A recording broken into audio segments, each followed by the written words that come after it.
Over the course of 15 years, there has been 11 Bantamweight Champions of the UFC. Their individual stories you may have heard before, even on my own channel, the controversies, the highs, the lows, the contentious split decisions, and yes, the highlight reel knockouts. The journey of these athletes runs the gamut of the thrill and the agony. Their individual stories to clutching the crown told in isolation is the tale of a singular champion, but all roads to the title told together completes the legacy of an entire division.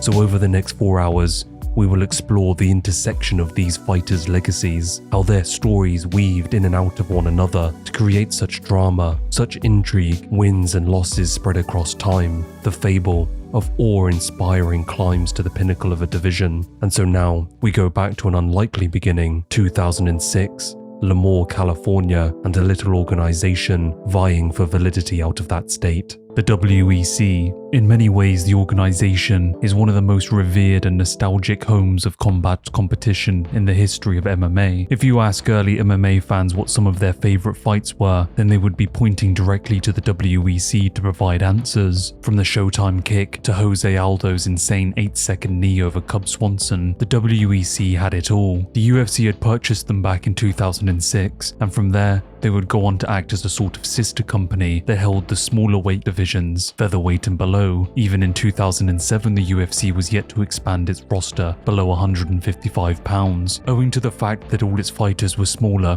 even the cage that the practitioners fought in was smaller, sitting at 25 feet. Whilst the organization did have heavier competitors, for them it was considered the melting pot for those seeking to enter the UFC. From Nick Diaz, Brian Stann, Gilbert Melendez to Anthony Pettis, the WEC was responsible for making a name for many of the stars that would become household names in the UFC. For featherweight and bantamweight though, many consider it the lineal and historic legacy of the UFC divisions themselves. That is why when fighters are introduced in the UFC to this day, former champions of the WEC are still given their former prestige by Bruce Buffett in their introductions. And so in many ways, Eddie Wineland is considered the first lineal bantamweight champion of the UFC. He had claimed the inaugural title back in May of 2006 after defeating Antonio Banulos via head kicks and punches. In the 4 years prior, Eddie had gone 14-4-1 in his budding professional career, only 3 of the fights actually going to decision. In his first defense of his title, he would be taking on Chase Beebe, a Chicago native who had gone 9-1 in his last few outings, and their fight would be taking place as the co-main event on a now infamous event, and an event that you have more than likely heard me talk about before, WEC 26.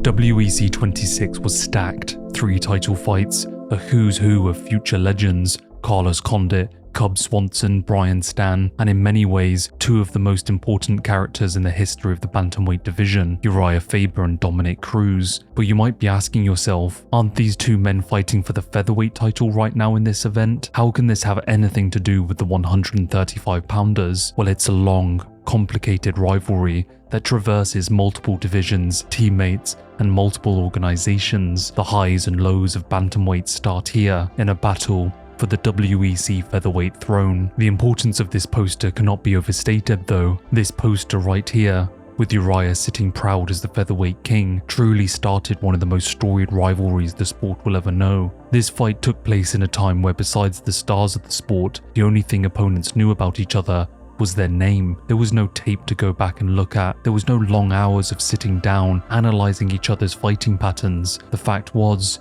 any inclination of what your opponent looked like was from the release of the poster promoting the fight. Dominic would state, "I know who I'm fighting, but Faber doesn't know me because I'm nobody. There's no picture of me on the poster, go figure. So how's he going to recognize me?" And to be fair, there kind of was no way for Uriah to really know who Dom was. He was young in his career, 9-0, having started MMA just 2 years prior. Whilst he was a double champion at lightweight and featherweight respectively, it was in an organization no one really cared about, but the WEC saw the talent and thrusted him into a featherweight title fight. There was, however, good reason as to why Dominic knew exactly who Faber was. He was one of the few men in the lighter divisions who had actually made a name for himself. Uriah was a star.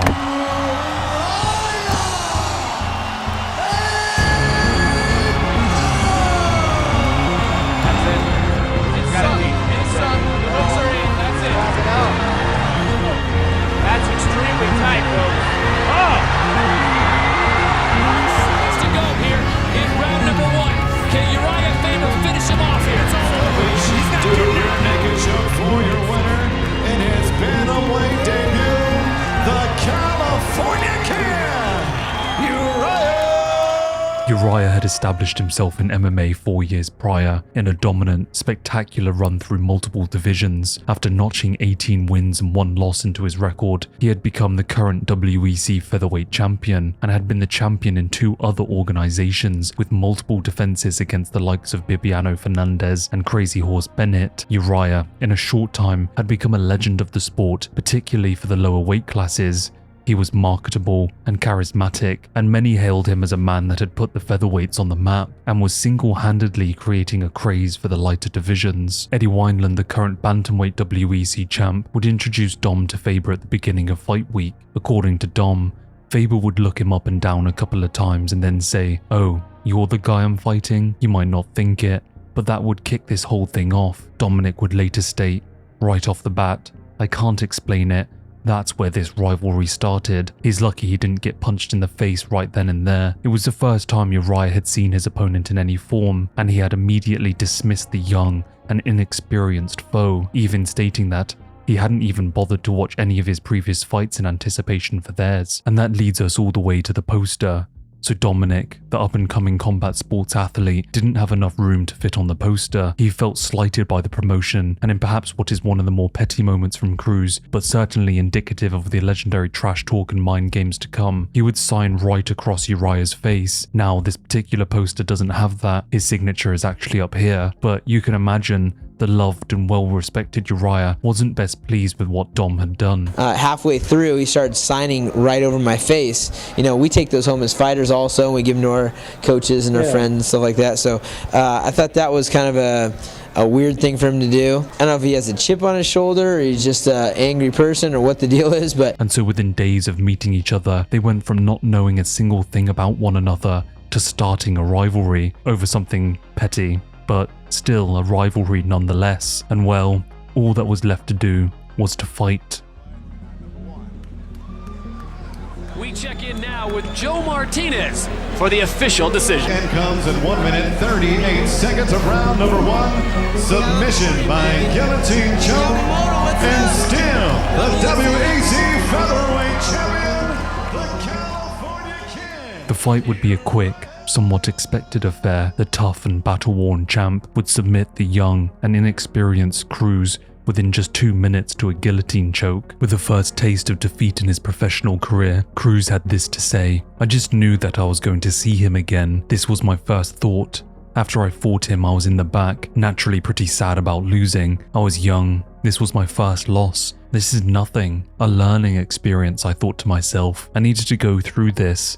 I'll never forget." He walked through the hall and I was sitting with my coaches. I'm looking at the floor and he kind of paused and gave me a look. I don't know if he'll remember, but I do because it's stuck in my head ever since. He looks at me in the room and gives me this smug look, like I shouldn't have even bothered trying. He didn't like me either. He thought I was a punk kid and made his judgments about me at that point. Didn't think I was worthwhile to even be fighting him. If you were there that night, you'd probably think to yourself there is no possible way that a storied and bitter rivalry would stem from this one singular matchup, but it was a feud that would transcend the 2 men in the cage that night. It would overflow across multiple weight classes and multiple team members, and one that would ultimately define the bantamweights forever. That guillotine choke lit a fire within Dominic Cruz, one that would burn for the next decade. Dominic was mentally preparing himself to call Team Alpha Male. The holidays are an amazing time to find out you actually don't know what people in your life really want. So erring on the side of caution, I love to give my family something that they could use every single day and could use multiples of, such as today's video sponsor, Raycon, and their everyday earbuds. Raycon's everyday earbuds are a must-have for any audio lover and make an amazing holiday gift for any of your loved ones. Why? Well, how about 32-hour battery life? I honestly have no idea how I lived before without this insane battery life. No more music cutting off in the middle of a run, workout, or editing session. By the way, the headphones are also now sweat and weather resistant. And how about when you're in a crowded place? Well, the everyday earbud now comes with active noise cancellation. Active noise cancellation is rarely found at such an affordable price point, and it's why Raycon is at the top of my gifting list. I've also been loving these cool protective case covers. First of all, check out this design. It complements the earbuds color perfectly, and no matter what your personal taste is, they have a design and color for you. And not only do these look great, they support wireless charging also, so I don't even have to take the protective cover off to get 90 minutes of battery and just 10 minutes of charging. Go to buyraycon.com/mixedmartial to save big for the holidays and get up to 25% off site-wide. That's right, you'll get up to 25% off everything on Raycon's website when you go to buyraycon.com/mixedmartial. Thanks again, Raycon, and now back to the video. After his defeat to Uriah, Dominic would make his way down to a third weight class, Bantamweight, a place that would become his home for the remainder of his fighting career, and a place where he would find dominance. After going 4-0 against top contenders in the division, including Ian McCall and undefeated Team Alpha Male prospect Joseph Benavidez, he had earned his second shot at a WEC title, facing off against the now WEC Bantamweight champion Brian Bowles. The 135-pound title had changed hands a couple of times since Eddie Wineland had become the inaugural champion. He would be defeated by Chase Beebe at WEC 26, who himself would go on to defend the title once, before passing the torch to Miguel Torres, a ferocious fighter, much beloved by the fans for his exciting performances. He had managed to sit on the throne for 3 defenses before being usurped by American standout Brian Bowles, who now, in his first defense, would be taking on Cruz. These men were the pioneers of this division, fighting for a pathetic paycheck when glory and violence trumped a bank balance. The title fights that took place during this era were some of the most technical and brutal the sport would ever host, and well worth your time to go back and watch. Dominic would clutch the title after the second round due to a doctor stoppage, becoming the 5th ever Bantamweight champion. In his first defense, he would win a close split decision in a rematch against Benavidez. Vicariously through one of Uriah's teammates, Dominic had not only settled the score, but notched himself up against the squad. Cruz was distancing himself from that younger and inexperienced fighter that had stepped in and lost to Uriah those few years ago, and he was now settling into becoming a dominant and undefeated bantamweight. But there was news on the not-so-distant horizon that was going to change the smaller weight classes forever. Ariel Helwani standing alongside the president of the UFC, Mr. Dana White. And Dana, thank you so much for the time today. I want to take you back to July. That's when I first heard a rumor that WEC was merging with the UFC. And since then, I've gathered a lot of information. Now I confidently present it to you and ask you the question, is WEC merging with the UFC? Yes. When? The last fight for the WEC will be in December.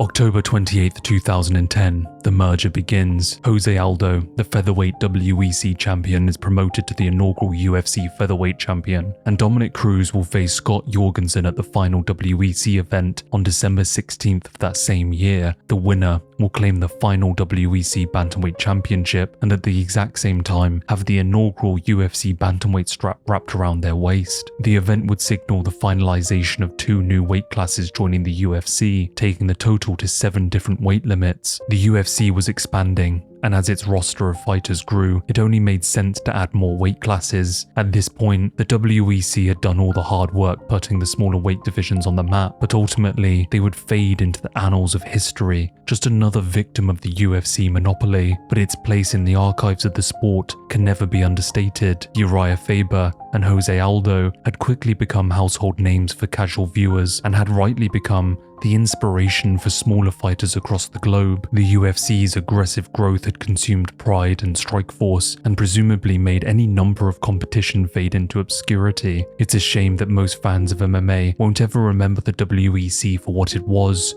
the organization that provided a platform to see the rise of Donald Cerrone, the Showtime Kick, the Korean Zombie, and Jose Aldo's 4-second destruction of Cub Swanson, time was running out for the WEC, and the 53rd event would roll around in a final waltz. Dominick Cruz would win his title fight against Jorgensen and be crowned as the first and last of 2 different organizations. The WEC bowed out of the sport forever, left to fade into abstract memory, and the UFC trudged onward toward supremacy.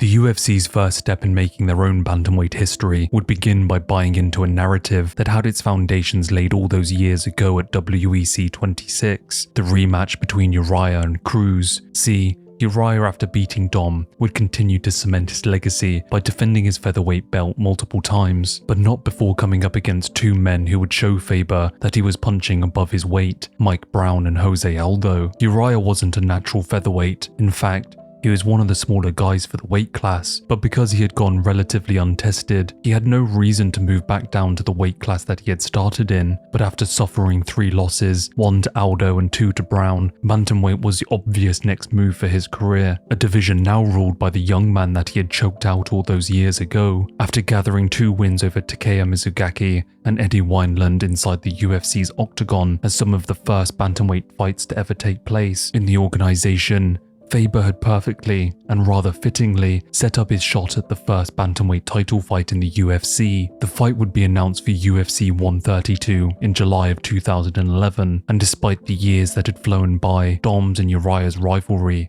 hadn't gone anywhere. He's the poster boy, and I know it, and everybody else knows it, for the WEC at that point.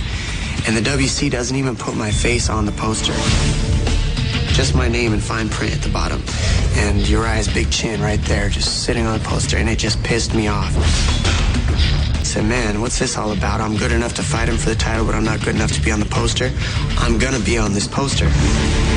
I signed right there on his face. And I'll never forget, I'm sitting in the room, my head's down. He walks by, and I don't even know if he remembers this, but I do, because it's stuck in my head. And he's like, oh, good fight, bro, like that. And he kind of looked at me like, yeah, you know, you signed on my face on the posters, that's what happens. And he walked off. And I'm like, all right. This is just another fight for me. It's just another matchup. And that's the mindset I'm going in with. You know, I haven't seen Uriah in 4 years. And, you know, we've changed a lot, both of us. And I've done everything I can possibly do from beginning to end for the past 12 weeks to win this fight. You know, you put Dominic and I in the same little neighborhood, and we probably would have ended up fighting each other, you know, because, you know, his bad attitude and me not taking crap, and me being the badder dude, you know, and that's what this is about. So at this point, we don't have to rehash why you don't like Uriah Faber. We've heard it by now, but but are you almost tired of talking about this guy? You've had to talk about him for so long, even prior to some of your other fights in WC, like the Jorgensen fight. I think that's exactly what it is. I'm just tired of hearing about it. I'm tired of talking about it. I'm ready to settle it, get in there and fight. That'll make the talking stop, and I can start hearing about me being champion instead of my loss to Uriah Faber. I think it's obvious when watching the two interact that whilst they clearly don't like one another, there is certainly a level of respect between them. Uriah had given a name to all lower weight classes, and that would never be lost on Cruz. And from Uriah's perspective, Dom had clearly matured and grown into his position as a dominant and skilled champion, far removed from that inexperienced kid that he had submitted. But that layer of disdain boiling below the surface wasn't going away, and the intensity of the stare down was a physical manifestation of years of history, years of team alpha male vying for Dom's downfall, coinciding for one moment, one more fight. 49-46, and Glenn Trover scores the contest 48-47 for the winner by unanimous decision, and still Dominick Cruz would edge Uriah out in a close-fought fight of the night, handing Uriah his first loss in the UFC. Cruz, on the other hand, had finally claimed back the only loss he had ever suffered, a loss that had been burned into his mind for 4 years, one that had propelled him into becoming a world champion. Getting that win back must have been a crowning moment for Cruz's career, the culmination of years of effort, persistence and sacrifice, those long days spent grinding in the musty bowels of some gym in San Diego, intent on one thing: revenge, Despite the judge's decision, Uriah felt that he had won the fight, and considering the shallow history of the bantamweight division at the time, assumed that he was just one win away from a rubber match with Dominic, a trilogy to determine who in fact was the better man inside of the cage. And to be fair to Uriah, they were 1-1. Dominic, in fact, now 3-1 against Team Alpha Male team members. Dom later that year would defend his belt against future flyweight legend Demetrius Johnson, and Uriah would choke out former WEC Bantamweight champion Brian Bowles in a title eliminator a month after that, perfectly setting up a rubber match. But the rivalry was about to take a route down an inflammatory path. The UFC wanted to capitalize on the final chapter between these bitter rivals. Their feud was the fuel to legitimize the bantamweights in the organization, and so to round off the trilogy, both competitors were placed in the melting pot of the Ultimate Fighter. These are your coaches. Current world champion Dominic Cruz, former world champion Uriah Faber. What? What? What's up with you? Yellow chip today or what?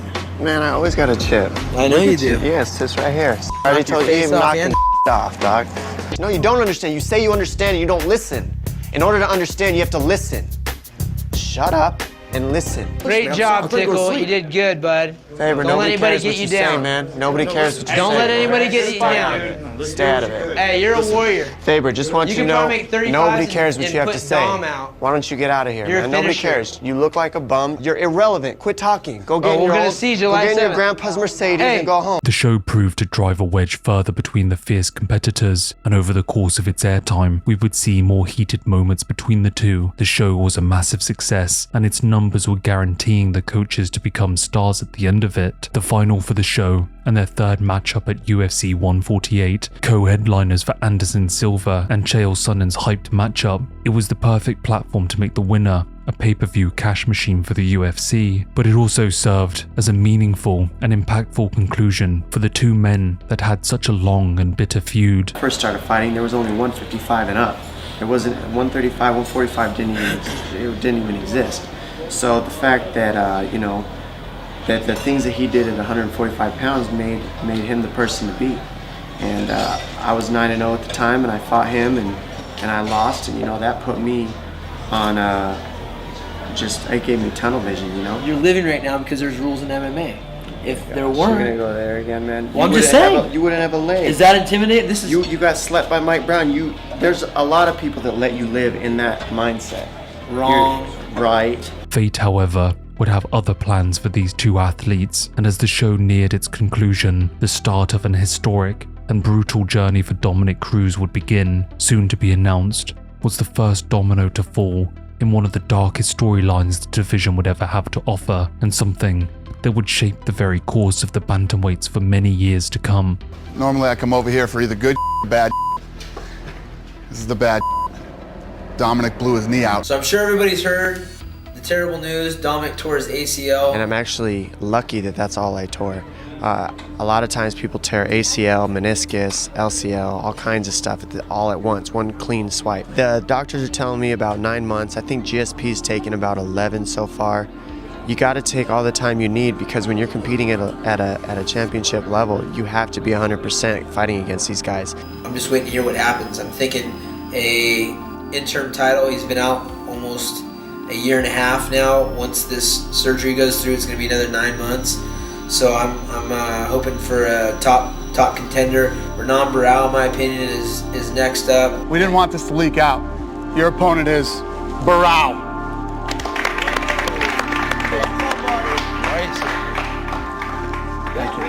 And then July 7th, Uriah Faber, Henan Barao. Who you picking? Maybe not who you want to win. And I have a feeling it may be Uriah, just so that you can meet again, but who are you picking? I think Faber's actually going to win. I think that if he's smart, he takes down Barao, and he does great against black belts on the ground. That's his forte.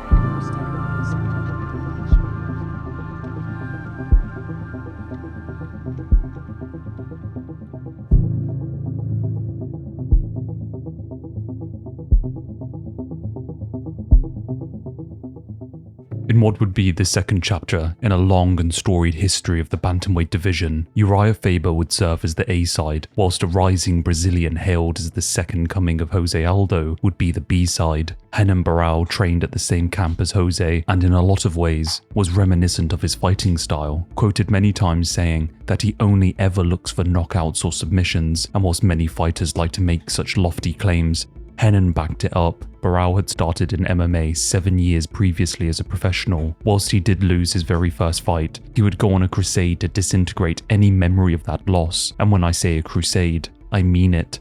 He would win 30 fights in a row, of which only 9 were decisions. Whether he was strangling his foes or beating his opponents into unconsciousness, the only reality was that you were most definitely going to lose when facing him. There are very few fighters on planet Earth who can claim that they have won 30 fights in a row. His last 5 wins had been in the UFC and the WEC, proving that he could do it in all levels of the sport. To put it simply, Renan was a Brazilian nightmare, a terrifying matchup, and someone who looked to be one of the most dominant fighters in the division. And now here he was, provided an opportunity to claim an interim UFC title, and at the same time shunt one of the sport's heroes in Uriah Faber down the rankings.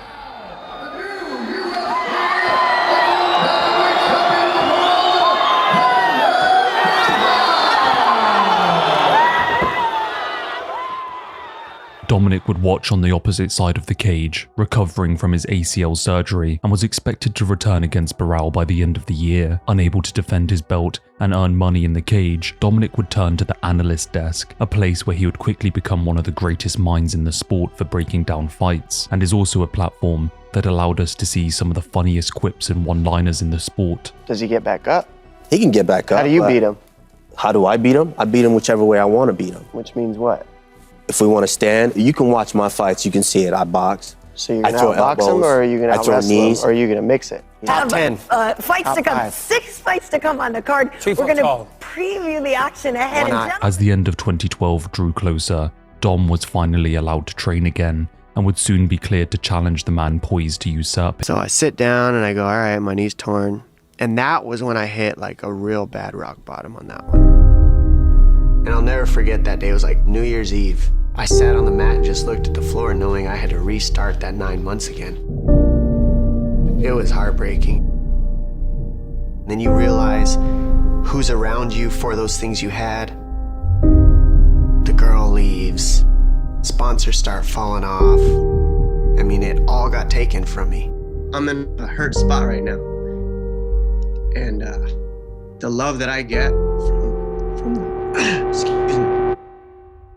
I had my depression. That was. There are very few words to describe the position that Dominic was in. That palpable darkness, a constant threat to his own physical and mental health, a plague that seemingly can affect each and every one of us and drag us down to our lowest moments. And that thought of those suffering, about to give up because of life's ceaseless tide of worry, setbacks, and unfortunate circumstances, gave Dominic a reason to continue to fight, to show that demons can be conquered and that our best selves are forged in the melting pot of life. He wanted to return to the top of the sport to prove that if he can do it, then we all can. And so helpless, sidelined, unable to compete and defend his title, he would watch as Barao would put his interim title on the line twice in 2013, first against Michael McDonald and second against former WEC Bantamweight champion Eddie Wineland, retaining it in both outings, brutally finishing both former WEC standouts. The UFC this whole time staying true to their injured champ, keeping Dominic on the throne as Bantamweight king for an unprecedented amount of time. And as 2013 drew to a close, the UFC once again anticipated Dominic's imminent return. Over 2 years removed from the sport, he was finally healthy and ready to step foot inside of the cage. Has anyone from the UFC talked to you about a timetable of when they want you to return or when they think you have to return? I'm looking to be back beginning early next year in 14. And I can't give an exact date because the truth is I haven't been even cleared by the doctor. I finally get back to health after the second ACL. 9 months goes by. All right, let's take this Barao fight. So I'm ready. I'm training in camp. About a month in, I remember I was sparring one day and I went to throw a right hand and my leg just gave out and I fell on the floor. I tail on me occasionally. So I ended up calling Dana and And it's one of the few phone calls I've ever had with Dana, unfortunately. And this is probably one of the times he remembers, is telling him, I'm sorry, I got to pull out. Dana, I understand there will be big changes regarding UFC 169 Super Bowl weekend. What are they? Longtime Bantamweight champion Dominic Cruz.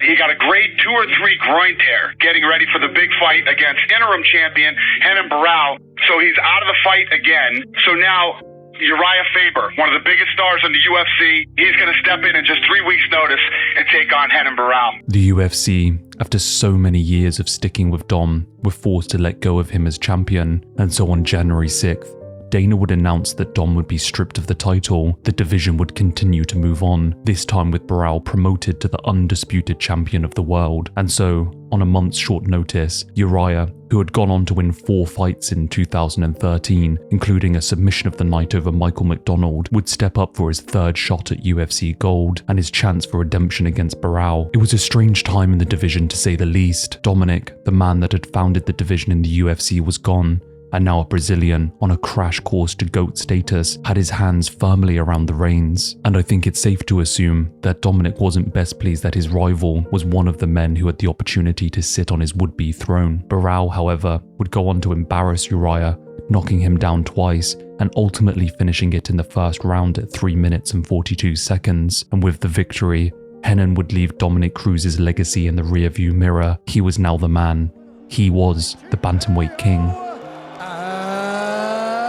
Still the undisputed UFC Bantamweight. Dominic's reign had ended the night the octagon doors had closed on the title matchup at UFC 169. His string of injuries, too much to overcome, and his return to the sport had received its final nail in the coffin. After years of wrestling with the ideas of leaving the gloves behind, he had finally made his decision. It was over for the former Bantamweight champion. World had placed a full stop next to Dominic's name in the history books, and the UFC pushed onward with the division. Just a couple months after defeating Uriah, Barao would be called in on short notice to piece together a failing pay-per-view event at UFC 173, after Chris Weidman's middleweight title matchup had been moved to another card due to various reasons. The UFC needed a new main event and asked the Bantamweight champ if he would take on a Sun Tzu, but then that matchup would fall apart because of an injury on a Sun Tzu's part. With no other real options, they asked Team Alpha Male prospect TJ Dillashaw to step up on relative short notice to fill some big shoes. To end it off, how much of a life-changing experience is getting to headline?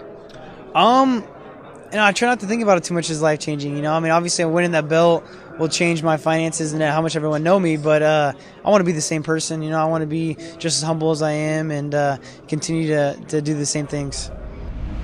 And so TJ Dillashaw entered the octagon as a 6-1 underdog to face the most dominant force the bantamweight division had ever seen. But TJ had only gotten here because of his mentor, Uriah Faber, who had peddled him to the UFC after losing to Barao himself. Faber had pulled a young TJ Dillashaw out of college, guiding and crafting him into a spectacular MMA practitioner. And although TJ had lost twice in the UFC already, once after making it through the Ultimate Fighter reality TV show, but losing to John Dodson in the final, and a second was a split decision loss to Rafael Assunção, Faber was confident that his Team Alpha Male prodigy was good enough to take out the reigning defending champion. TJ himself, molded and stylized after Dominic Cruz. This coupled with Team Alpha Male's new head coach Dwayne Ludwig, owner of one of the fastest knockouts in UFC history, who had been elevating the team's striking for the last year with notable improvements. The oddmakers saw TJ Dillashaw for what he was though, a college wrestler who couldn't quite make it to the top, and a UFC fighter who struggled to put a meaningful win streak together. And so, as a massive underdog and a late replacement, TJ stepped into the octagon.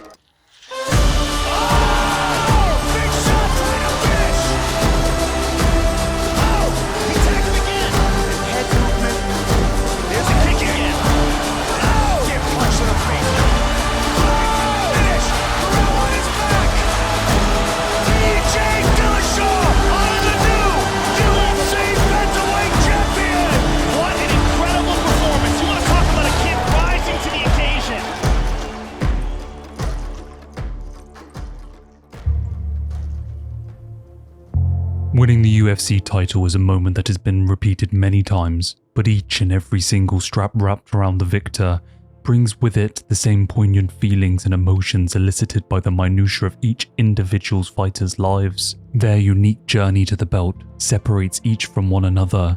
TJ's was no different. An underdog, counted out from the very beginning. A loser, too young and too inexperienced. Yet he shook the world with his win over Barao. TJ's head coach, Dwayne, crying as he embraces his student. His team and the crowd go crazy. UFC staff experiencing equal levels of shock and amazement at this crowning moment. Uriah enters the stage to congratulate and hug the young wrestler that he had pulled out of college. The kid who had such promise for a career in mixed martial arts. Certainly without Uriah, TJ would never have had his name etched into history itself. Whilst TJ rode the thrill of reaching the pinnacle of the sport, the cracks of this friendship were already present, and the darkness was about to spew out between the splits. Dwayne Ludwig decided in January to leave his native Colorado and accept a job in Sacramento, California as Team Alpha Male's head coach.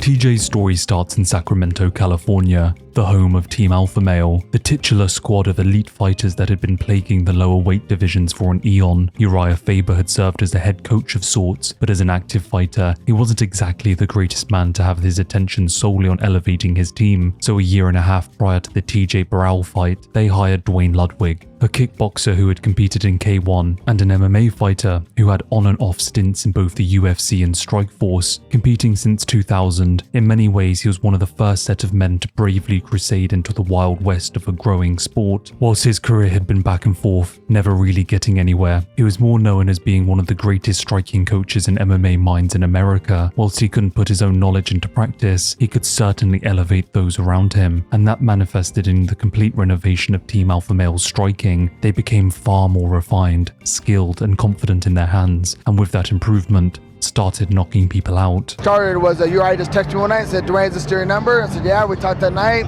He brought me out, my wife and I out for a seminar, mapped out Sacramento, and then we started coaching the guys. You know, I'm getting way more credit than I think I deserve. I don't actually do that much. I just give them ideas, and these athletes just running with it. So it's going good, man. I'm definitely happy. I'm much happier now outside the cage than I was inside the cage. Legend in our sport, in my opinion. He's a guy that's won kickboxing world championship. The fact that we got a guy like Dwayne Ludwig, who I just feel was really the missing link to Team Alpha Male. He's just brought a little bit of organization. We've always been a good team. We've been here supporting each other, coaching each other. But it's hard having fighters coaching fighters. Team Alpha Male fighters have gone undefeated in 10 UFC fights. It's one thing for us to say, oh, we're feeling better. It's awesome to have a coach, but I think the results are showing it also. We all look a lot cleaner. It was the perfect storm since Dwayne's inclusion as head coach. The team had an undefeated year in the UFC, looking unstoppable every step of the way, culminating in TJ finally getting that coveted UFC title that Team Alpha Male had been unable to lay claim. Each and every fighter, in their post-fight interviews, had nothing but admiration and gratitude for his coaching. But as with all things, what looks like a perfect story on the surface lies underneath a more complicated and tumultuous reality. A couple months before TJ would claim the title of Bantamweight Champion, Uriah would advertise the spot for a new head coach at the gym. It would transpire that Dwayne, not happy with his paycheck, would be taking his expertise to Colorado in order to build his own team from the ground up. In what should have been a fairly simple split and departure for both sides, was instead caught and twisted by the media, who managed to dredge up truths and pains that otherwise should have been left out of the public domain. Dwayne, in the weeks leading up to the TJ title fight, would discuss his impending departure, prompting a response from Uriah Faber, who would discuss the difficulties of working with Dwayne. I'm doing good. Like at first, things were rough for sure, like 100%. They weren't easy for me out here, and then made some decisions, some changes, and the team ended up. We renegotiated our deals. It was a little bit different than what I thought it was. So we renegotiated in August, and the guys have been taking care of me. It's not for money. Although I don't make a lot of money in any one thing. Like I don't make a lot of money from the team, but I do okay from the team. I do okay for my business. I do okay for my seminars, my other things.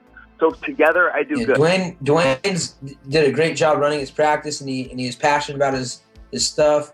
We implemented a lot of his drills during our set practices, and it turned out great, but he was a little difficult to deal with here and there, and so actually it's kind of a breath of fresh air to have parted ways. In what might seem like parting words, statements that explain a fairly innocuous and numerous situation in the world of MMA were actually the foundations of a rift to come that would split the gym in half. In those words from both parties were buried bitterness and resentment that would soon be uncovered. TJ would win his title a few days after Uriah's rebuttal, and Dwayne would leave Team Alpha Male forever, a short stint, but one that had noticeable, drastic improvements on the whole team. In the meantime, TJ would stay at Team Alpha Male, remaining their champion, but he had also actually bought a house in Colorado and would spend time outside of his actual fight camp with Dwayne. In terms of his MMA career though, it was announced that an immediate rematch with Barao would be put together a couple months later in August, which made sense. It was a massive, unexpected upset, and Barao was a dominant champion and deserved to have his chance at redemption. TJ would have Team Alpha Male's new head coach Martin Kampman in his corner, but also, surprisingly, Dwayne, signifying TJ's desire to still have Dwayne's coaching as a part of his athletic development. And it made sense. Dwayne was one of the men that had gotten TJ that strap wrapped around his waist in the first place. The fight rolled around quickly, but on the day of the weigh-ins, Barao would be admitted into hospital. The weight cut had wrecked his body, and he was unable to fight. In one of the more controversial moves from the UFC, they would replace Barao with a bantamweight from the prelims, Joe Soto. It was his UFC debut. He was on a 6-fight winning streak, and he was the former Bellator champion, but it was just a surprise move, and probably the only one that could have been made at the time, many stating that Joe was simply a sacrificial lamb. The pay-per-view was considered one of the worst of all time, and was dubbed the Haunted UFC card, only 3 fights on the prelim, and 5 for the main card, making it the pay-per-view with the least amount of fights since 2007. TJ would step into the octagon and did what he was expected to do, dominating and finishing Joe in round 5. It was only after letting go, surrendering himself to fate, that the world would come back piece by piece. Years of suffering and agony, losing his prime years to injuries, offered Dominic freedom in a way that wasn't so obvious at first. It was only when he unshackled his self-imposed chains that health would find him, and a return fight was booked, a mirage on the horizon, a shimmer of gold awaiting his return, the light in the darkness. He's a guy who's gone from being the champion to being ranked number 12 without having lost a fight. All of it due to inactivity, all of that inactivity due to injury. It's one of the worst chains of events, one of the worst series of bad luck I've ever seen in all my years of watching UFC fights. I think that Dominic Cruz has faced more adversity in being injured than any other fighter we've seen in the history of mixed martial arts. Dom, it's been over 1,000 days since you last fought. How does it feel to finally know that that wait is finally coming to an end?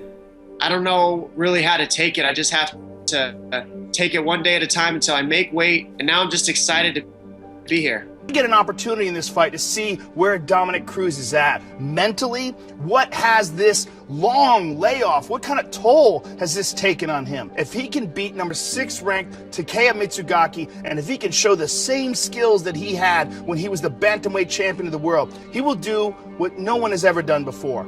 Fight after a long layoff and get right back into title contention. Is it weird not being here with a belt though? It's been a while. No, I mean, the belt's just a piece of metal. I still got it in my heart. You still consider yourself the champion? I still consider myself one of the best on the planet. I believe that about myself. If you don't, you're going to get your butt kicked in that cage, man. You will. You have to believe that about yourself. Any reservations at all that you might not look like the same Dominic we saw 3 years ago? I have no reservations of that at all. Is there a chance you might even be better? I sure hope so. We're about to find out very soon. 2 days. He stands 5 feet 8 inches tall, weighing in at 134 pounds. Fighting out of San Diego, California, he is a former WEC Bantamweight champion and a former UFC Bantamweight champion, Dominic. Cruz is all over him. He's out. It's over. It's over. Dominic Cruz is TKO. Dominic the Dominator.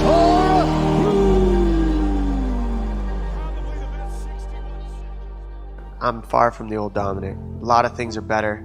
You know, nothing's worse. Amazing, most ferocious and spectacular version of Dominic Cruz we'd ever seen inside the octagon. Unfortunately, right after that fight, he blew his knee out again. Bantamweight champion Dominic Cruz has suffered another ACL injury. Frustrated, injuries, the knee goes and it goes again. This whole thing I'm being put through, all these tests, all these things, I'm being put through it because I'm the one who's tough enough to handle it. It is still so unbelievable, even in revisiting these events, to see how Dom's career had been playing out. The mental toughness that man must have had, truly unbelievable, after all the hard work, all that suffering, and the most incredible comeback. And now here he was, right back in the same spot, injured, and another title shot opportunity ripped away from him. The sport, ruthless and unemotional, had no time to dwell on his circumstance. The UFC was quick to move on from the Dom and TJ fight, and with no one else to fall to, chose to put Barao back into title contention. And asked TJ to prove that the first win wasn't a fluke, Henan was offered redemption. After some reshuffling due to an injured shoulder on TJ's part, the fight was expected to take place in July of 2015 at UFC on Fox 16. And if you thought that the drama between Dwayne and Team Alpha Male had subsided in the year since Ludwig's departure as head coach, well, you'd be dead wrong. Dwayne for some reason would fan the flames of the rift by taking to SiriusXM to claim that TJ was the only fighter on the Team Alpha Male roster who wanted to win a title. He also implied that if Chad Mendes had done his camp in Colorado with him, then he would have beaten Jose Aldo for the title 5 months previously. Talk about rubbing salt into the wound. What separates him from the rest of the very talented guys over there? He actually wants it. TJ is the only one that actually wants to be a champion. TJ trains a lot harder, a lot more focused than anybody else on the team, period. He wants it. You know, there's just certain people that want it more than others. If he has a stronger drive, a stronger determination, he actually believes he could be champion. He's the one who puts in the extra work, asks the questions, trains a bit harder, takes less breaks. He's the only guy that I feel, he actually, Danny Castillo works really hard as well. Danny overtrains himself. TJ is just very smart on how he trains as well.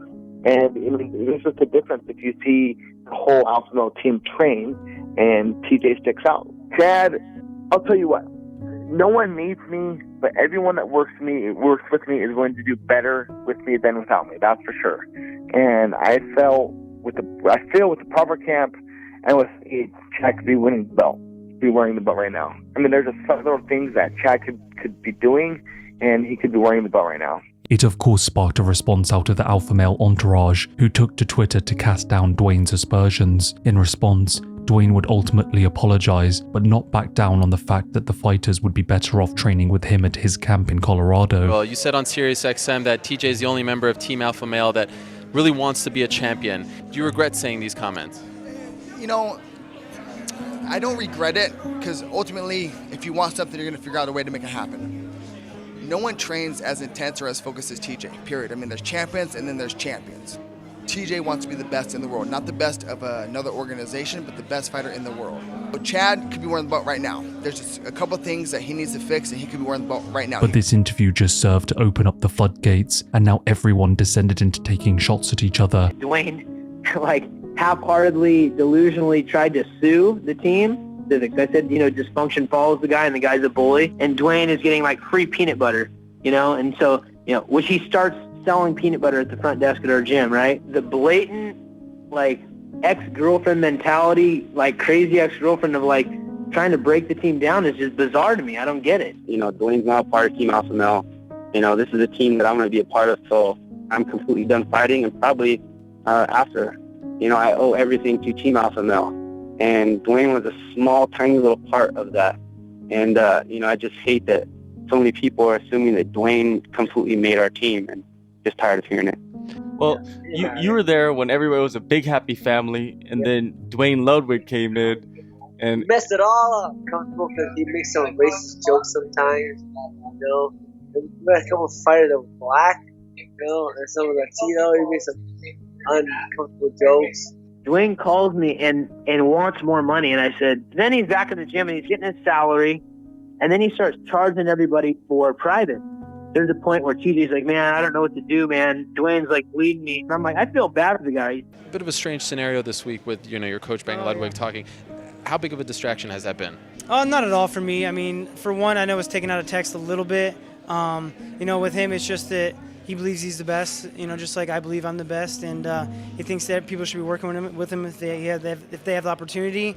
you know, and they're just in his eyes they're not doing so. So I mean, it's just different personalities, you know. I mean, I'm using him. He's the best coach in the world in my eyes, you know. I mean, I got the best team at home, and so I gotta juggle both things, but also not choose sides, you know. And I guess that's what characterized this whole spectacle. TJ was just stuck in the middle between his friends and his family back at Team Alpha Male and the coach that he believed would propel him to be one of the best fighters in the world. TJ simply wanted to be better, but loyalty, ego, and money wedged their way in, and despite what was best for the athletes, animosity took to the forefront, and for the second Barao fight, he would split his camp between both Sacramento and California. It was a choice that would ultimately pay off in the short term. He would once again destroy Barao, putting aside any thoughts that he was lucky in their first outing, but long term, the damage was done, and a few short months later, one man would put the final nail in the coffin of TJ's time at Team Alpha Male. Uriah had found himself coaching alongside Conor McGregor at The Ultimate Fighter Season 22. Conor, who had been paying attention to the whole drama, took the opportunity to open the cracks at the camp even wider. TJ's here with us. Here with us? He ain't with you. Little snake in the grass he is. He's a little snake in the grass. For Conor to like act like he knows what our situation is bizarre. Where's the little weasel? Has he got Dwayne with him? Him and Dwayne? Come over, take over the show. People who are disloyal, people who bite the hand that feeds them. I cannot relate to that in any way, shape, or form. Ah, there's a little snake in the grass right there. What's up, hey, little boy. How's it going? Are you lost? To congratulate you and your coach, Dwayne. Great win, man. Well done. Appreciate it. Uriah thinks Dwayne's a snake, though. About TJ without saying something, cuz. Boy, that's loyalty. What, you gonna do something about it? What you gonna do? I'll do something about it. Well, do something then. Do something then, you. Do something then, you. In what was a surprise to everyone, besides McGregor, TJ would announce his departure from the team just a few weeks after the airing of the show, choosing instead to train full-time with Dwayne Ludwig in Colorado. It would further cement McGregor's clericability in memes and YouTube videos for predicting the eventual fallout between both parties, but to anyone who was truly paying attention, the inevitability of the situation was obvious. The only strange thing is that TJ managed to walk away from the situation branded as a snake in the grass and the villain of the entire situation. For TJ, he had made what he thought was the right choice, choosing his career and himself before loyalty to a singular team. Faber would also fairly quickly close the door to the student he pulled out of college, ending TJ's chapter at Team Alpha Male. Hey, let's get my boy TJ Dillashaw in here to take care of my dirty work now, Hanan Barao. Because he's a snake in the grass, and I told you that for your face. You brought him into the tough, thinking he was there to help you, and he was there to help him. He's a snake in the grass in your. You need to figure that out and stop being a.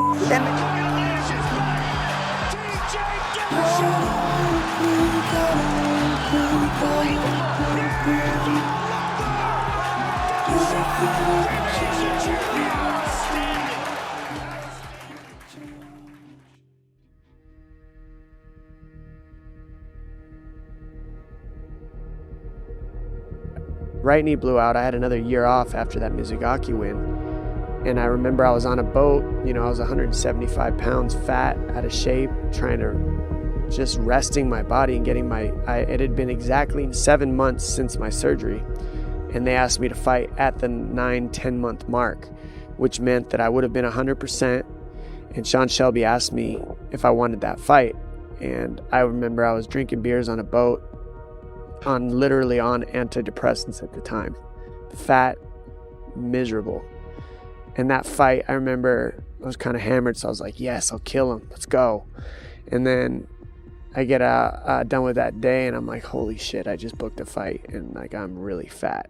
The cracks that Tough and the subsequent departure of TJ split open were about to widen as it was announced that Dillashaw would be defending his title against the consensus bantamweight GOAT Dominic Cruz, who was making his comeback after another year sidelined due to injuries. Dominic's long history of Team Alpha Male had made him perfectly suited to rub salt into the wounds of a fractured camp. The media package that the UFC subsequently delivered was some of the funniest stuff you'd imagine. Dominic's sharp wit and devilish tongue was just too much for TJ to handle. The fissures were most certainly being exposed by Cruz one minute detail at a time. TJ Dillashaw and Dominic Cruz are pretty much very evenly matched, and it really could go either way on Sunday.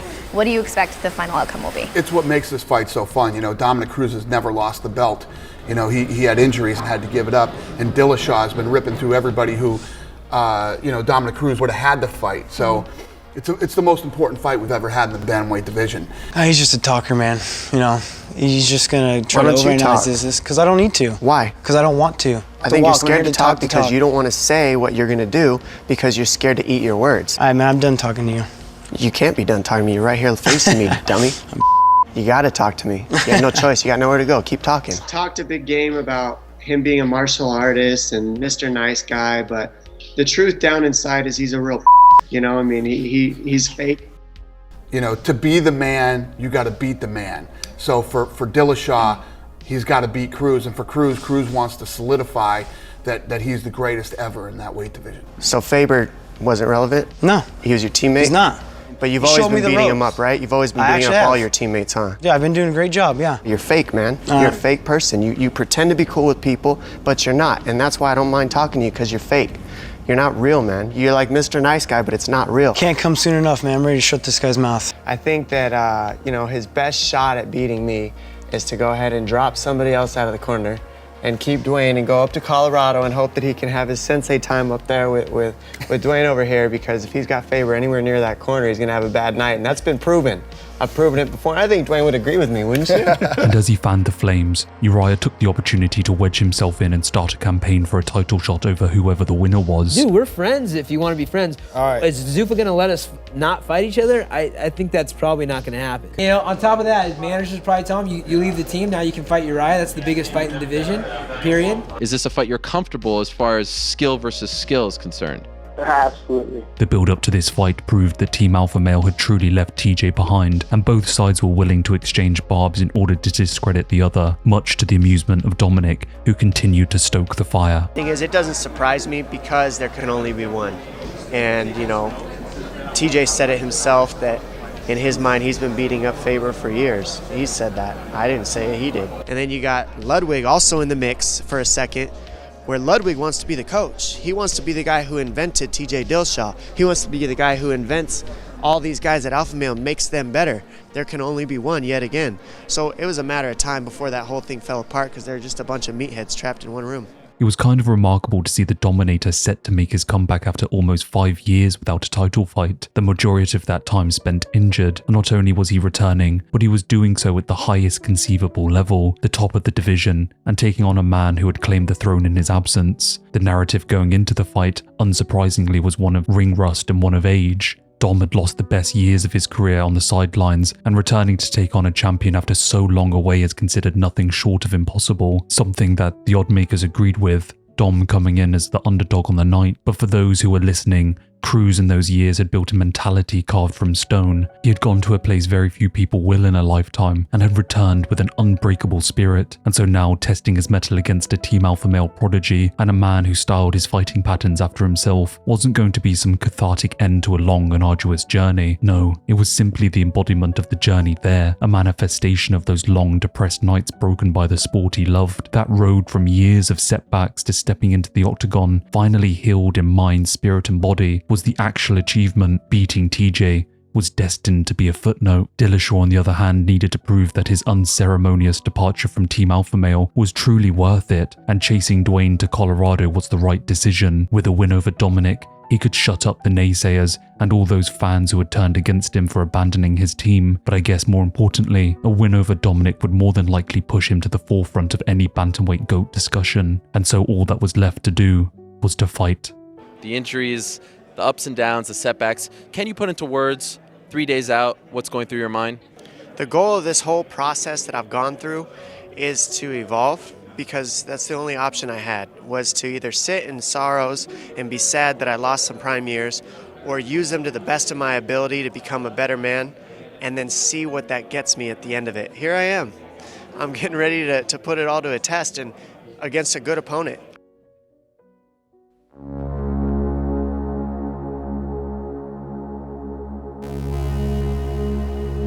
I have TJ Dillashaw winning the fight. Look, Dominic Cruz has fought once in 4 years. What he's attempting to do is something we've never seen in this sport. Nobody can take away what I know I've done to prepare for this fight. Nobody can say that I'm not ready and I can't win. I know the amount of work and dedication and sacrifice I put into this time.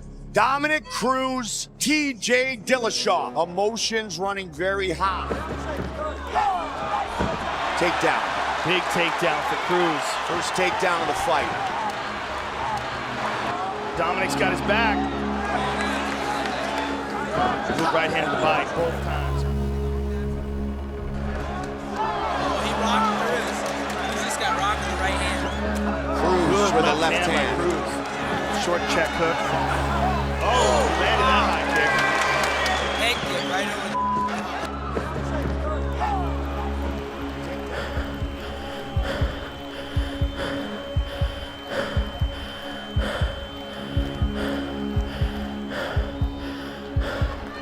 5 minutes remain. Oh, good right hand by TJ. 46, Dillashaw. And Tony Weeks scores it 49-46 for the winner by split decision and new UFC undisputed Bantamweight Champion of the world, Dominic the Dominator Cruz. What a moment. There couldn't be any more truth to the words Rogan used when starting the post-fight interview with Cruz after winning the belt. In the greatest career comeback the sport had ever seen, Joe spoke of Cruz's enduring odyssey. He spoke of how Cruz had been tested mentally, tested in his resolve and resilience. Dominic had come back from one of the darkest places an athlete can descend to, everything taken away from him over the course of a grueling and destructive 4 years. Every step forward was met with 2 backward steps, but it was only after letting go that the universe began to make sense. Loosening that grip of control, of frustration, of high expectations, that was the path to freedom. Dom shows us that after losing everything, it is possible to strive valiantly back to the top, utilizing persistence, will, and courage. And as Dom lifted the leather strap, glinting aureate weaves under the stadium lights to a crowd of cheering onlookers, he was finalizing a long and arduous journey back from the pits of despair. A place that has swallowed many men and never let them return. He did so whilst at the same time shunting down another challenger that had once hailed from the gym walls of Team Alpha Male, another victim of Dom's ruthless culling of a team that seemingly would not leave the division. Dominic may have been absent from the fight game, but his performance proved that time under the bright lights does not determine success. Ring rust, merely a subjective anchor chained to the mentality of fighters more willing to romance with excuses over fact. TJ was left in disbelief at the decision. But a close fight is often forgotten by the short-lived memory of fans, and by the time the ink dries on the history books, it reads as a loss. In fairness to Dillashaw, the judges, the media, and fans did not have a consensus decision. No one could truly agree on who won that fight, but the scorecards read the only truth history is concerned with the Dominator on top of the division. It's one of those times that the sport reminds us that at the heart of it lies a ruthless and merciless honesty, a binary truth. You either win or you lose, ones and zeros that transcribe to a remorseless reality. TJ's time atop the bantamweight division had come to an end at the hands of a man who had spent his best career beating up his former teammates. Dom and TJ's intersection in this story runs the gamut of the thrill and the agony of this sport, 2 tales splintering in opposite directions. But now, it was once again the Dominator's time atop the division, and he wasn't quite finished with the squad hailing from California. Team Alpha Male was still desperately clinging on in the top echelon of the division, and in the build-up to the fight with TJ, Uriah had been setting himself up for a shot at the title. Since losing to Barao 2 years previously, Uriah had gone 3-0 at Bantamweight, and after the fallout between him and TJ, he had been pushing for a shot at the winner of the matchup. Whether it was his old rival or his ex-student, it didn't matter. Uriah wanted gold, but now with Dominic walking away the victor, it only made sense considering the long and eventful history between the pair to finally put an end to a decade-long rivalry. Cruz, you got to give it to him. I mean, what a journey he's been on. He's a real champion. He's a true champion. Let's do it, Dom. This has been a long time coming. I've been sticking around a couple extra years just to let you heal up, buddy. You're not made for battle. I don't even want to talk about that guy. I'm still talking about him. Years of competition, and still fate had kept both Dom and Faber in close orbit, and now as chance would have it, they were destined to collide one final time. Cruz, in spite of the fact that he had been sidelined for so long, was finally healthy. and he wanted a quick turnaround, and the UFC were more than willing to provide him the matchup, and so just 5 months later, the two were set to clash for the final time. And if you thought that the hatred and bitterness would have quelled in the many years since this rivalry had played out, then you would be dead wrong. Yeah, already the talk has begun for a rubber match, of course, with you. And when they told this to Cruz, he said, let's get him out of my face first and out of the way so I can continue to clean out the division. I mean, for the last 10 years, the only thing that they've been talking about with me is a fight with Cruz. The co-headliner on UFC 199 on June 4th will be the Dominator, Dominick Cruz, completing his trilogy against the California kid, Uriah Faber. This is a 10-year rivalry. I've had to deal with this guy, man. Unbelievable. I think we probably have the oldest rivalry in the sport right now. It's kind of weird. It's like when you dislike somebody, it's weird how they just stay around you somehow. You didn't rock me 3 times. These are all your own assessments of what happened in that fight. Watch the fight. Everybody You're at home completely watch the fight delusional about everything. That's how you get through. You don't talk about what you do wrong. You only talk about what you think you do They right. better separate us in a small room. That's bad news for him. Anything short is to your advantage. That's for sure. Are you a big tall guy, bud? I'm worried And about that's what's me going to beating happen. you. While I was out for 4 years, if you're so good, why could you not come near this? 4 years I was gone and you didn't Come win near. it. Hey, I'm right here, brother. Yeah, now. 4 Where were years. you for 4 years? 42 fights. I've been whooping Where dudes. were you? Where were you? I was out there working Yeah, you as an were analyst. working I retired. You were working. Yeah, I retired. And I came back and won the belt against the guy that you were too scared to face because you know you can't Comedy. beat him. You are, man. You're gonna yourself up like usual. You're crazy, man. You zip it, man. Put a quarter in you, little guy. Oh, what are you gonna do? Chase him down? Little.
Judges score the contest 50-45, 50-45, and 49-46 for the winner by unanimous decision and still Dominic the Dominator. Dominick Cruz came out the other side of the rubber match the victor, finally putting to rest the Uriah Faber rivalry, solidifying the fact that he was indeed the better fighter, and that, more than likely, it was inexperience and the moment that had led to his first outing ending the way it had. It was a bittersweet moment for fight fans as one of the longest and storied rivalries to have ever graced the sport drew to a close, Dominic remaining the undefeated bantamweight and Uriah losing his would-be last shot at championship glory. All those years of chasing each other across weight divisions and sitting on the sidelines injured had culminated in a decisive victory for the Dominator, but Team Alpha Male wasn't finished with Cruz, and the same night that the conflict had finished, pundits and fighters alike were already expecting Dom to accept a matchup with another member of Team Alpha Male that had been surging through the division, Cody Garbrandt.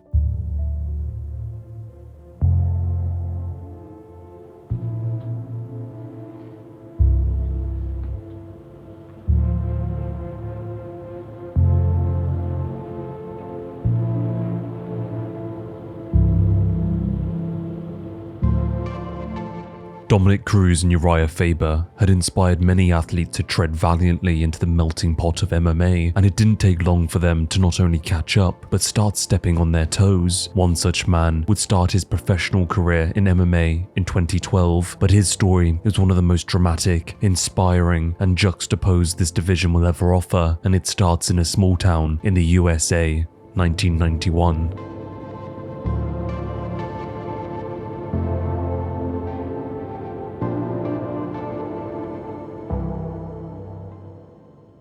Uricksville, Ohio, a husk of a town and a breeding ground for alcohol, drugs, and violence. It's a place that saw Cody grow up fatherless as his dad spent stint after stint in jail. He's still in prison. Yeah. Oh, he still is? Yeah, he's still in prison, yeah.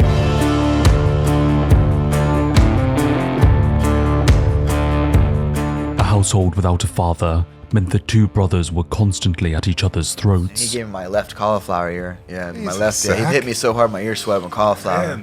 Cody's mother felt that the constant fighting and abuse was energy that needed to be spent in a different way, lest her boys continue down a darker path. This would lead to Cody being enrolled in his local wrestling squad, there to expend all that pent-up anger and resentment, there to remedy that aimlessness. It was an opportunity that would distance Cody from the same fate as his estranged father and all those lost youths around him in his community. Cody took to the sport in spectacular fashion, rising to state champion as a freshman, a truly extraordinary feat and a glimpse into the athletic success to come. But it was a title that Cody would be unable to recapture. That inability to perform at his best due to injury and level of competition was something that ate away at Cody, and soon he would succumb to the pervasive toxic lifestyle that emanated from the cracks of his desperate hometown. Pulled in by the wrong crowd, he would fall victim to drugs and alcohol.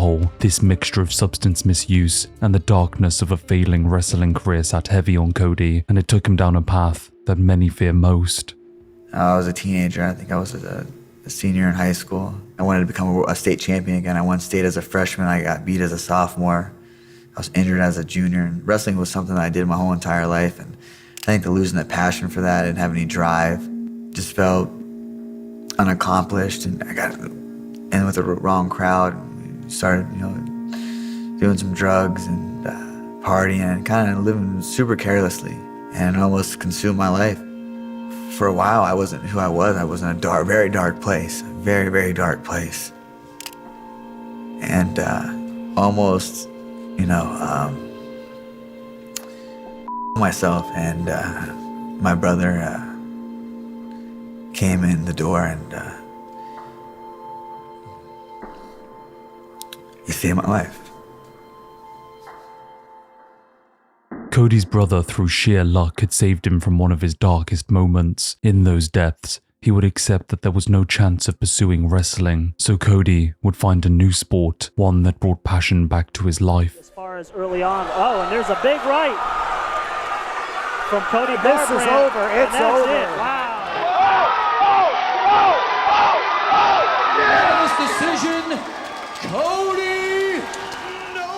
Cody would have a start in MMA as an amateur by going 4-2, not exactly the incredible jump to the top that he was looking for, but he was essentially a street fighter, untrained and rough around the edges, but underneath was a diamond. In his hometown, he was becoming a little bit of a minor celebrity, which would lead to a chance encounter that would change the trajectory of Cody's life irrevocably. He would meet a young boy that would show him that the life he so nearly chucked away was worth fighting for. Maddox Maple, a 5-year-old who was having his life ripped away from him, but not by choice. And he said, "Hey man, you should hear about that Maddox family, the Maple family." And I was like, "No, I didn't." And he explained it to me. It was the family, this 5-year-old was diagnosed with leukemia. Just like, it hit me just right in the feel goods. He had been battling leukemia for 2 years as it ravaged his body. Countless cycles of chemotherapy, leaving sores in his mouth and down his throat the size of quarters. It was no surprise that he had finally had enough. He didn't want to fight anymore. The crushing tide of relentless therapy had drowned any last semblance of hope. He wanted to die. But his family needed him to carry on fighting despite the horrors. That's when they decided to call in the help of a local fighter to help him in the battle. And so I come there and I see this little kid. I mean, he looks, just his whole world was 360, spun around and, was going in for a bursted appendix, he thought. Next thing you know, he's got a trach and a port in his chest and he's getting his first dose of chemo. Jesus. Do you remember that day when you first met Cody and what was going through your head at all? I know it's a while ago. I kind of remember. I remember when he walked in, I was a little nervous because I saw this big guy with tons of tattoos. I'm like, what? Who is this? I look at the kid and I'm just like, man, this kid, he had, big, beautiful eyes. I mean, but I just tell he had that look. You see that look before battle?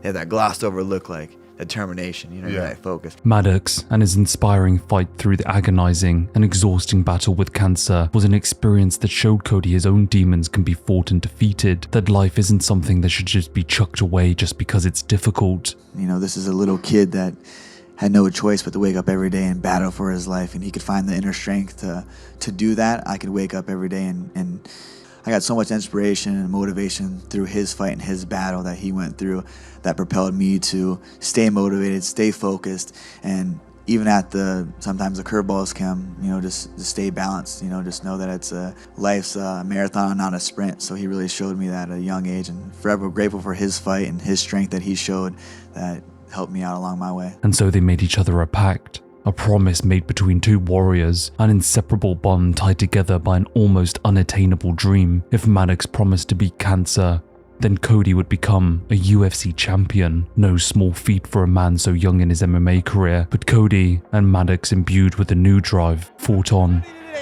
Porter needs to move. This is an onslaught from Garbrandt. Wow. Cody's out of there, to be honest with you. He looks done. Yeah. He's done. See, I told you it should have been. In my research on...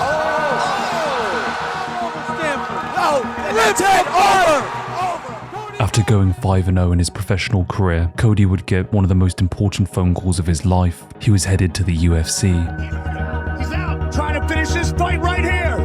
Brimage back up for now. Brimage is out on his feet, Mike. That's it, that's it. Punch landed. Martin's gonna stop it. Cody Garbrandt stops Marcus Brimage.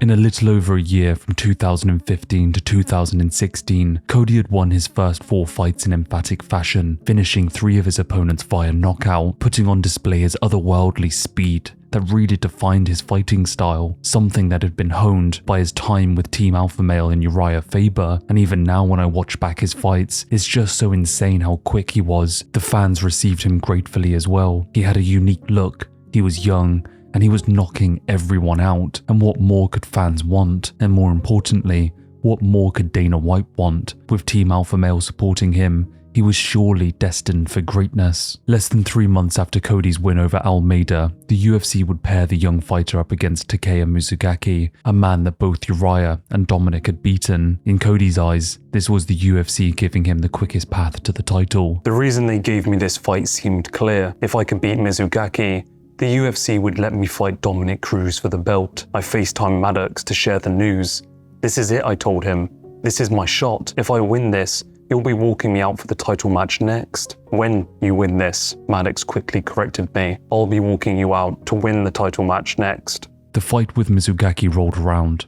August 20th in Las Vegas, Conor McGregor and Nate Diaz headlining one of the best-selling pay-per-views of all time in their highly anticipated rematch. Cody and Takeya secured themselves as the featured bout on the prelims, an extremely coveted spot for any fighter in their career. That spot on the card would certainly have the most eyes on it. Dana was tactically moving his pieces on the chessboard. He saw a young star in Cody and was giving him every helping hand he could. Backstage before the fight, Dom and Cody would cross paths, an altercation that would further cement the idea that if Garbrandt won that night, then he would be the next to face the greatest bantamweight of all time. In the locker room, before the biggest fight of Cody's life up until that point, Garbrandt's team would huddle for a prayer, a ritual that had carried the bantamweight through his undefeated rise. I asked Maddox, which hand should I knock Mizugaki out with? And he said, you're right. Cody would keep his promise. Just 40 seconds into the fight, he would land a devastating right hand. Cody would follow him down to the mat, landing several unanswered punches in a flurry. Just 8 seconds later, Big John McCarthy would be pulling Cody away, still undefeated, and now the next in line for a title shot. Cody would cement this by calling out Dominic Cruz in the post-fight interview. Dom was working the event as an analyst high up in the stadium. Cody looked up to him and said, "What's up, Dominic Cruz? Where you at? I just knocked him out faster than you. I'm gonna break your jaw. I'm gonna show you who your daddy is for real." It was a matchup that Dominic more than welcomed, Another opportunity for him to beat down on his old rival's squad. The UFC didn't want to miss out on cashing in on the storyline either, and just 2 months later, confirmed that at UFC 207 in December of that year, the pair would battle it out for the title, seemingly Team Alpha Male's last chance at defeating their longtime rival. But it was more than that for Cody. This was his opportunity to fulfill his side of the promise for Maddox, and the universe was doing everything in its power to align the two to their greatest goal. Maddox celebrated another milestone, his first year with no chemo and his second year of remission. Just 3 more to go until he won the ultimate battle and got himself declared cancer-free. With Maddox making such great progress and sticking to his end of the deal, Cody was only a couple of months away from fulfilling his. After losing to Dominic Cruz and thrusting his prodigy into the title picture, Uriah would return to competition quickly. In the pay-per-view preceding the one that hosted Garbrandt's win over Takeya Mizugaki, Uriah would return to take on Jimmy Rivera, but would unfortunately drop a unanimous decision loss. With 2 defeats in a row, he would make his retirement plans for a card taking place in his hometown of Sacramento. Uriah had accepted that dropping off of the sport in a slow fade-out was not the path that he wanted to take. He would rather finish on a high, ranked in the top echelon of the sport and in the town that he was raised. He would have his wish, a picture book ending defeating legendary UK fighter Brad Pickett and leaving his gloves in the octagon, a final waltz. He would leave the sport just 2 weeks before his student, Cody, would face Dom for the title, and for that, there was no better legacy for the California kid, a man who had shaped the sport for smaller athletes, a man who had been the catalyst for years of drama and the mentor for dozens of top-ranking championship caliber athletes. His legacy as a pioneer of the sport was undeniable, and to see him go out on a win was a meaningful moment, and one not seen for most MMA practitioners who have their careers ended after lengthy loss streaks. But his retirement night would have one more poignant moment, a beautiful and fitting end to a storyline. I started this thing out at 21 years old, 2007. I came in pajama pants because they were all I could afford walking in there. Definitely couldn't afford a haircut. If you watch that, I look like Lloyd Christmas out there. But I got a little gift here for you, man. You know, just to bring it, just to keep it real. No, you know, this is the thing. It started with that. And it's not gonna end like that, you know? I would say you could write on my face, but guess what? It's not on there. So, it's just signed, man. There it is. Your pal. Your pal, from me to you, man. And that's it. Nothing crafty, nothing mean. Just laying it to rest. Laying it to rest, man. That's it. Well, hey, thank you guys. I mean, I feel like I've been so blessed to be on this journey, and I've learned so much, and I feel like I've inspired people. I've been inspired, and just been thinking bigger. I want to thank, you know, the folks at UFC, the new owners, the you know, Lorenzo and Frank and Dana. They've always treated me with such respect and sent me out like a champion, so I appreciate it. Dom used it. I used to think he was acting like a baby, but he did use it for motivation. He's doing good now. I hope he can keep it all together after the fight with Cody. Yeah, so you're going to give him a parting shot on the way out, Faber? You better get him a reservation at the hospital for that concussion he's going to have after that, buddy. From one poster to 10 years of rivalry, the dust had finally settled on the 2 men who had made a weight class, their stories weaving in and out of one another, their losses fueling their championship and Hall of Fame earning careers, their wins, life-defining moments, etched into the history books of mixed martial arts. Strange how one moment, one poster, could be the catalyst for waves of course-altering history, the highs and lows of bantamweights orbiting 2 giants that had propelled a weight class into the stratosphere, a poster, a piece of history, a glimpse into time itself, and its legacy is slowly fading from memory as new challengers arise to the throne. And so for Cruz, there was one more man hailing from Team Alpha Male to put down, an ending chapter of sorts to a great and enduring odyssey, the final curtain call that was just 2 weeks away. I never had to chase pussy in my life. On December 30th, I ain't doing it. I don't have to. What are you talking about? What are you talking about? We'll see. So keep your fling on the string, keep your mouth shut, because this is big boy business. I'll come across there right now, dude. You're a room away. Go ahead, come over here. Yeah. Come on, turd. Let's go. You coming? You coming, little boy? Because he has to be a self-perceived savage. So a savage can't do this interview, because this is what an alpha, a savage, does. He gets mad, he gets angry, and he knocks things out and breaks things and forces things. But with a guy like me, you got to use a different approach, and that's what he's going to find out. See you in Vegas. So excited that I can talk you down. It's going to be fun. It is. I'm gonna train hard so I can kick this guy's butt, all right? Yeah, kick his butt, please. I will. Love you. Love you too, buddy.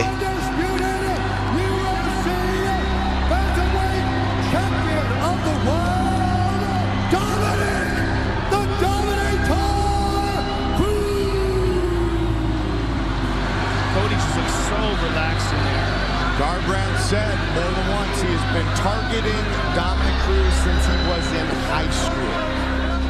I like how he keeps switching stances as well, Mike. Boy, they... Oh! Goodness! Cruz is back up, at least for now. And new undisputed UFC Bantamweight Champion of the world. Maddox Maple was 5 years old, diagnosed with leukemia, and fought his ass to be able to walk me down here and for me to finally be able to do this for him. Team Alpha Male had finally produced a man to take out Dominic in what is perhaps one of the greatest performances in a title fight by any challenger. Cody Garbrandt, imbued with an otherworldly essence, was propelled to victory by an impossible dream to claim the belt and place it in the hands of a cancer survivor, a pact between a man and a young boy, one to become a champion and the other to beat a deadly disease, the fulfillment of which transpired on one of the grandest stage the earth has to offer, is one of the most inspiring and beautiful stories the sport will ever know. Dominic Cruz, unfortunately the byproduct of fate-fulfilling dreams. My championship fight wasn't about the fight itself. In fact, it wasn't even my fight. Of course it wasn't. That championship was about something maybe bigger than any championship fight in the UFC had ever been about. As proud and happy as I am to fulfill my lifelong vision, I was way happier and more proud about what happened next. When the fight was over, I pulled Maddox into the octagon. I put that now not so little boy in the center of the spotlight for all the world to see, and I gave that belt to him. It had been for him all along. Maddox had helped me to find the strength to change my life. We both fulfilled our pact. What can you do, man? I mean, this is part of it, is losing, and part of life is losing. I think everybody here can say one time or another, maybe not in a fight, but you felt like a loser. And how do you come back from it? Let's see, you know, I know myself. I've lost before. Dominic had gone just shy of 10 years without tasting defeat inside of the octagon, and to say his reaction to falling foul once more, especially to a man from Team Alpha Male, was anything but humble would be an understatement. He was quickly critical and analytical of his performance and immediately ready to move past it. See, whilst his record was nearly perfect up until that point, his life outside of it, as we know, was anything but. Those moments of death and rebirth on the other side of the chain-linked fence of the octagon had set him up to handle loss with grace and honesty, as wins and losses spread over decades traversed all the highs and lows of bantamweight and Team Alpha Male history. The next few years following Dominic's first loss in the UFC and Cody's inconceivable undefeated rise to the throne would show that this sport is undoubtedly the most ruthless game any athlete can play, a cruel mistress with a kiss of unmatched death.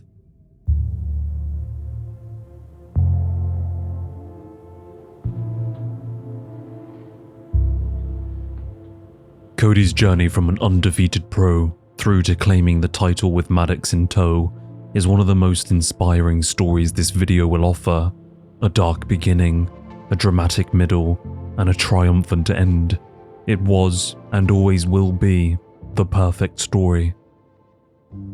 The problem with life, however, is that it doesn't have a beginning, middle and end, all perfect and wrapped up. The sun must always rise, and when it does, it brings with it something unexpected. Cody had stamped his place in the division in emphatic fashion, dispatching the consensus GOAT of the bantamweights in a performance that some have considered perfect. Cody Garbrandt, the night he beat Dominic Cruz and became the world champion, in my opinion, is the best 135-pound fighter the world has ever seen. He had done this whilst rising out of the palpable darkness of a failed wrestling career. All the while, fulfilling an impossible pact with a cancer survivor is one of the most beautiful and moving stories this sport has to offer, but the universe had been laying the foundations of a fall to match that meteoric rise. All paths now lay toward one man, TJ Dillashaw, a former teammate and a man despised by Cody and his entourage. Since Dominic Cruz's comeback securing the title from TJ Dillashaw and continued his cull of Team Alpha Male with mixed success, Nonetheless, TJ, the entire time, would have to third wheel all the way back to his title shot. His split decision loss to Dominic was extremely controversial, and many felt that he had easily deserved to get an immediate rematch. But alas, he would have to secure his #1 contender spot in a rematch against Rafael Assunção, a fight that would take place on the historic UFC 200 event. Tucked away on the prelims, TJ would handily outclass the man who had previously beaten him, and by doing so,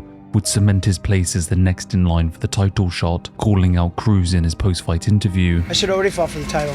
I want my belt back. I feel like it's rightfully mine anyways. I feel like I won that fight, so I think I'm ready for it now. It was clearly the fight to make, and people were fully expecting the announcement to come through the letterbox imminently. The problem was that the UFC had their new bantamweight Conor McGregor that they were pushing extremely hard. To rub salt into TJ's open wound, they would ask the former champ to warm up the seats of bloodthirsty fans by taking on #2 ranked John Lineker in the fight preceding the bantamweight title matchup at UFC 207. TJ wasn't exactly impressed at being sidelined again. You get a little bitter about it. You get a little pissed off that things don't go the way down they're supposed to, you know?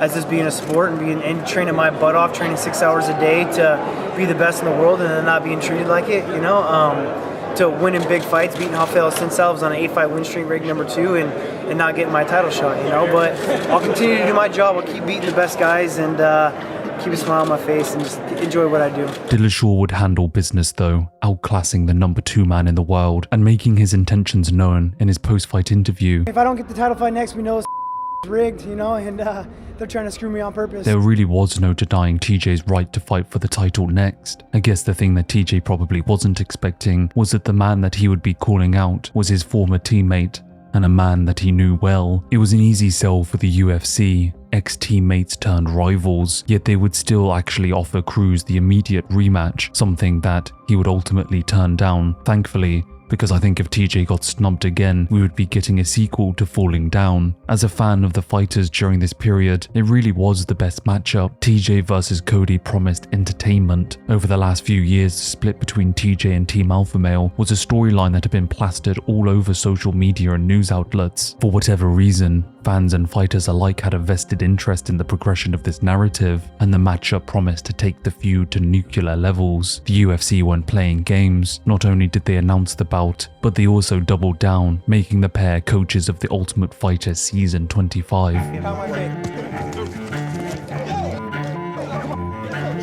I'm so scared. So scared, dude.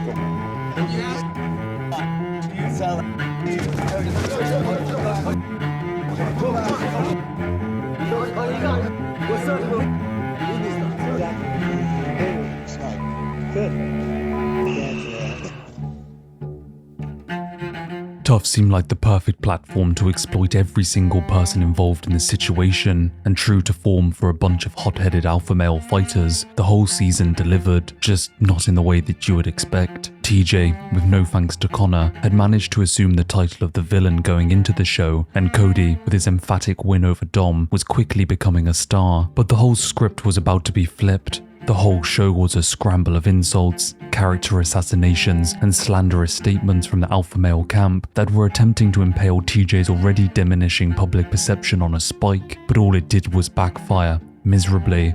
The show was a complete mess. No one walked away looking like the good guy, but what it did do was split public perception on who was actually in the wrong. Fans couldn't agree on anything. Lies, truth, and facts blurred into a hazy mirage of testosterone-infused propaganda. It became apparent that the story wasn't as simple as it seemed, and untangling the two different perspectives on who was right regarding TJ's departure and who was wrong, and everything in between was a fruitless task. Justin Buckles, the Team Alpha Male head coach, took a front seat in trading barbs with TJ and Dwayne, but the problem was, Justin was the very man that had encouraged TJ to move to Colorado in the first place. It was just madness.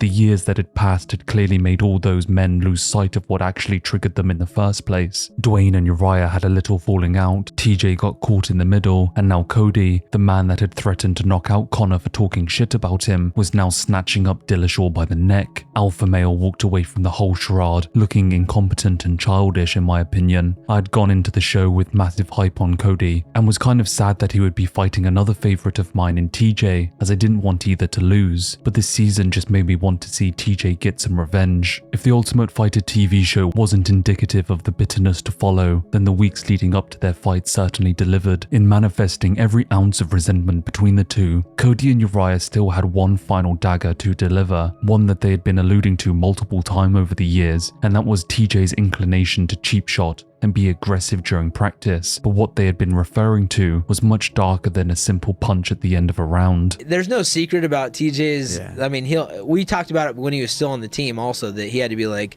reeled in a little bit, right? He's just got a temper. That's why you called him Dillashaw? Yeah, Dillashaw, Dillashank. That's why Chris is out, you know what I mean? Need him in the back of the head. Chris Holdsworth? That's where the injury came from? I don't want to... And I guess Chris choked him out, and TJ got out and fucking kneed him in the back of the head. When he's down on the mat. When he was down on the mat. In a grappling match? That is complete bullcrap. I mean, even just the way everything has gone down will prove that to you. So you're telling me that I'm kneeing people in the back of the head in between rounds and ruining their careers, but you want me to stay on your team? Is it true that TJ Dillashaw is responsible for you having to retire? Did he in fact injure you?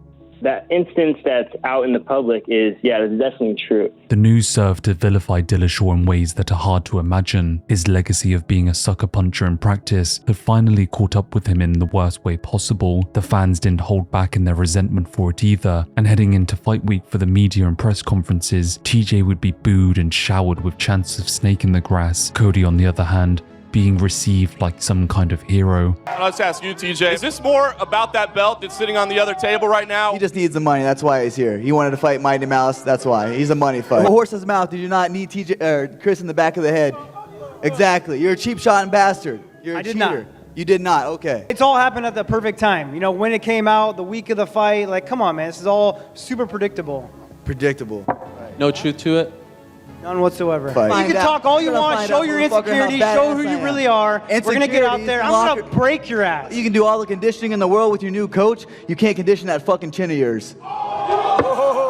And you wouldn't believe it, but Team Alpha Male still had one more skeleton to drag out of the closet. TJ had denied allegations of being knocked out by Cody in practice, but they had the footage, and after consistent threats to release it, this is the videotape of Cody knocking out TJ, and TMZ is trying to buy it for me for 50 grand. They finally cracked a few days before the fight. The footage spoke for itself and seemed to solidify the fact that Cody that had destroyed Dominic was about to do the same to TJ.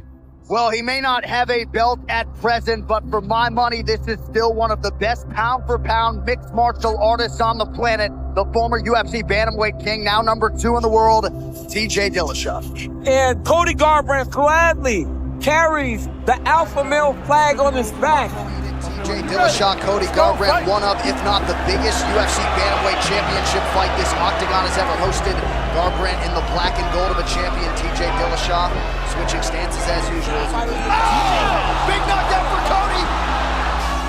We really don't know how hurt TJ still is. Oh, he caught him with a head kick! And a right hand as well. That's exactly what coach was asking for. Oh! He's hurt! TJ Dillashaw has done it! Dillashaw now a two-time UFC Bantamweight champion! Declaring the winner by knockout and new undisputed.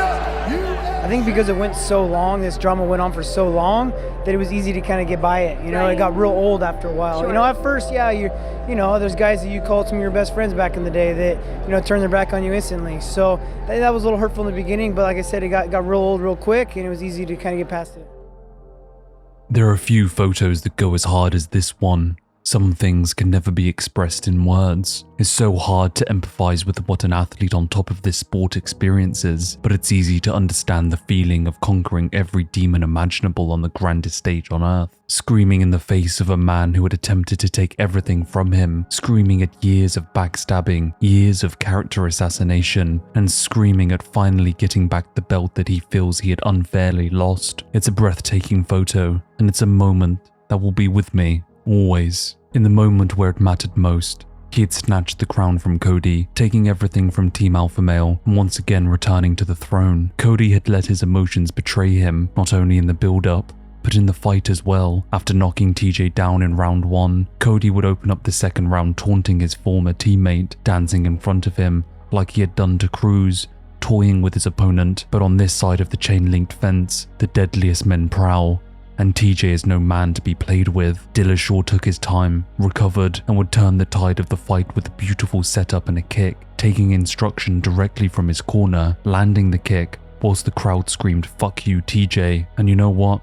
That made the whole thing even more beautiful. This whole saga had happened all because TJ had followed Dwayne to Colorado, and here in the fight where it mattered most, it was Dwayne's advice that had essentially won him the belt back, and nothing more can be said than that. It's simple and beautiful, poetic storytelling. Cody arrived to the post-fight press conference wearing a snakeskin suit. In victory, it would have been symbolic. In defeat, it was just kind of sad. What could have been, I suppose. Cody was rather level-headed after the fact. He wanted to get an immediate rematch, of course. TJ, on the other hand, was happy the whole thing was over and looked to leave the saga in the past. The fight was a massive success. It drew in massive numbers. Cody was still a star, and TJ was ever so marketable as a champion. A rematch was inevitable, and halfway through the next year, the pair would see themselves in the build-up to their second fight. But things were different.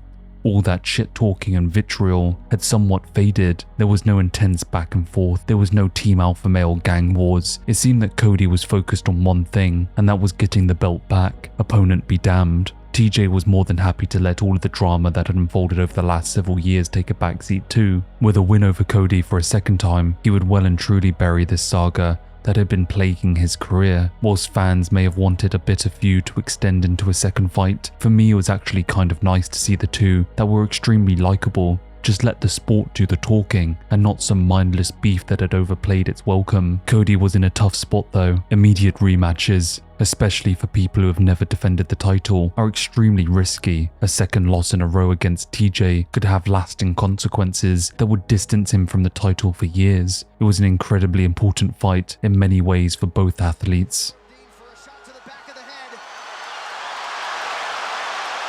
Garbrandt in a world of trouble. Oh! Big knee! Oh, that's it! TJ Dillashaw is still the undisputed UFC. TJ had managed to put himself in the crosshairs and be the fall guy for every fan and ex-teammates' animosity, and in the face of public scrutiny, he had stayed focused and driven. Without that fact, he surely would have faltered against Cody's relentless abuse and venom. But regardless of the palpable acrimony, Dillashaw emerged the other side of the fights as a champion, claiming back the belt he coveted so much, but also seemingly ending the feud with Team Alpha Male. While season 25 of Tough would serve to make the Alpha Male team look confused and directionless in their animosity towards TJ, no one walked away from the saga looking like the good guy. TJ was ousted as an arrogant cheap shotter that put his own teammates' health at risk, and whilst Justin Buckles walked back some of the facts regarding the knee, it wasn't exactly a good look for TJ, and the whole of Team Alpha Male just looked so pathetic when you considered the whole beef could be boiled down to the crucifixion for TJ for simply changing camps, something fighters do all the time. It was a mindless witch hunt that ultimately destroyed the reputation of everyone involved. Friendships and mentorships were razed to ash,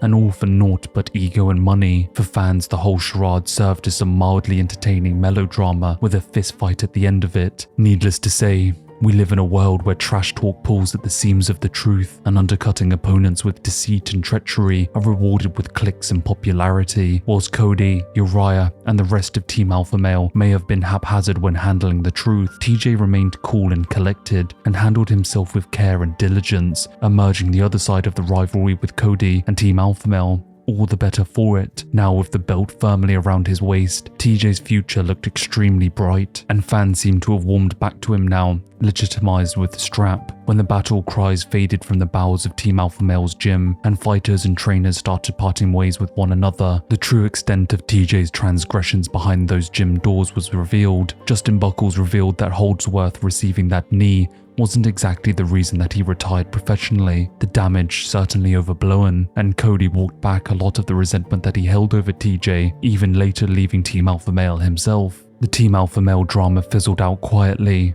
the final muffled notes of a messy and scrambled symphony. Dom and Uriah had settled their differences, and the epilogue that Cody's and TJ's rivalry served as was naught but the crimson waves of a setting sun, the final to one of the most storied sets of events the sport will ever know. The screen fades to black, and the curtains draw.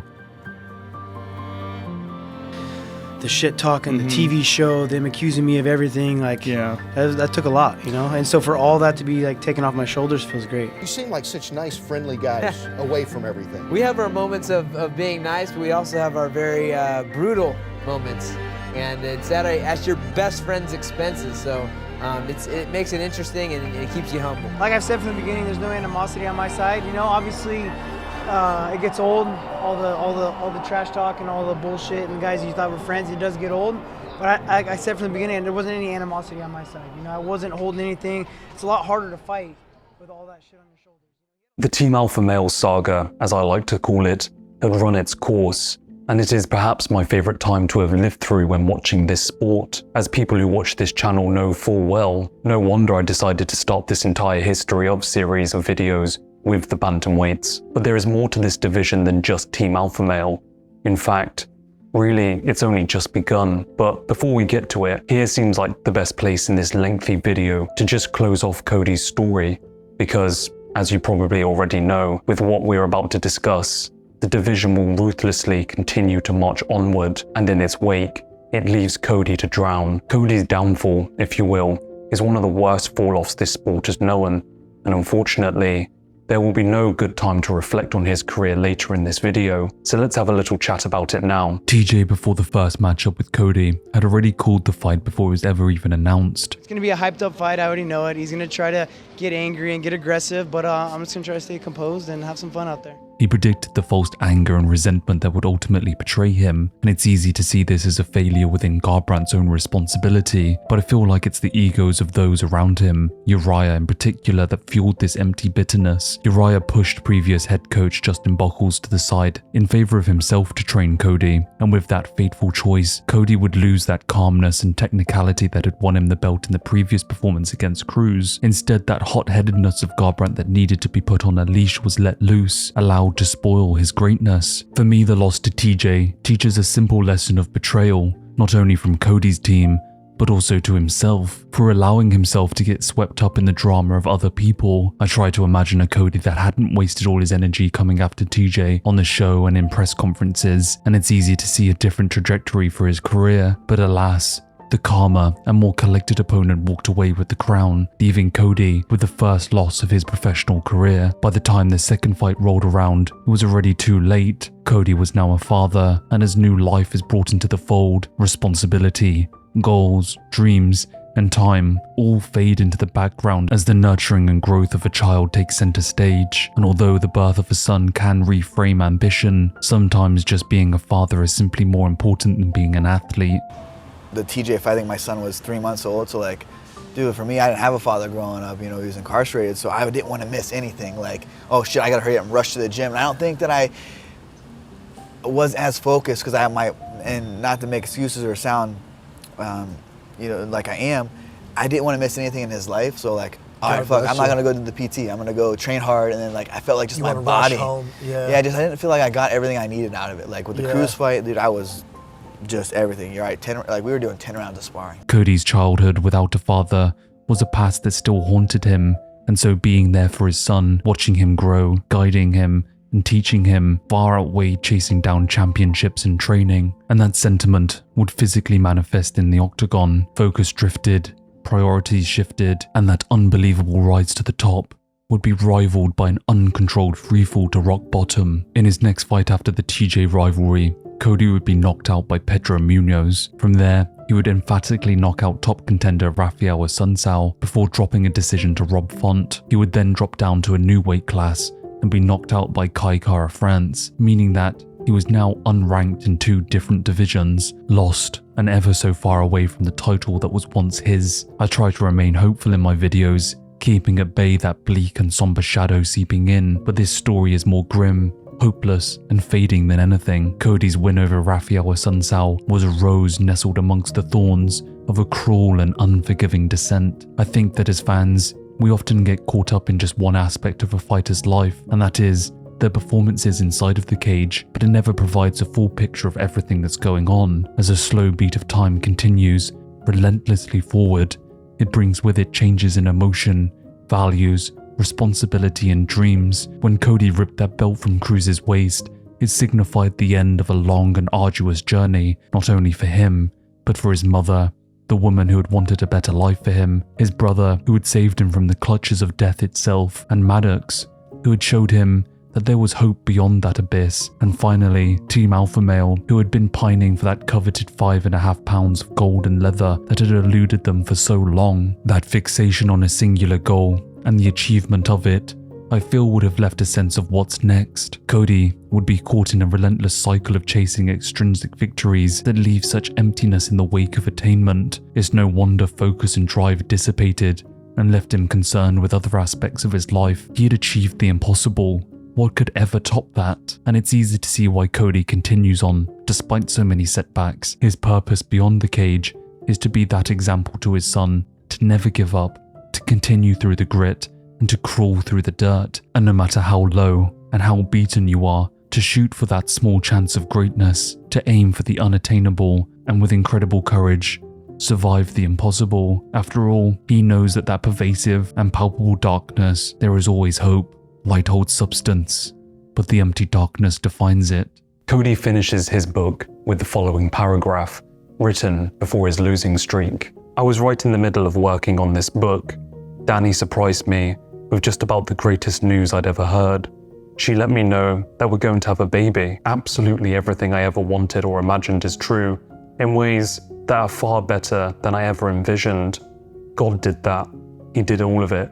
The ups, the downs, every bit of it was exactly what needed to happen in order to get Maddox and me and everyone around us who we love and cherish exactly to the point where we are today. And the best part is, I get it, I see it, and I'm thankful for all of it. That's why I swear that every morning when I wake up, for as long as I live, no matter what happens from here on out, I will continue to thank God for everything. There is a home in Uhrichsville, Ohio, and in one of the rooms, hanging on the wall of a cancer survivor's bedroom, is a poster next to a photo of Cody Garbrandt, and scribbled on it is a phrase that says, My last day of chemo. It was tough, but I was tougher. Tough times never last. Tough people do.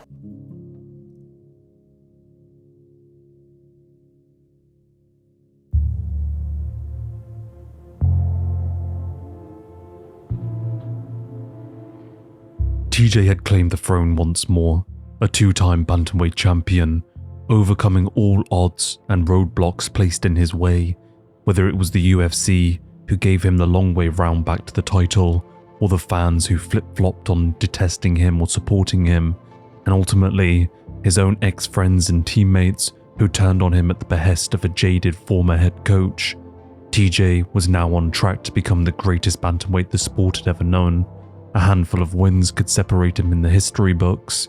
Dom was still lurking in the background, injured, but still there waiting to come back, and killers were rising through the ranks. But there was an unlikely chance for greatness peeking over the horizon. In the background of all of this, Dana White had been setting his sights on ending the division below Dillashaw's. We'll see how this thing plays out, but there's guys, even if it goes away, guys like Benavidez and guys like that could move up a weight class too. Do you think they'd be higher, bigger interest with Demetrius, with such a great champion? Yeah, you would think so. You would think so, but it never happened. They never pulled ratings. They never pulled pay-per-views. It wasn't, Demetrius Johnson had landed himself in a precarious position. He was easily the most dominant champion in the promotion's history, breaking Anderson Silva's record with 11 title defenses. But the problem was, despite skill, talent, and the mastery of the art of 8 limbs, DJ had every single factor playing against him. He was small, he didn't trash talk, and he devoted himself completely to training and being a father. This vital set of ingredients created a champion that the wider MMA community disregarded, his pay-per-view sales following suit. He has the lowest selling pay-per-view in the history of the UFC in the modern era. And so the UFC just wanted to make his division disappear. The UFC played with the notion of sending a challenger down a weight class to engage audiences again, a proven star with a modest draw, TJ Dillashaw. A fight between him and TJ Dillashaw would be something that people would actually be interested in. Who would want to see Demetrius Johnson versus TJ Dillashaw? Dillashaw calling me every day. I'm cutting weight. I'm cutting weight.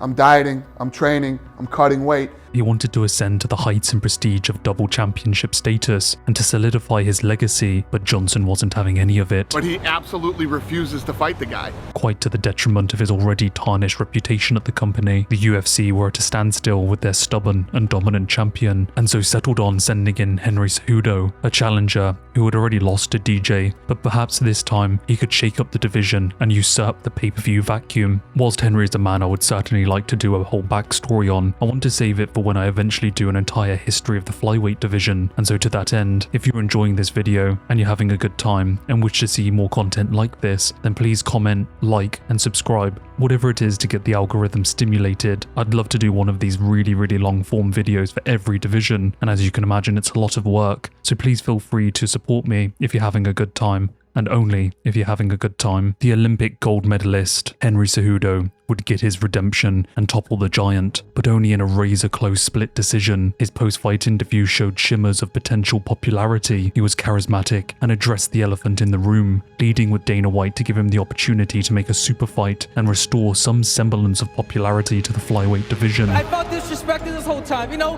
And America is all about winners, Joe. I want to fight the winner at 135 pounds. I deserve it. Olympic champion, now UFC champion. Henry's call-out would be answered later on that night when TJ reigned victorious over Cody. Henry Cejudo won the flyweight title before this fight and said that he wants to come up and fight you at 135 pounds. I think that would be a fantastic fight. Bring it, baby. Let's do this. The UFC held back on their proposition to vanquish the flyweights, and DJ's career would turn down a path that is both inspiring and surprising. More on that in this video that I made on my channel. With the belt firmly around Henry's waist, he wouldn't wait around and accept the same fate as DJ, and quickly brought hype to a potential matchup between himself and TJ. Shortly after their performances at UFC 227, the pair would walk onto the set of TMZ and trade barbs. Fighter run right through you. No, I'm a different fighter, and you know that. I can tell you respect me. Yeah, I got respect for you. I can tell You're you. gold medalist. I can't wait to take that too. I'll take it off you. Not only had the UFC rid themselves of someone who got in his own way regarding growing a brand, but now they had a man who was more than willing to get in front of the cameras and generate clicks. The fight between TJ and Henry was quickly announced as Dana White sought to buy into the hype. The questions were soon to follow regarding TJ's ability to go down a weight class. Dropping down a division in an attempt to become a double champion is a particularly incredible feat on TJ's part, considering most athletes choose to go up in weight when attempting to solidify a legacy. Scarier too was the fact that TJ was already a shredded 135-pounder, seemingly no spare flesh to shed. Naturally, when the fight was announced, the first cloud of doubt over the matchup was whether it was even possible to make weight in the first place. It was reported that even at his walk-around weight of 150 pounds, TJ had just 8% body fat. There was over 25 pounds to lose, and no room to budge. TJ, despite the lingering question marks upon his overzealous plight into the realm of starvation, would waltz into a 12-week-long, arduous training camp, one that would strip away the weight required to meet the limit, and at the same time make him a more effective fighter. TJ's obsession with being the best. It's a trait so interlaced with those that are champion, a trait that is both a blessing and a curse. His single-minded devotion to breaking records and doing what no one else had ever done was enough to drag him through the grueling workouts, the cut, and the relentless fight camp. The problem is, no matter how mentally resilient an individual can be, sometimes the body gives up well before the mind. Those extra 10 pounds to cut was simply a toll TJ's body could not afford to make. His body, crushed and defeated, began to shut down. He was tired, lethargic, and lacked any energy. Blood tests would show that he had actually become extremely anemic. His body was done, but was there something he could take to fix this? And I started crashing, and I tested my hematocrit. I was down in the 30s, which I normally walk around like a 45. Low, you know, very low. And so I was down in the 30s, high 30s, but you know, on the verge of becoming anemic.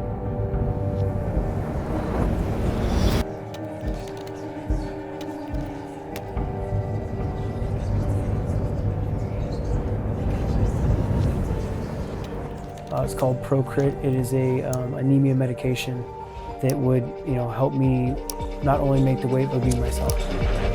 Yeah, I'm on a mission to get it. Gonna question you with us, you wizard. I'm in a pushing the limits. Better finish the race. Who's watching the minutes? Sharp as a razor with it. Feeling the rage, you know what it takes to win it. I wanna pay for giving. I had a razor villagers, major business. So I'm stopping at nothing. You see me, it's not a discussion. I'm dumping and dumping. Had to stop the dungeon, sitting with all the suits corrupted, telling me you're like a bee, I erupted, trying to stop this, now watch this. TJ, with some extra little help, managed to get himself through the rest of fight camp, and despite the horrific nature of a gaunt and chiseled TJ, the man himself couldn't have been more positive about the numbers he was generating and his health leading into fight week. No problem at all. I feel powerful. I'm stronger than I was in my last camp. That's no joke. I put up new PRs in my snatch, I put new PRs in my clean and press. So I'm powerful, I'm explosive. You know, I'm setting new lactate threshold levels on the bike. A week no less, where promotion is at the top of the itinerary, putting increased stress on these athletes who not only have to be precise with their dieting and workouts, but also spend long days hyping up their fight. TJ's popularity had somewhat recovered from his Team Alpha Male saga during those 2 fights with Cody, but staying true to character, he would once again ruin his own reputation during this fight week. I've said it many times, TJ is easily one of my top 3 fighters of all time, but often he doesn't know when to just not say whatever is on his mind. His pursuit of greatness at any cost is what defines his character, is why and I assume others like him, he is very upfront about the sacrifices he makes and the dedication that he has. None so more obvious than when leaving Team Alpha Male in the first place. He saw double championship status as an opportunity to solidify his name in the MMA history books forever, but he also understood the wider UFC political landscape at the time and knew that if he were to win, likely the UFC would close the flyweight division down forever, a division bearing in mind that his current teammates and friends were all in, and here he was, all fight week long, bragging about how he was going down to close it. It was something that Henry latched onto and made TJ out to be the villain. That's exactly who he is. You have friends like Joe Benavidez, you have guys like Shorty Torres living with. These are all flyweights, bro. Where's your respect, man? And so the fans on social media were quick to turn against him. Henry may have been standing on his soapbox, but TJ did let out one truth: the sport is selfish, and no amount of virtue signaling will ever take that away. I'm doing it for all the 125. And that's your problem. So you know. I'm doing this for myself. This is a selfish sport. I'm going out there and I'm winning for myself. I'm going to be the greatest. Ultimately, one man steps in the cage on the night, and it is only his willpower and spirit that chases victory. Despite the drama, there was a bigger task at hand. Weigh-ins were just around the corner, the fight before the fight, and TJ had to answer all the lingering questions. A cloud of hot steam condensates on a plane of glass. Warm streaks of water droplets split through the murky coating, giving onlookers a glimpse at an eerie visage of a man. TJ was hunched over, bones protruding through tanned skin. It was the most important part of fight week, the day before weigh-ins, and TJ was cutting every last droplet of water he could from his increasingly dehydrated body. I got no body fat. Fuck.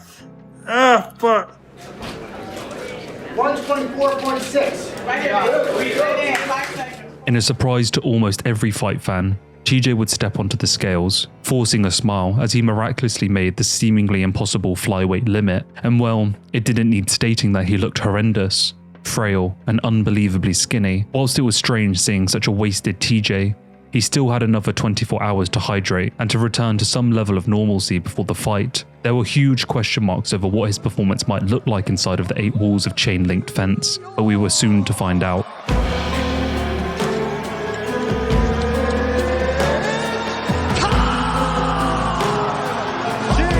Bantamweight champion of the world, the challenger, TJ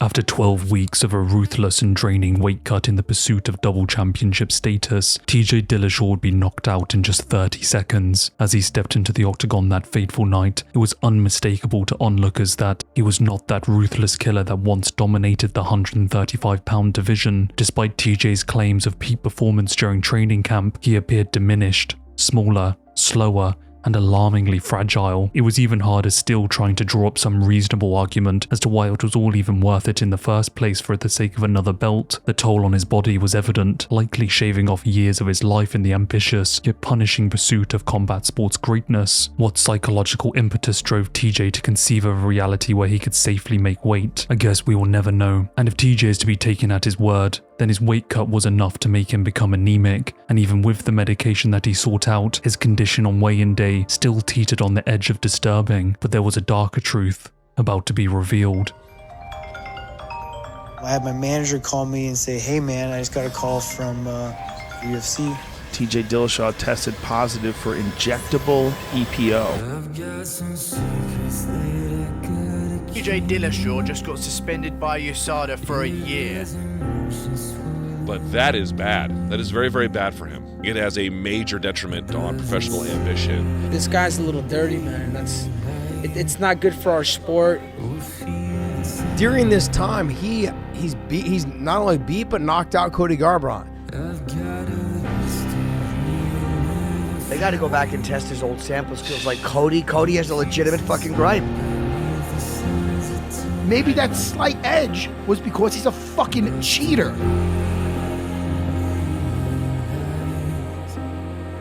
It's downright disgusting. I mean, for his legacy, it's devastating. It's what legacy? Yeah. What fucking legacy? In his first public announcement regarding the positive test, TJ relinquishes the belt, and he notes that this is specifically due to the respect that he has for his division. But how can you talk about respect when you actively cheated in a sport that puts the competitor's health at risk each and every time that you step into the octagon? There is no respect when the advantage you gain is in increased power, increased speed, and increased endurance, all specific attributes that quite literally make you more deadly. There is nothing more egregious in combat sports than placing your own legacy above the health and safety of your peers. It's not a question of whether TJ can recover from this. His legacy was lit aflame the moment he took a step down this path, and as the history books are razed to ash and dust, there is no space for excuses or reason. TJ deliberately corrupted the game to eschew a level playing field, but the problem is, when you attempt to manipulate the universe, it always bites back. TJ couldn't escape fate, and no matter how hard you try, the world will always catch up with your transgressions one way or another. And regardless of whether he did or didn't cheat previously to the Cejudo fight, doesn't matter, because the court of public opinion had already executed his legacy. Chris Holdsworth said that the truth would out in the end, and I guess we should have taken him for his word. TJ was now branded and marked and sanctioned from the sport, leaving time to slowly forget his place in the division that he had once ruled over.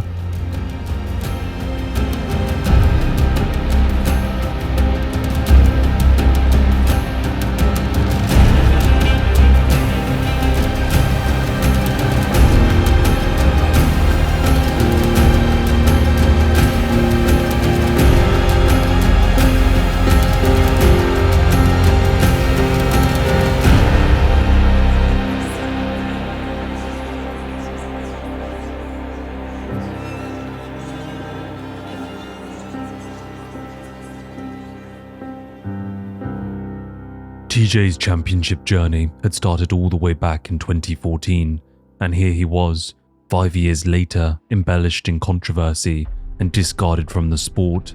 For the first time in a very long time, the sport had lost its linearity, and two men would have to stitch back the division and return it to some kind of order, and TJ would have to wait 2 years at the very least before he would even think about returning to the fight game.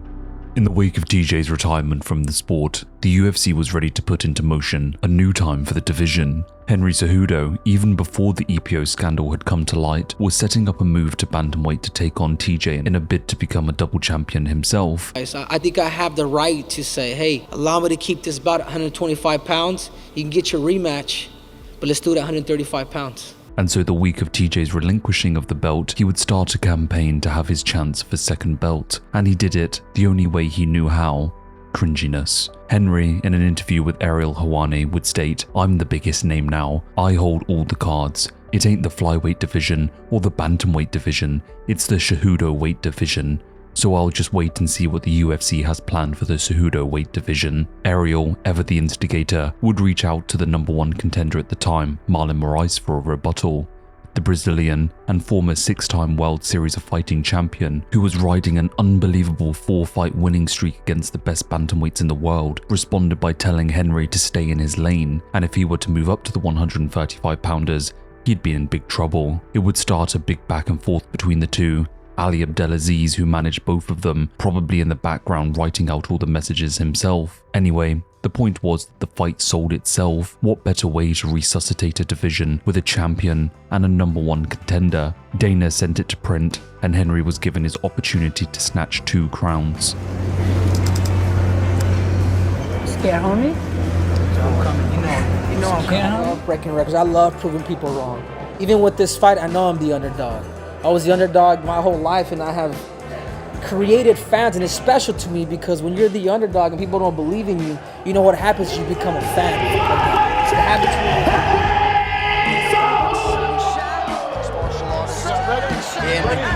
the world.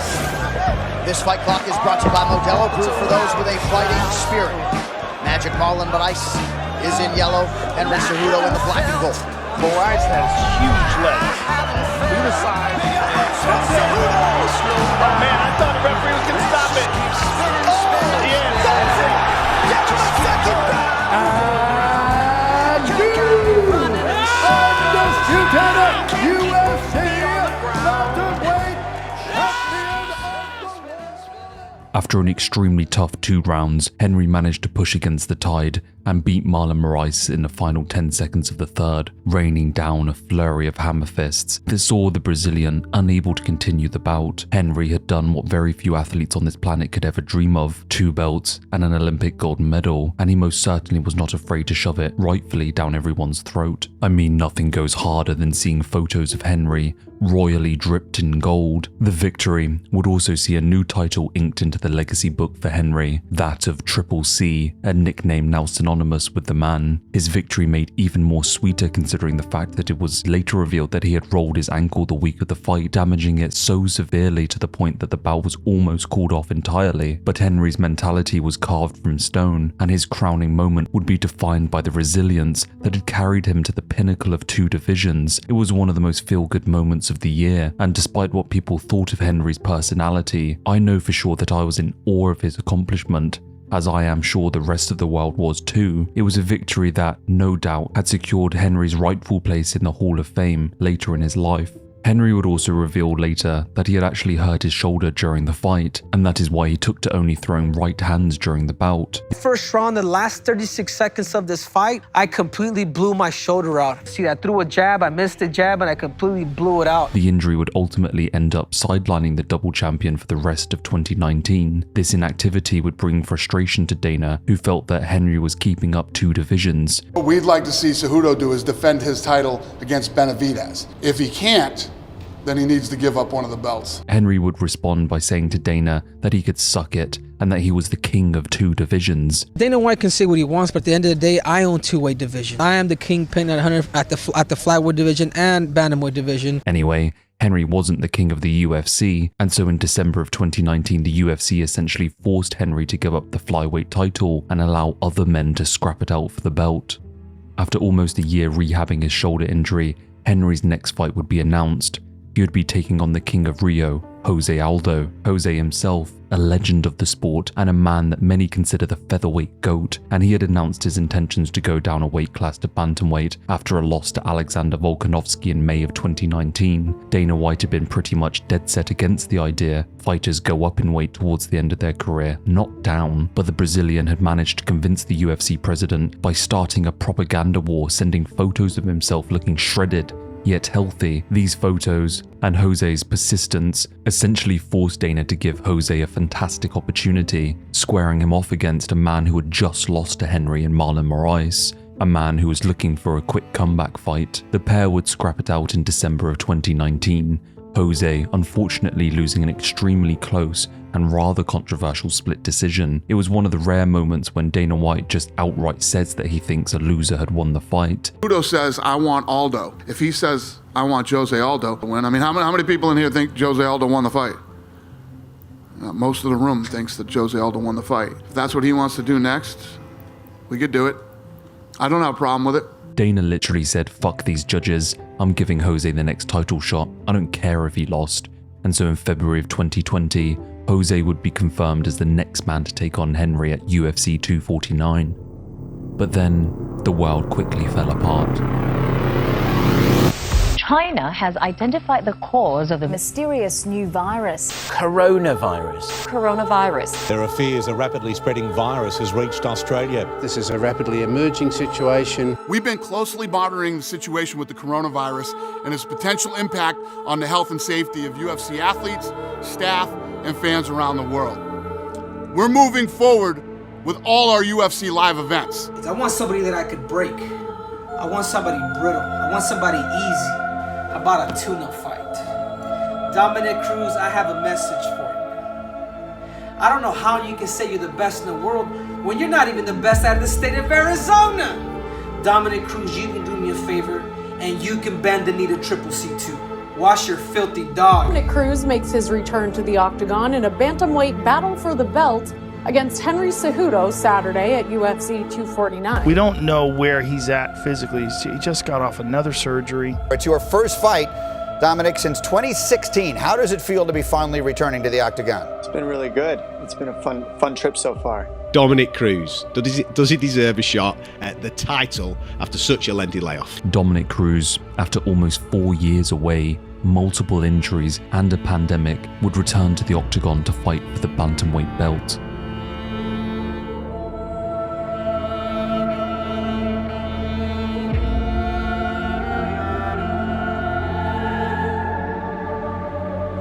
Ladies and gentlemen, referee Keith Peterson has called a stop to this contest at 4 minutes, 58 seconds of round number 2. Declaring the winner by TKO and still the undisputed UFC Bantamweight. Shook his hand and said, I need you to let me go out. This is a title fight. I need you to not be stopping this early. And I'm asking you, like, yo, man, let me fight my fight. Let me go out there if this is going to be stopped. My experience of him was smelling like he had been out all night the night before, like cigarettes and alcohol. I actually kind of want to make an announcement, man. Joe, I'm happy with my career. I've done enough in the sport. I want to walk away. I want to enjoy myself. I'm 33 years old. I have a girl now, Amanda, who's watching back home. I eventually want to start a family. Since I was 11 years old, I sacrificed my whole life to get where I'm at today. I'm not going to let nobody take that from me, so I'm retiring tonight, Joe.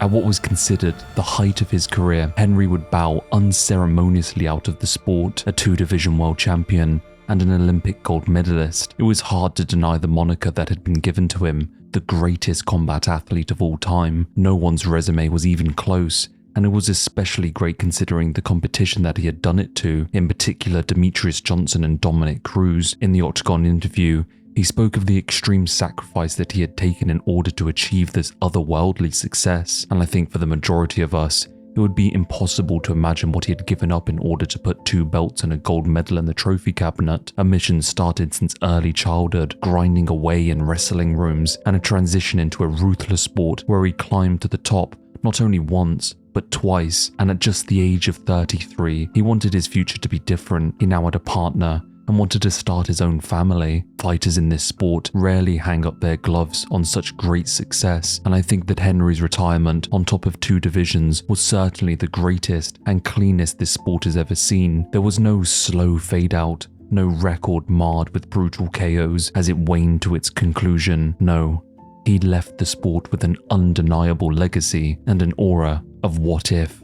The man that had shared the octagon with him in his final bout, Dominic Cruz, had a rather different perspective on the whole thing. In direct contrast with his loss against Cody, Dom was extremely frustrated with the stoppage from Keith Peterson, and to be fair, out of all the fighters that call foul on early intervention, Dominic Cruz had a fairly good point. It was a questionable stoppage at best, something apparent not only to the commentators in the immediate aftermath, but many of the fans watching at home, and even now, revisiting it many years later, I believe it was very obvious that Dom was snubbed of an opportunity to fight back. I mean, after all, he was standing back up, but fate had chosen its course on Dominic's comeback, and despite his frustration with the sport, it would march on ruthlessly. Cruz would fade into the fizzled and murky haze of isolation as the pandemic spread, and at a point that the division had seemed to have gathered some semblance of order with a dominant force at the reins, chaos had unfortunately befell the 135-pounders again. Triple C's out. And so fans looked down the rankings to see who might be the next person to wrap 5.5 pounds of gold and leather around their waist.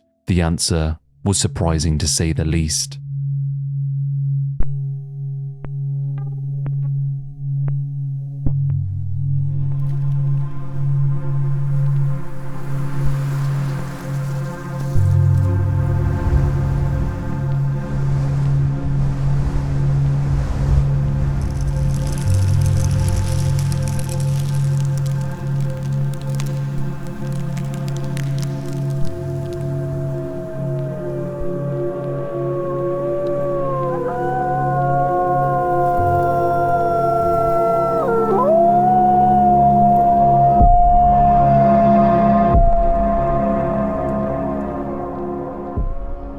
A wolf howls into the winter expanse, its call carried by frigid winds, but ultimately lost amidst the boundless timbers. The northeastern taiga forest is 650,000 square miles of desolate and unforgiving terrain. A flock of onyx black ravens circle an abandoned carcass, killed by predators, or even more likely, the forest that provides so little. Thousands of trees extrude from the snow-lined ground, the woodland, a seemingly endless maze of branches, boughs, and snowpack. Deer musks traverse this most hostile landscape, their vampiric fangs protruding from their fur-lined faces, their every step stalked by Siberian wolves. The frozen tundra, only survived by the toughest and most resilient creatures on the planet. Pyotr Yan was born in Dudinka, a small town on the shores of northern Siberia, funded by its shipping industry, and much like the musk that treads amidst the forest, this town has a loose grip on survival, poverty, harsh working conditions, and an environment that seems as close to inhospitable as possible. 8 months of winter spent below freezing, and 45 days the town is coated in the bleakness of a seemingly endless night. I couldn't imagine living in such an uncompromising environment, a harsh reality for any kid to grow up in, and it's no wonder that Yan would end up being a conflicted and rage-filled child. His parents sought to find an outlet for all his aggression, fearing that their son would end up on the wrong side of a terrible incident, or even prison. They would enroll him in taekwondo, a sport that he would quickly excel in, and although he enjoyed it, it wasn't until his brother introduced him to boxing that he found his true passion. Yan was extremely talented and would be picked up by a trainer in a bigger city. Pyotr, chasing a dream, packed his bags and dove headfirst into a new world. By the time he had turned 20, he had earned the title of master boxer in Russia, which is actually a big deal, and was looking to start a lengthy career in the sport. But it didn't take Yan very long to realize that there was no money to be made, and also be confronted with the harsh corruption that the sport is known for. All it took was a nonsense disqualification in a fight that he was handily winning for him to quite literally remove his boxing gloves and chuck them at the judges. He would never box again, but his time spent training in the city had seen him cross paths with many MMA fighters looking to improve their boxing. Yan would destroy these fighters in the training room, and so he thought to himself, if he could beat these relatively successful MMA guys on the mat, why not do it under the bright lights and get paid for it? With barely any training, he would enter his first MMA fight as a professional, where he would destroy his first opponent with a brutal KO that put some of the bigger regional organizations on notice. ACB,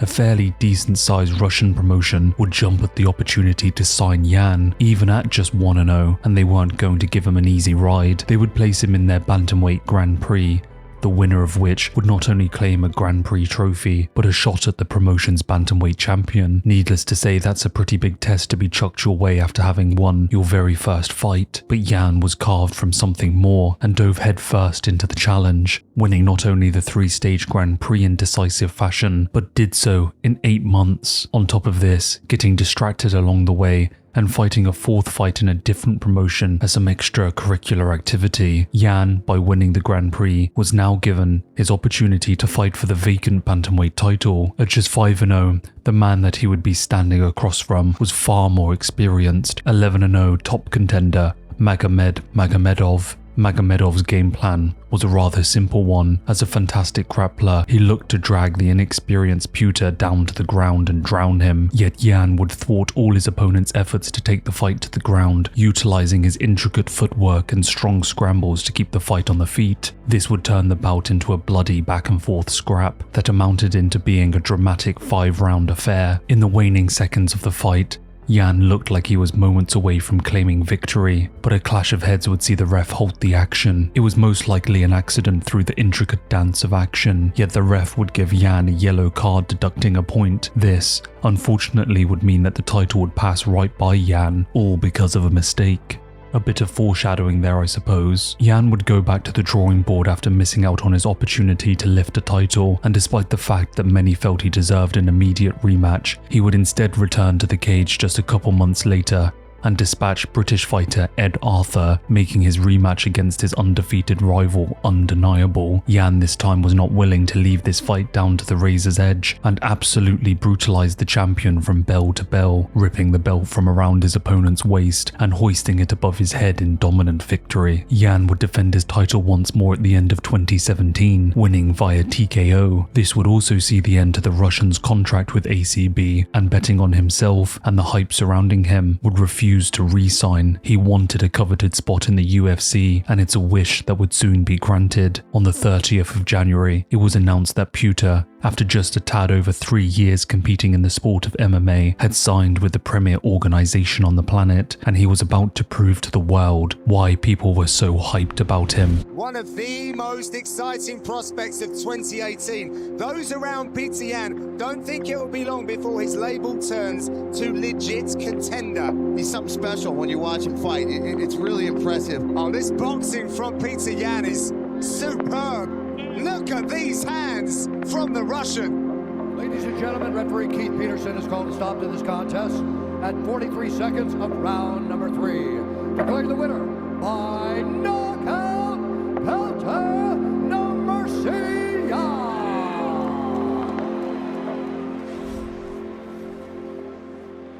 In just one calendar year, Yan had gone from an unranked prospect to number 7 in the entire world. It was his win over Jimmy Rivera at UFC 238 that he would make his bid for a shot at UFC Gold, and considering that the division was in such dire straits after TJ's controversies, Yan's call-out wasn't exactly unwarranted. There was no clear next challenger for the throne, and so Pewter felt that perhaps he could smuggle his way in. It was quite remarkable to see such a meteoric rise in the sport, but it was well deserved. The UFC had other plans though. They wanted a clear and definitive next challenger, and so at UFC 245, a half year later in December of 2019, the pay-per-view would serve as a platform to bring some order to the division. Jose Aldo would take on Marlon Moraes, and alongside this, Pewter Yan would be placed on the same card, and he would be taking on an interesting matchup that would equally give him a legitimate claim to the title. I guess the UFC wanted options, and that's exactly what they got, because Yan would be taking on a kid from California. That's right, Uriah Faber was back. See, retirements in this sport never really last that long, as we will come to learn. I don't know what it is about MMA fighters, but they love a comeback, and more often than not, it goes rather unfortunately. The fight game is a siren song, constantly calling these warriors back to the crucible. There is a saying that every time a comeback is announced, the gods flip a coin. After announcing his retirement in 2016, the UFC would honor the California kid's pioneering career with one of the most esteemed honors the company can bestow upon one of their athletes. Uriah would be introduced into the UFC Hall of Fame, a prestigious honor and one that just perfectly tied up his career. He got his final title shot. It was going out on a win fought in his hometown, and now he was a Hall of Famer. What more could any athlete want? But after 2.5 years away from competition, Uriah would step in on relatively short notice to serve as the co-main event for a UFC event taking place in July of 2019, another event in his hometown of Sacramento. He would be taking on Ricky Simon, a man who had been blazing through the division and was riding an 8-fight winning streak, ranked 15th in the division. It was a surprise to see him back, to say the least. And the UFC wasn't playing games either. They fed him to an absolute dog who was wanting to make a name for himself. But Uriah, well, he big brothered him inside of the octagon. Within just 46 seconds, he would knock out the up-and-coming bantamweight and placed himself in the rankings once more. It was unbelievable to say the least, and the win must have given Uriah an IV drip of confidence. Needless to say, This type of stuff doesn't happen for vets. They don't get these fairy tale stories. Uriah was riding the thrill of victory and seemed confident with another win over a top-ranked guy that he could get a title shot. The UFC recognized the opportunity they had. Uriah was a sell for a lot of fans and could get bums on the seat and eyes on the screen. And there was also a man that the UFC were looking to get a bigger name for, Petr Yan. Both fighters saw it as a perfect opportunity for each other, and the date was set for December 19th of 2019. The pair would open up the main card for a stacked UFC 245. After a competitive first round that saw the UFC vet hang in there with the young talent, the second round onward would see the tide turn in favor of the Russian. Yan would get his timing, winning exchanges from the clinch that would see Uriah drop to the floor multiple times, and ultimately finished in brutal fashion in the third, giving legitimacy to Yan's fighting name of No Mercy. Uriah bullied inside of the cage for as long as it lasted, a true beatdown and a savage loss. Yan, with the victory, had solidified his place in the top 5 and would now sit back, awaiting his title shot. Uriah, on the other hand, was just another man who foolishly thought that there was a chance at working back towards the title. Despite being at the tail end of his career, he erroneously believed that this cutthroat sport would offer him redemption, but all that is ever extended is callous candor. Uriah had no business stepping in the cage against such a young, hungry, and devastating threat, and so the octagon spat him out the other side of its threshold, broken and beaten. A statement wrought in blood and bruises, and it said, "This time, stay retired." He would hang up his gloves for the final time on a loss, another gravestone littering the path for all other delusional fighters to wander past as they tried to outrun Father Time. We would never see Uriah Faber in the octagon again. His beautiful and picturesque retirement in his hometown against Brad Pickett, mutilated and spoiled. As we know, at UFC 249, after beating Dominic Cruz, Henry would retire from the UFC. The organization would move on rather quickly with the bantamweight division. Petr Yan had more than earned his shot at gold. He was the obvious A-side for the vacant title. The question was, who would be his dance partner? Well, the man who had lost his last shot at the title due to a shoulder injury, the King of Rio, Jose Aldo. It was a weird time in the sport, to say the least. It truly felt like a new beginning. Petr Yan, the new guard moving in, and a legend of a higher weight class, looking to create a new legacy. The vacant title was on the line, and whoever could grasp it would start a new era for the division. One way or another, at the end of this one, the Bantamweight title will no longer be vacant. The Russian boxer Petr Yan, at 27 years old, he has arrived at his first UFC title fight. Former sparring partners turned championship foes with an embrace here.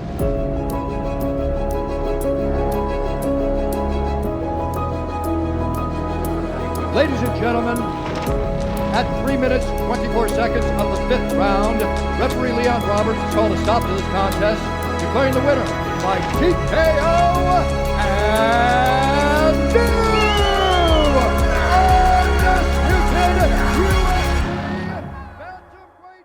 Yan was now riding a 10-fight winning streak, and considering his performances, had quickly become a fan favorite despite his lack of speaking skills. He was cold, menacing, and talented beyond comprehension. Many people felt that he would remain at the top of the division indefinitely. I distinctly remember the memes and YouTube fan edits making out Yan to be this supercomputer Winter Soldier-esque killing machine, a man who could download his opponent's fighting patterns in a fight and then dismantle them by changing his fight plan mid-fight. People were so unbelievably high on Yan's skill, and so naturally, his title needed its first defense. Well, tactically, the UFC had snuck a title eliminator bout on the main card of the previous pay-per-view event, in which Aljamain Sterling had walked away from the bout as the victor, securing his spot as the man to take on the Russian next. Aljo was an interesting man, ranked number 2 in the division, who had only lost 3 fights out of his 22-long career, 2 split decisions and 1 to Marlon Moraes, in which he would become the first man to ever dab after being knocked out. Aljo, since that loss, had strung 5 wins together, making his bid to claim gold undeniable. Aljo was an extremely talented guy, a fairly successful college wrestler in the NCAA Division III, who had transferred that skill to MMA under the guidance of New York legendary trainers Matt Serra and Ray Longo. His nickname of the Funk Master was born of his unorthodox approach to wrestling, one that had transmuted into his strange and crooked fighting style as well. A man man who could confuse those in the ring with him with his awkward strikes, and then before you know it, drag you down to the mats and choke the life out of you with his black belt in Brazilian Jiu-Jitsu, Aljo had somewhat gone under the radar, despite being ranked so incredibly high. The bout between the two would take place in March of 2021. It was a highly anticipated matchup, many fans clamoring to feast on the new era of the UFC. Many predictions for the fight had it almost dead even, but the reality in the fight was much different.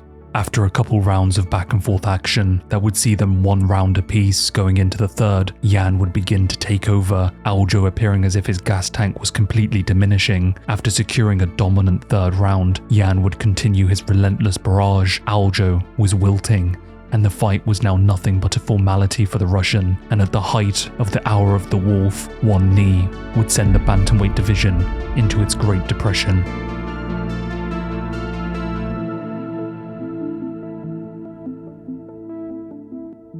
Champions have claimed the belt in many ways, but I don't think fans were quite prepared for how Aljo walked out the cage that night with the belt in tow. Whilst he denounced the win many times, his controversial actions after the fact displayed something fans were quick to turn on him for, calling out Aljo's hypocrisy, a PR mistake that would take years to unwind, as we will soon find out. But for now, to fully understand the next few years at the bantamweights, we must tell the story of an unlikely challenger and a man who had been lurking in the background of the division for the last few years. A new fighter and a new tale to tell. The tale of a warrior often starts in an uncanny way. For the protagonist of this chapter, it was when he, a skinny, pale, lanky 16-year-old basketball player, walked into high-altitude MMA gym, there to test his mettle against the budding stars of this Coloradan mixed martial arts haven. The road that lay ahead of him would be imbued with sweat, blood and tears, and the mats that lined the gym floor would soon be thought of as his home. That perfect fighter who had yet to taste adversity in the octagon was simply that, a fighter, another man amongst the plethora of would-be combatants that lined the UFC rankings, all clawing to clutch the crown with a desperate grasp. But as he lay tangled between the limbs of Aljamain Sterling, the blood vessels and windpipes slowly being restricted until consciousness ceased, did Corey Sandhagen die, and in that darkness, the eternal black void, a warrior was born, and as his eyes fluttered open, a new reality lay smouldering before him, one that was entwined with the cinders of defeat, but within those ashes, a new fire would be kindled, one that would ignite a refusal within Corey to no longer be the victim of another man's will. I like Hinduism, I like Eastern philosophy, I like the idea of Buddhism and, being really peaceful and having a Zen mind and being really free from all the suffering of the world and trying to get there. And that was kind of my philosophy, up until I was choked out by Sterling and opened up my eyes and I hear him running around and celebrating and I was like, fuck that. I didn't like coming to, opening my eyes and seeing this dude run around the cage in celebration. This is not a game anymore to me. This is this is battle and it's conquering. So it changed a lot in my head, and I started reading war books. The Book of Five Rings, The Art of War, a bunch of books that I don't even want to recommend because I don't want my opponents to read them, Corey's loss to Aljamain Sterling would be a pivotal moment in his life. Often a loss is a damaging, fragmenting event that can not only catastrophically scar an individual's ego, but also alter how they appraise themselves athletically. Corey in that moment would not only have to suffer the reality of his first loss inside the UFC, but see the man that bested him go on to fight for the title and even win it in his very next fight, even if controversially so close to gold, yet so far. Corey's self-admitted humiliating defeat forced him to reconcile his mental shortcomings. As a psychology student, it only made sense that his path to betterment lay inward. In quiet contemplation, Sandhagen would be drawn to the ancient war philosophers and tacticians of our storied past. It is in The Art of War and the Book of Five Rings that he would find a new way to conceptualize competition in the octagon. There is often a lot of skepticism when it comes to utilizing such teachings. A lot of people look at these ancient texts as some kind of joke or farce, texts that have far outlived their applicability. But aren't we all fighting for something, in one sense or another? That is why it is said that Musashi's Book of Five Rings can be easily as adopted by a samurai as a painter, Sun Tzu's The Art of War by a general as easily as a businessman. The principles entwined within these very books can carry us through our very existence. Life is a battleground, and upon it we wage war. I made it about battle, and listening to Gaethje talk actually helps me a lot too, because that dude is like, I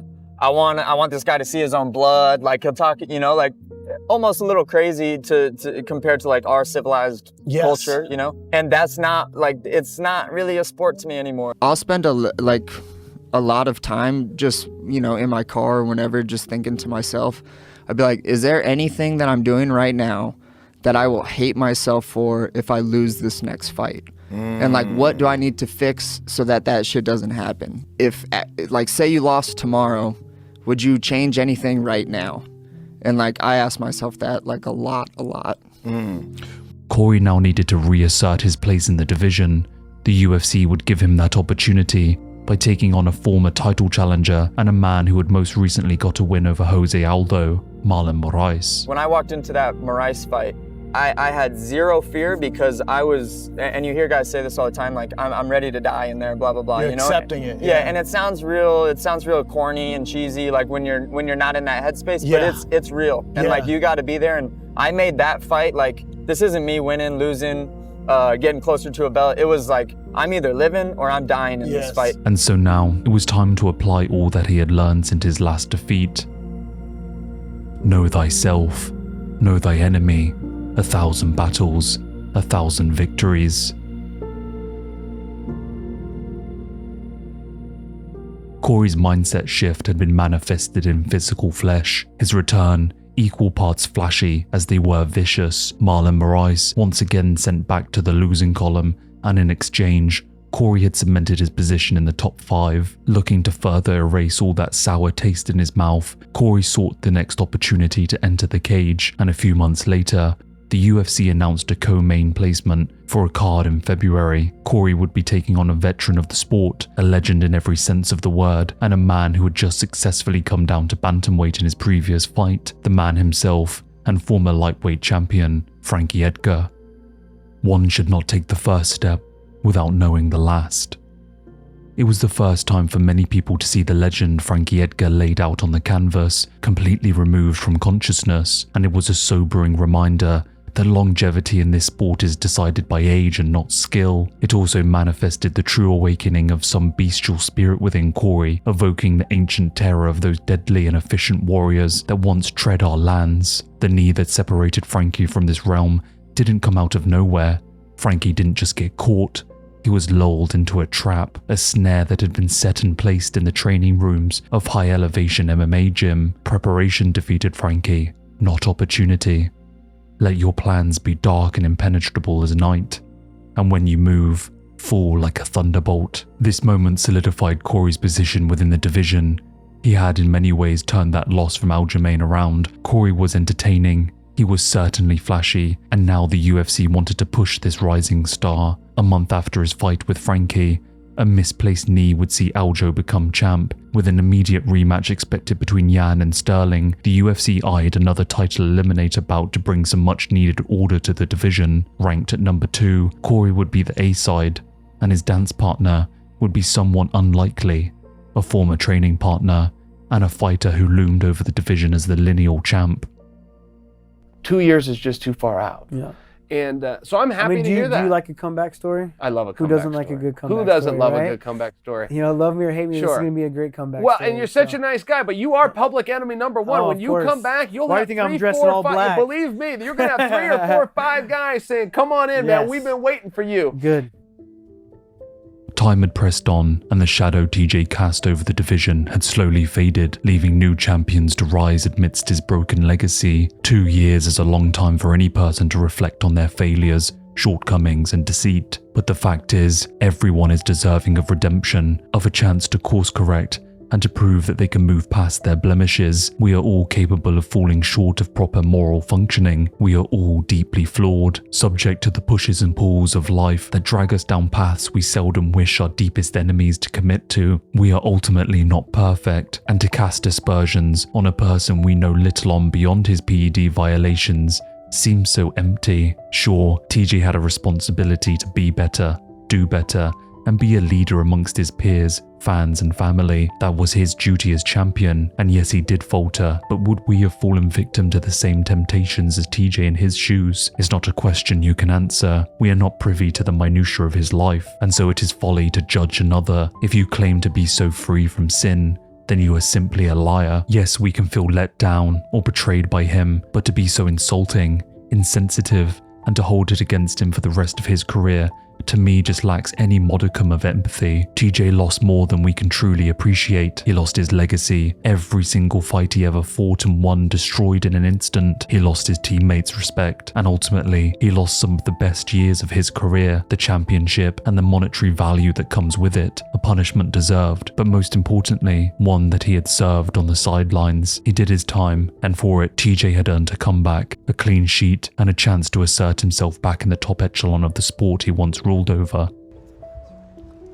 The UFC, who had lost face in the wake of his PED scandal, were not about to give him an easy ride back to the title. His return matchup against a former teammate and a man many feared in the division was absolutely necessary. He did the crime and he did the time, and that's just, you can't ask for anything more. 2 years is a long time, man. In their first face-off, TJ, instead of looking down a man that he knew well in the practice room, was instead looking into the eyes of the physical manifestation of war itself, a new aura emanating from the man he thought he once knew. This fight would be different. If it wasn't obvious, there was no way TJ was going to escape the questions and constant prodding of the media. Almost every question was aimed at his cheating, a fact enough to wear anyone down, but TJ seemed to have accepted that this was par for the course and seemed more concentrated with just moving past it. I'm just wondering, I mean, like, your reputation and all that's happening, I mean, are you hoping to rehab that at all, or people to leave that behind, or have you just kind of turned on the world and say, I'm not worried about it anymore? I mean, excuse my language, but fuck your reputation, you know what I mean? I mean, you gotta worry about yourself. I have a great life, I have a great family. I'm just worried about my coaches, my teammates, my family.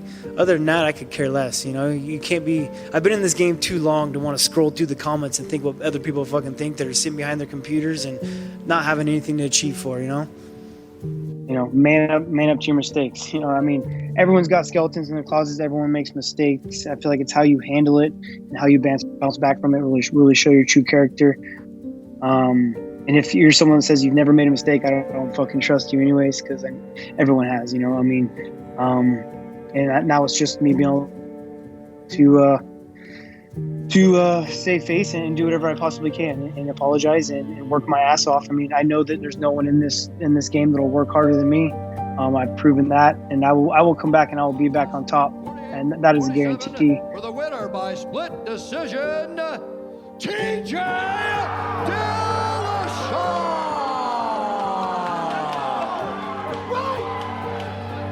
TJ may have walked away with a razor-close split decision, but if karma wasn't cruel enough, he did so without his knees. Another setback lay in wait for him, and it was an injury that would keep him sidelined for at least another year. For Corey, the loss would show him that despite our best intentions, sometimes the cosmos has other plans for our flesh. Often a storyline seems destined, a tale of a fighter who ascends the throne with perfection, or a fighter who rises to the top from the ruins of defeat. But this sport has a design beyond our comprehension. It turns hope and dreams into dust, and Corey's resurgence was razed to ash and scattered to the winds.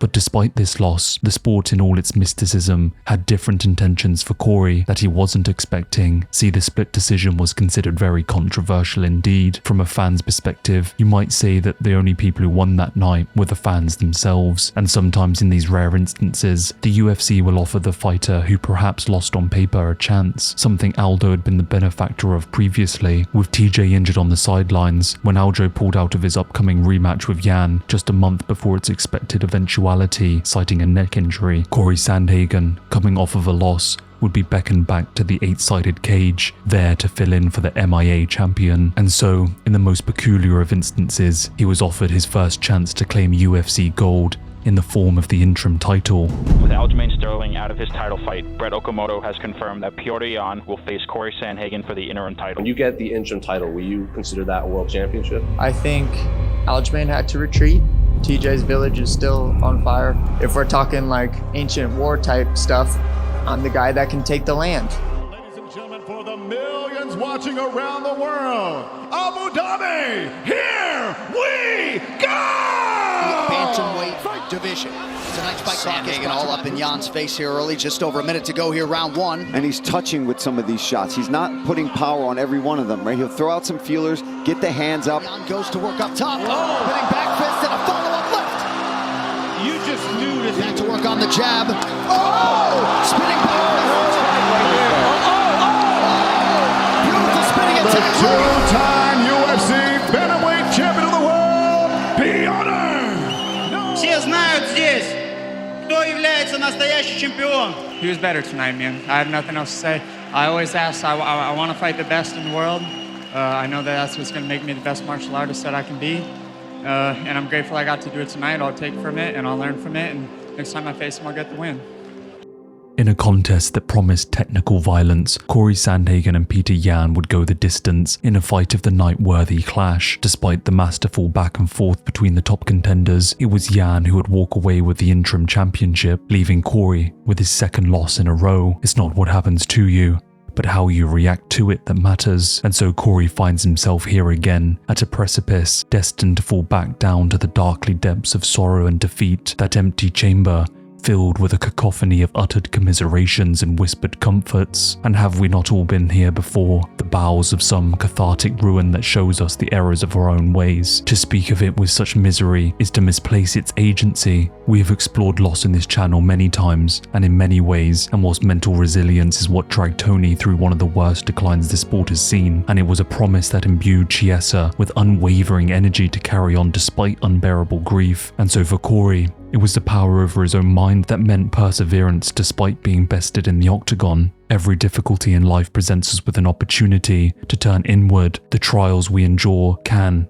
and should introduce us to our strengths. The Stoics believed that individuals could not be conquered by anything external if one does not give others power over themselves. The only way something external can harm us is if we, ourselves, let it. If the mind is willing, the flesh could go on and on without many things. That journey inward is what makes men powerful. The control Corey holds over his mind is what allows him to persevere in the face of adversity. It is folly to toil in the anguish of sorrow and defeat, and Corey understands that well. His post-fight interviews reflect that of John Kavanagh. We either win or we learn. Musashi and Sun Tzu stand as a testament to this very notion that loss and defeat are necessary, unavoidable even, and a warrior who lives in fear of it extends the nape of his neck to fate itself. And so, the mark Corey intends to leave on this world is that of greatness, and if that means treading through the very fires that would scorch weaker men, then that is the cost of eminence. Life is yet a fleeting moment that threatens to slip away at any instant, but legacy is stained into the history books themselves. The road ahead for Corey, while strained with bitterness momentarily, certainly looks fruitful as it extends onward into the distant horizon. Corey is a pawn in a wider game of the bantamweight division, but for me, I feel like he was a vital piece. He drew eyes to the screen, he was always entertaining, and he provided a new outlook for fans with his philosophical nature. I'm striving to be a guy that can't be hurt by anything. You know, like, your words can't hurt me. Me losing can't hurt me. Me getting knocked out and getting cut, a worst case scenario. Despite the fact that wordsmanship can make any loss seem to have utility, the fact remains that a loss is simply fuel for another's rise. Yan remains still one of the greatest pound-for-pound talents on the planet, considered one of the most technical and skilled bantamweights of all time. Cold and calculating, and defeating Corey so ruthlessly only cemented the fact that he was more than likely the rightful champ. His loss to Aljamain still considered a farce and something that needed to be redeemed at all costs. Corey's flesh now flayed and mutilated into a war banner, calling forth the Funk Master. At the turn of the new year in January of 2022, Yan and Sterling would be paired up for a scrap in March, but soon after the announcement, it would be pushed back to April at UFC 273. It was a chance for the universe to course correct and put Yan back on the throne where he, according to fans, belonged. Yan had demonstrated that he was the better man that night that they had fought, and so all he needed to do was turn up and do more of the same. But Aljo had other plans. He wanted to put all the hate that he had received in the last year to bed, prove that he deserved the title, and move onward with his reign. Внутренняя моя реакция была в моменте. Я такой, что ты натворил? Все было так близко, да? Я считаю, что как минимум надо было сделать этот бой несостоявшимся, а не наградить его чемпионским титулом в таком поединке, который он проиграл. Потому что человек, боец, уважающий себя, он сам, во-первых, никогда бы не принял этот титул. 2 days from right now, the talking stops and you guys are going to get in there and fight. Oh, 100%. I finally get to shut this up, and it is going to be so sweet. Piotr, what is it like to get the crowd reaction? You seem to be the fan favorite here in Jacksonville in this fight. Hello, guys. Zach needs. Oh, you don't like that. You don't like that, do you? You're about to be 0-2, baby. 0-2. Close it, Omas.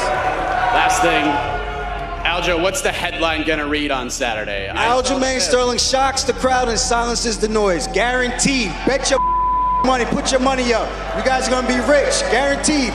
Guaranteed. He scores it 48-47, Jan. And Alicia Rodriguez scores the contest 48-47 for the winner by split decision. And now, the undisputed UFC Bantamweight Champion of the world, Aljamain Master. This is what the fight game's all about. Hey, DJ Dillashaw, where the you at? You next. I thought Aljo was gonna be a scared little after he won the fight, not try to run for me, you know. But it's nice that he actually called me out. Easy money now. The fight was as close as competitions get. Whilst I had felt that Aljo had more than likely won the fight before the scorecards were read, many didn't. Jan had clearly taken over the final 2 rounds, and Aljo had clearly won 2 and 3, some even suggesting that the second round could have been quite possibly a 10-8. Regardless, the first round was the controversial round that swayed the scorecard, but that round, essentially nothing happened. In total, 19 strikes were thrown between the pair, but Aljo significantly putting out more output. And I mean, if you go by the rules, that does surely give the nod to Aljo. I think the real crux of the issue is the fact that where the fight mattered most, in the championship rounds, Jan took control and began to dominate, and this is where the fans' backlash and resentment grows from. It just couldn't have gone any worse for Aljo. The split decision added further controversy to his already marred title run. Not only had he claimed the belt in an unprecedented way, but he had now defended it in a razor-close split decision that many had claimed he had unfairly walked away the victor in. The hate and bitterness sent Aljo's way was, well, quite in character for the MMA community, to be honest. If you want a good example of what people thought at the time, then I'll just play this clip. I don't like Aljamain Sterling.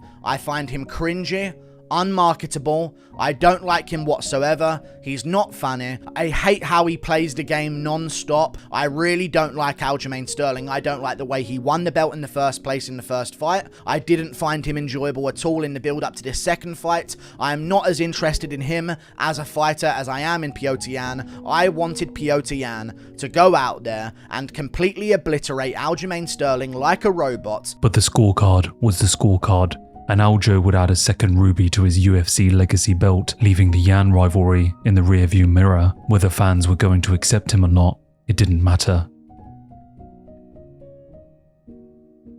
3 months after defending his title against Jan, a little fight would take place at UFC Austin in June of 2022.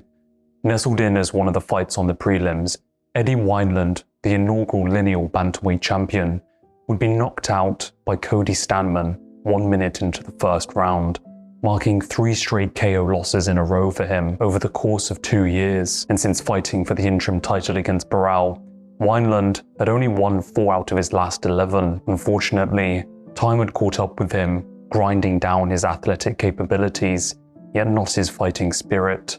And whilst he wasn't able to symbolically lay down the gloves in the octagon that he had sacrificed so much blood to, Eddie would later release a statement saying, "I didn't get the opportunity to leave my gloves in the cage, but as Jim Morrison once sang, this is the end. The road I've traveled over the past almost 20 years has seen many highs and lows. It's been a fun ride, but this train has reached its final destination. I am forever grateful and extremely thankful for the opportunities given by the UFC, Dana White, Sean Shelby, everything you guys in the company have done for and given to me. I am forever grateful. Thank you, and thank you to the fans. You've always stood in my corner. Officially retired. Wins, losses, retirements, debuts. The the sport moves on at an unrelenting pace. 2 days before Eddie Wineland retired, Aljamain Sterling would be announced to be facing down a former divisional king, TJ Dillashaw, a man returning from his knee injury after over a year away from the sport. TJ, despite his controversies, was in many ways still a fan favourite, and wouldn't you know it, heading into fight week, all of the fan support was directed at TJ. Aljo, even as champ, was the villain, there to ruin the return of the king. Taking on Aljamain Sterling in a Bantamweight Championship fight, your first championship fight in over 3 years. When I got back into the Sandhagen fighter, who I was actually, when I came back, I was trying to fight for the belt, but it was Aljamain and Jan debacle of the DQ, right? Because I was expected to go right back to the title fight. People will cast doubt now on what the fantastic things that you've achieved in the UFC. How do you process that? You know, I was one of the most drug-tested athletes in the UFC, you know, and it just put some logic behind it all. When I just forgot how to cheat and got caught. You know what I mean? If I was cheating all those years, I just decided to not do it the same way. I guarantee you he's finding some type of way to get an edge once again, as he's done his entire UFC career. So you've said a lot about TJ Dillashaw's past. Now that he's sitting just a few feet away from you, is there anything you want to say directly to him? I wonder if there's something going on again that might be a little fishy, TJ.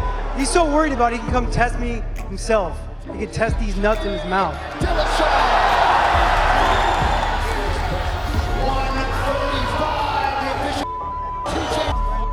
Boring asshole. The scrap.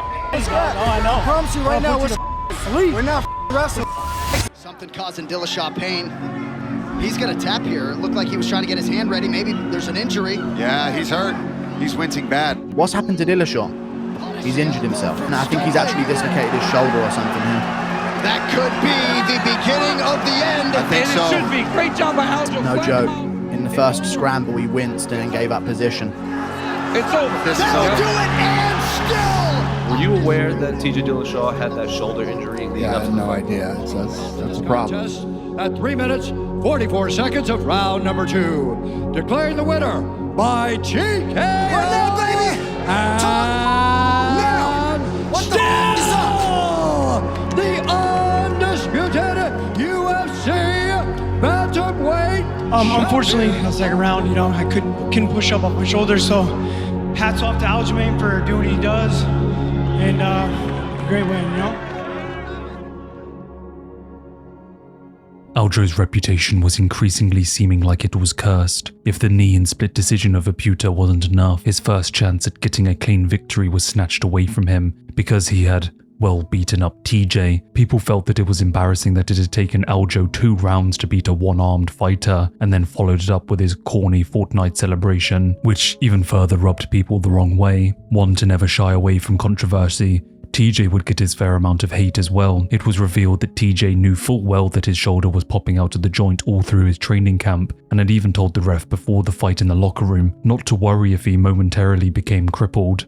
Fans were extremely angry that TJ had essentially taken another person's opportunity in the division just so he could get his payday and an opportunity for gold. Most people with a brain would know full well that fighting quite literally one arm tied around your back at this high of a level is impossible, but TJ believed that he could beat him despite the circumstances. And you know, in a lot of ways I kinda empathized with TJ. He had been waltzing into fights his whole career, semi-injured, much like many of his peers. This was nothing new.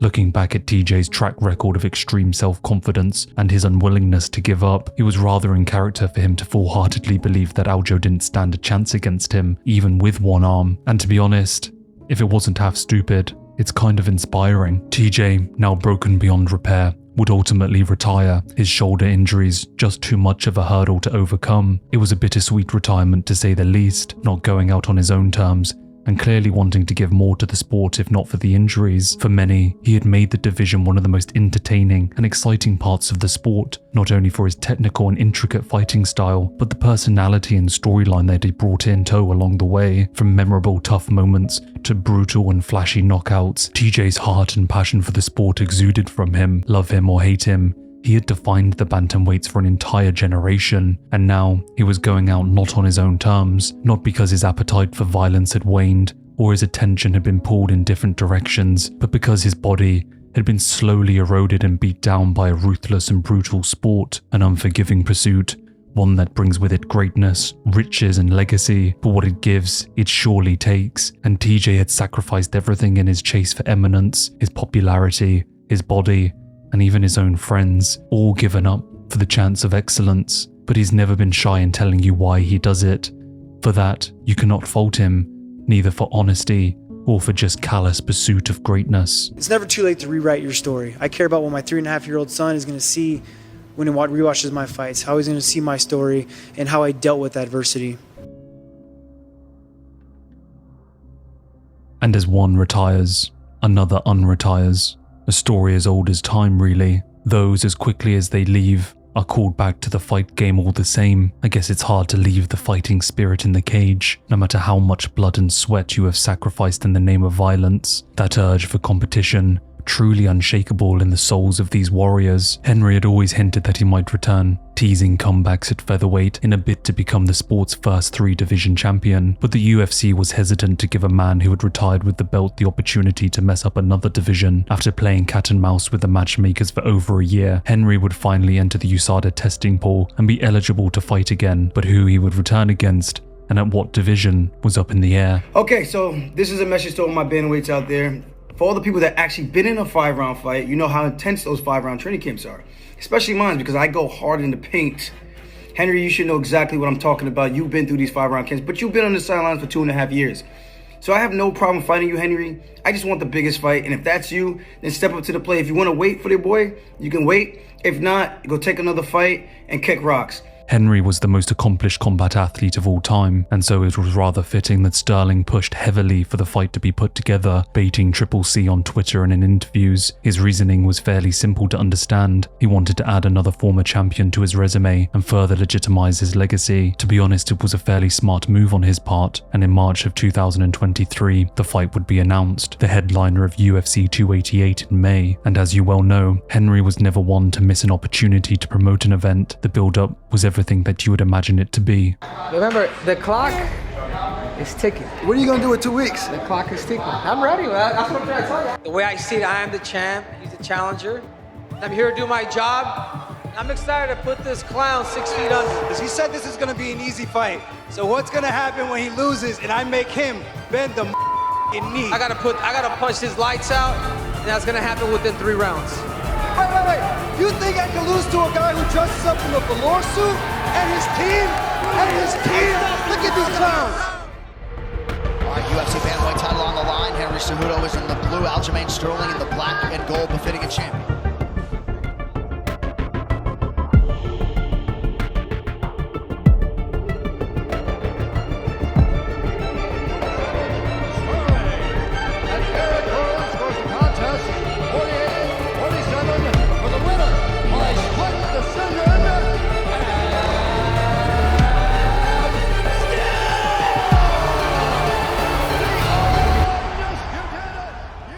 In another blow to Aljo's career, he would go back and forth with Cejudo and win yet again in an extremely controversial fashion, walking away with a split decision. Personally, I felt that Aljo had more than likely won the fight. I feel like Henry didn't do enough to take the belt from Aljo, but holy moly, the scorecard was all over the place. Not a single judge had a scorecard that agreed with the other. The main gripe with the fight, though, was that Aljamain had played fast and loose with the rules, like he always had really, sitting on his knees and crawling towards his opponent when out of position. And whilst you can never hate the player, but instead the game, it is difficult to see somebody just lean so far into it, especially as a champion. If this was one championship, Aljo's head would be sent spinning to the back of the stadium. Regardless, Aljo had placed another ruby in the belt and was inching closer to be one of the most dominant bantamweights of all time. Henry, on the other hand, had come back only to tarnish his incredible legacy, and whilst time may be on his side as people seek to defend the bout, he would unfortunately follow up this loss earlier the next year with another to top contender Marab, who himself had extended his bantamweight winning streak to 9, including 3 former champions and 2 former title challengers. The Georgian machine would dominate the former 2-division champ in front of virtual reality overlord Mark Zuckerberg, solidifying the wicked fate that awaits all those fighting men who flirt with retirement, those half in and half out of the sport, cursed to face an honest reality. If you aren't fully committed,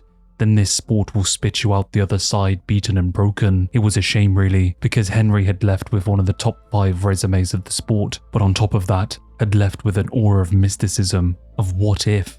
What could he have done if he didn't retire? But the answer was provided, and it soured everything. As time ticks on, we wait to see how Henry's career will pan out. One thing that perhaps Aljo doesn't get enough credit for, though, is actually unifying the belt. See, lineage can get rather convoluted in this sport. Some divisions don't have an order of succession. For example, lightweight was never given a true passing over. Khabib rode into the sunset, undefeated and belt in tow, leaving lingering questions as to the validity of the men left behind. Aljo put an end to all questions in his division though. Firstly, he would come back and silence the doubters by defeating Yan in a second fight, and although it was a controversial split decision, victory it was still. He would then unify one aspect of the belt by beating a man who had been dethroned not inside the cage, but by a scandal outside of it. Then straight after, in his third title defense, he would tie up the last loose end, beckoning Triple C back past the threshold of the chain-linked fence, and unifying the final piece of the belt from a man who had left it in the octagon and waltzed into temporary retirement just 2.5 years previously. See, that's the credit Aljo gets. He brought order to the bantamweights. The problem was, he did it by the skin of his teeth. A shocking crowning moment, split decisions, and literally engaging in the first Paralympic MMA fight with TJ. That being said, Aljo had successfully defended the title 3 times against legends, which actually makes him the most dominant consecutive bantamweight champion of all time. But I mean, if you want to get technical, in a lineal sense, Dominic had defended the title 4 times because, I mean, he never really lost the belt, so the fight against TJ is a defense, right? No? Okay. Anyway, over the course of his title run, Aljo had somewhat managed to turn the tide in public perception of him. People were warming to his character a bit more and started to see him for who he was. Aljo was a down-to-earth and genuine guy. It's just a shame that as soon as a camera is thrusted in front of him, that aspect of his personality gets lost. And well, his belt still needed one more ruby. And in the post-fight interview of UFC 288, where Aljo had sent Triple C straight back to his trophy room, Dana White would set up a rare and intentional octagon face-off between the Funkmaster and a man who was poised to beckon in a new era for the bantamweights, the Sugar era. I know you got a whole year. You had a whole year to work on your jiu-jitsu. Now Daddy Dana ain't gonna babysit no more. Daddy Dana ain't gonna babysit no more. In the big place, baby. Get ready to come away. You better look better than that. You better look better than that.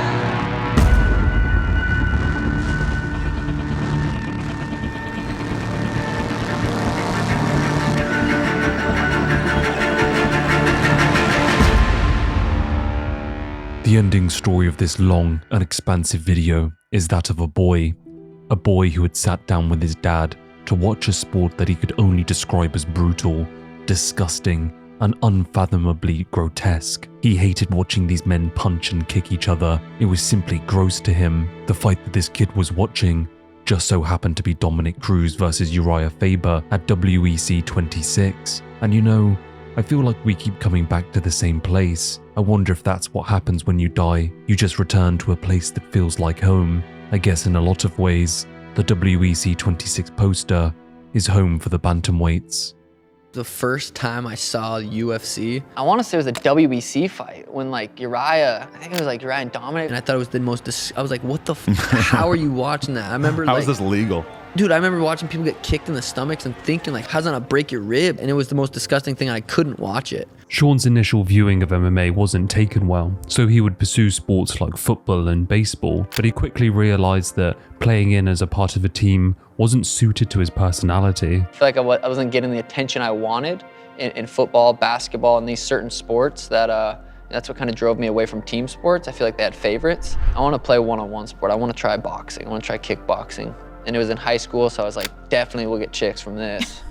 That was one of like the main things was, you know, I want to impress the chicks. I think fighting, that'll do it.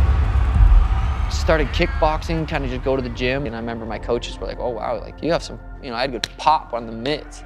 Let's book you a fight. Kickboxing fight, 16, knock someone out, get a couple kickboxing fights, knock some more people out. And I was like, okay, this is fun.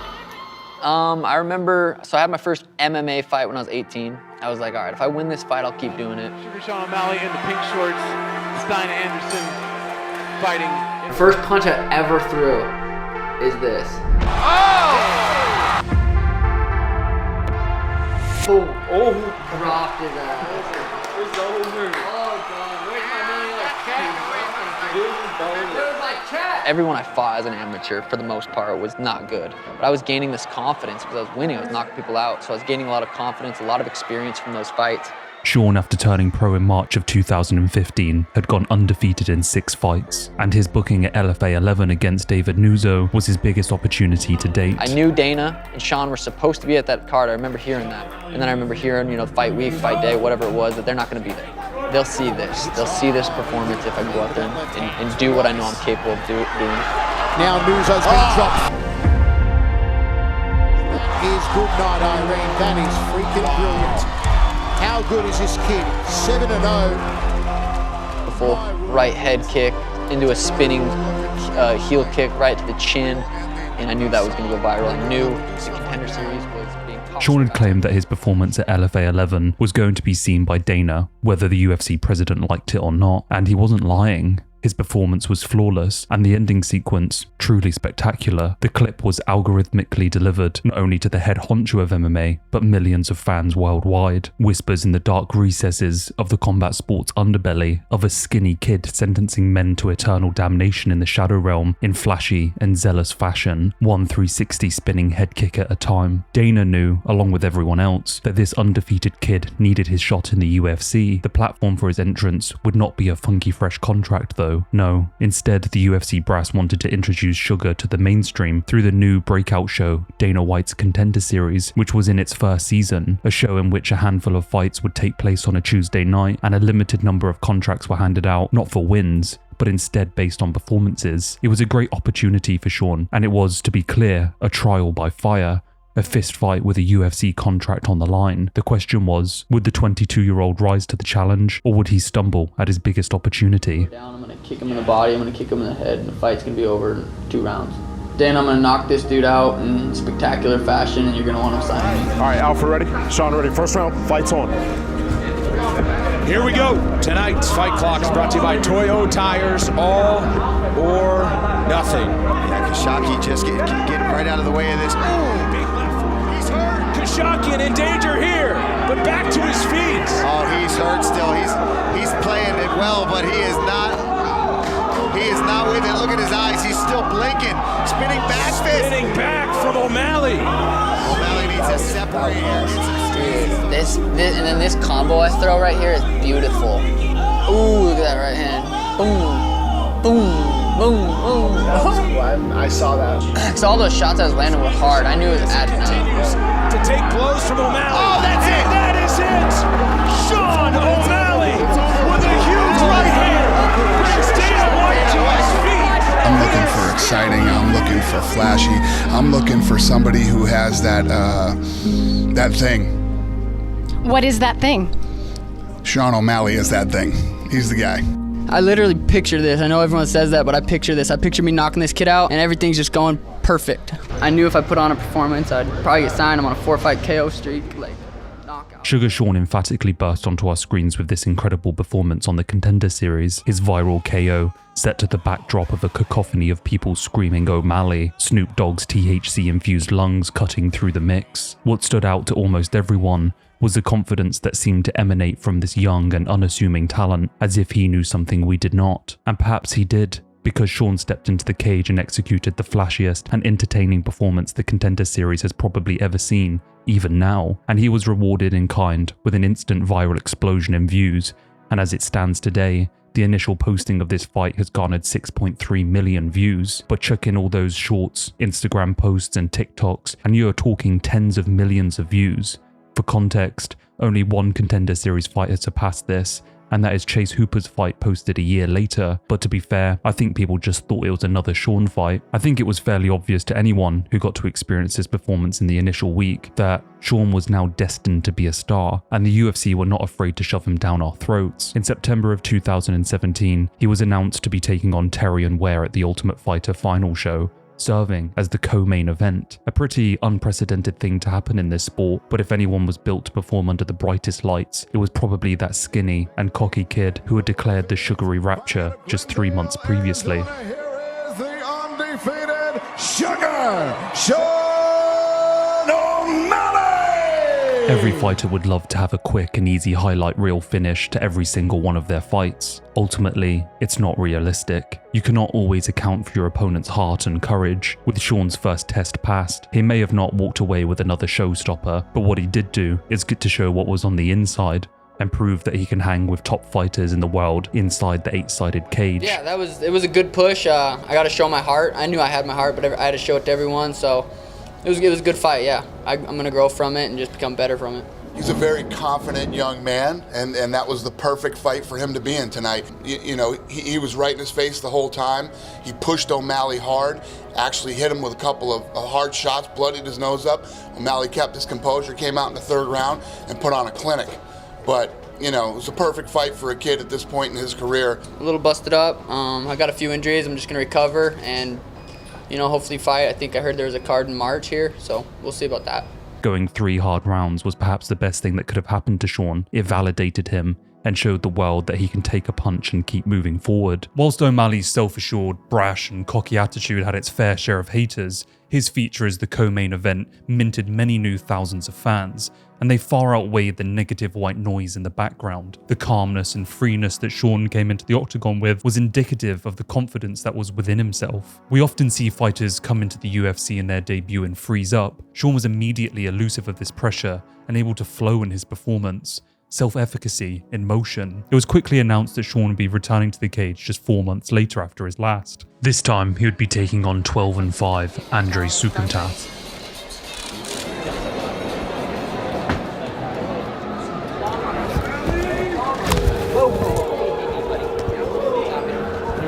Oh, he just tried sticking his hand in my face and, you know, doing a lot of talking and disrespecting like that, you know what I mean? People are tuning in because they want to see the sugar show, right? They want to see the wild stuff. They want to see the crazy stuff. It's not like I have to go out there and try to do this. It's just I go out there and do what I do, and that's the sugar show, so it just works out. Weighing in at 136 pounds, fighting out of Glendale, Arizona, Sugar Sean.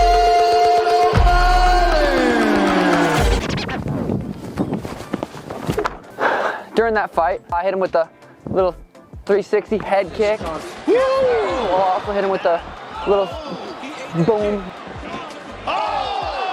Sukhomtov back to his feet. With the fucking boom. Boom, little Nuzo, hit him with that. That was a nasty pullback right here. It was in the third round, I was piecing him up. What happened was, I threw a little teep kick, you guys know that, up the middle. And when I did that, because I'm so fucking fast and so explosive, when I landed the kick, boom, right when I landed, I went to throw a right hand, and my foot snapped. Sean was having his way with Sukhomtov over the course of 2 rounds. He had handily outstruck him. But in the third round, after landing a question mark kick to the cranium of Sukhomtov, Sean's skinny little foot would shatter. This was something that was immediately noticeable, not only to everyone watching live on TV, but the commentators also. For whatever reason, Andrei had completely missed the tell and would proceed to do everything in his power to hold Sean down to the ground. If he had allowed Sugar to return to his feet and exchange with the compromised O'Malley, then likely Andrei would have had his hand raised. Ultimately, Sean would grizzle it out to the final buzzer and was awarded with the unanimous decision victory, lying on the floor in celebration and taking his record to a perfect 10-0. From a glorious post-fight octagon interview conducted on the ground in agony, lying there as a crowd of newly minted fans cheered him on, to his insane buzz on social media that his presence garnered, the future was looking extremely bright for the undefeated young, budding star. It's hard to put into words what his rise was like to experience firsthand. From his viral Contender Series matchup to his gritty and flashy performances, Sean was everything the UFC wanted. And they were certainly not afraid to feed us his highlights at any given opportunity. One sentiment remained true though: the quicker that he could get back into the octagon and capitalize, the better. He would find himself scheduled to face off against Ultimate Fighter runner-up 8-2 Jose Quinones for a fight to take place at UFC 229 in October. The UFC was pushing him, and the fans wanted more. What could possibly go wrong?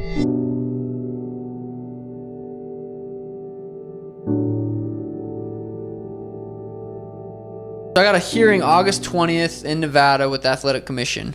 A lot of people think USADA suspended me. But they didn't.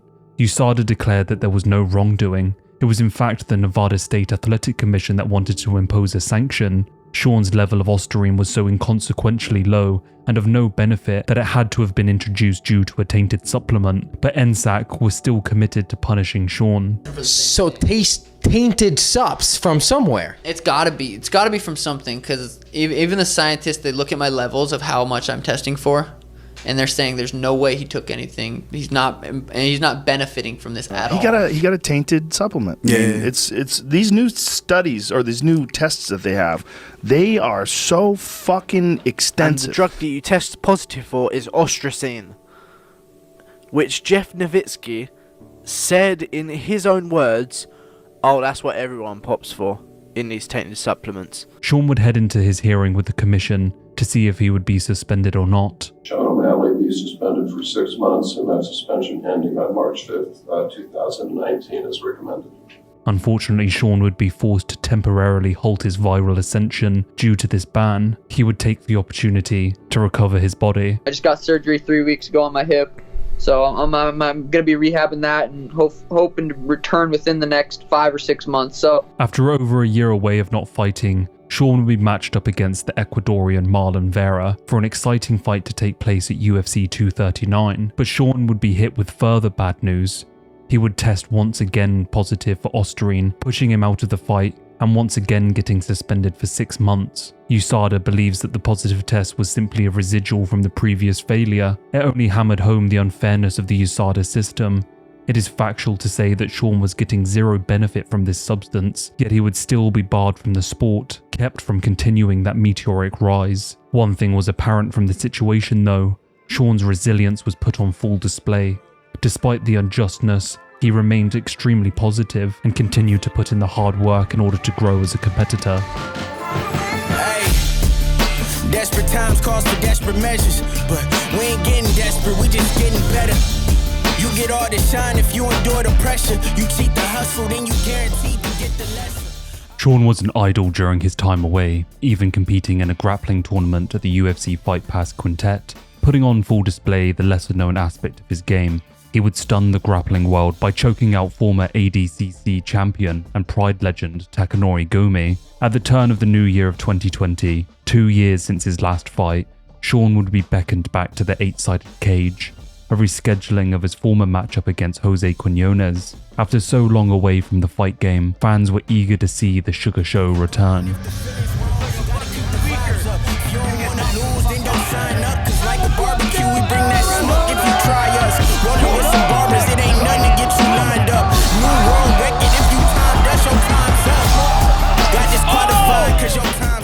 Sean wasn't wasting his lost time. 3 months later, he would return to the octagon.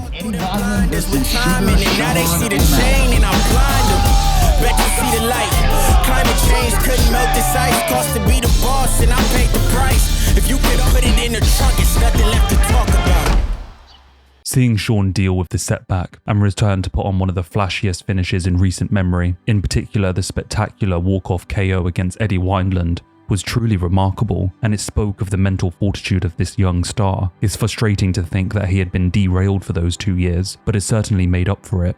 Hearing Sean talk about this time in his life really does offer you perspective on how positive his mindset is when it comes to the fight game. Truly a breath of fresh air from such a young man and such a young athlete in this ruthless and cutthroat game.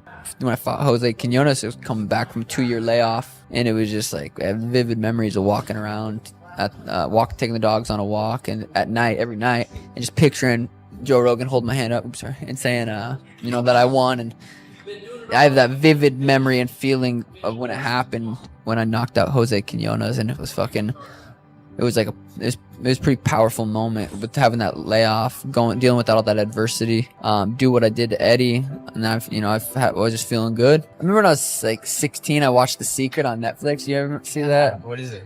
It was all about manifesting, just believing and thinking about stuff, and it happens. And I remember just like thinking about all this, and it's crazy that it's happened. And I've always thought about becoming champ and stuff, but it's pretty much the same mindset. Sean's career had gone as predicted. He called his shots, and he landed them, and as his ascent continued, so did his stardom. His matchup at UFC 252 against Marlon Vera was a massive step up in competition and afforded O'Malley an opportunity to perhaps cement his place in the top 15, a spot he had earned upon dispatching Eddie's soul. Many felt that the matchup against the Ecuadorian was the first true legitimate test. Sugar Sean O'Malley takes on Marlon Chito Vera. If you win your fight on Saturday, would you like request a top contender like Jose Aldo? If I go out there and starch him, I think I get whoever I want. Is there anything that you give credit to him at all? Yeah, he's good at getting punched. I think that's what he does well. He's good at getting punched in the head. Lays down out, baby. This fight is 3 rounds in the UFC Bantamweight division. Introducing first, fighting out of the blue corner, a mixed martial artist holding professional record. Starts with those push kicks. He attacks your knees, he attacks your legs, gets you chasing him, and then he attacks you with the left hand once you start running in. Marlon trying to find his range here has been caught with 2 heavy low kicks so far. Stance switch of Marlon is going to help a lot with that low kick right there. But halfway through the first, disaster would strike. What's wrong with O'Malley's leg? I don't know what happened. I really don't know. I think he blew his knee out. He rolled something when he moved backwards early on. Sean O'Malley rolled his ankle and messed up his leg. Something's wrong. That's the bad part about throwing those kicks. Your feet can break. He had no support structure on his feet whatsoever. He had no foot. Yeah, one heel up, he fell down. He completely destroyed his leg and fell to the ground. Oh! Huge elbow from Chito! Marlon Chito Vera stops the Sugar Show in round 1. Oh my goodness. Incredible! Oh my goodness. 4 minutes, 40 seconds of the very first round. Declaring the winner by TKO, Marlon Chito I didn't lose shit. I'm 12-0. I didn't lose. And you guys be like, well, you lost. I get it. On paper, I'm 12-1. I lost August 15th. I'm 12-1. I get that I lost. But mentally, I didn't lose. You guys go rewatch that fight. I was about to start beating his ass. And you guys, yeah, but you didn't. And you're right. I didn't. Cheeto's like, yeah, I won. I calf kicked him. It's just, that's not what happened. Did he get lucky? Yes. Did he win? Yes. The nerve gave me drop foot, and then I sprained my ankle like 4 times. And people talking shit like, you're a pussy. Dude, I'm the same guy that fought with a broken foot, a Liz Frank surgery, a pretty major surgery for 3 minutes. So I was out there just rolling my ankle trying to knock this dude out. Did he win? Yes. Am I undefeated? Yes. Mentally, I'm 12-0. I didn't lose shit. I was dominating that fight. I felt superior in there. Sean's dismissal of the loss was a rather interesting take, but I think a better way to phrase it would be to say that his perspective was just different than usual. The initial wave of hate and criticism that came Sean's way was unprecedented and even seemed like he had irrevocably damaged the popularity that he had garnered. But as it became apparent to fans that Sean really wasn't going to budge on his mentality regarding the loss, they would quickly abate to the idea that perhaps Sean had a point. I distinctly remember when the fight was announced, and despite being a Sugar fanboy, felt that Vera was more than likely going to be too difficult of an obstacle for Sean, and went into the pay-per-view event fully expecting Sean to lose. And even I, with this bias, left the fight feeling like I hadn't seen enough considering the injury to determine that Marlon was the better fighter that night. Sean would do an interview with Ariel amidst the fervent discussion around his undefeated mentality, and I think that this interview would serve to ultimately win back a lot of fan favor. So what would you say to someone like me who's like, hey, wait a second, you haven't come to terms with the loss yet, that could be a problem come Saturday? Yeah, I would just assume that your mindset isn't where mine's at. We're just different people, built different. Of course, 100%. You fight, I don't. You have courage, I don't. The interview really sealed the deal on the fact that Sean isn't delusional like a lot of people were saying. He knows that he now has a 1 next to his name, yet the undefeated mentality stays the same. Self-efficacy, or rather confidence, can be absolutely wrecked in the wake of a loss, but this is entirely dependent on how the individual appraises the loss internally. Sean utilized the technicality of the fact that drop foot is rare to affirm the notion that he didn't lose to skill, but rather misfortune. This allows him to maintain an internal bias, being that he is still better than the opponent that beat him. So what does this mean in reality? Well, it means that instead of a timid or broken man entering the cage in his next fight, what we instead get is a fighter who still truly and fully believes he is unbeaten and the best in the entire world. And what more can you ask for as a fan? because a man who thinks he is the best is going to perform as such, manifesting that mindset in the form of brutal knockouts and flashy performances, not a withdrawn mess who is scared to engage for fear of materializing what has already come before: defeat. This is what mentally undefeated Sean O'Malley is: mythical, confidence undamaged, and ego still intact. At the turn of the new year, Sean would have his next fight booked, a return to competition 7 months after his previous, and he would be taking on a once undefeated rising talent, but now the highlight reel punching bag, Thomas Almeida. It was a new chapter for Sean, and he had a lot to prove.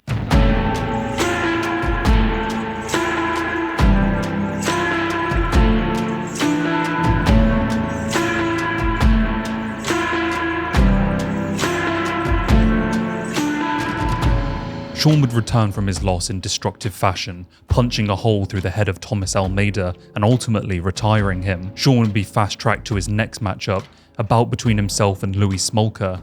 But 2 weeks before the fight was scheduled to take place, Louis would bottle it and be replaced by UFC debutant Chris Montinho. Is this your first fight in the UFC? Or yeah, bro. Where I was when I got the call, I was in my mom's house, chilling.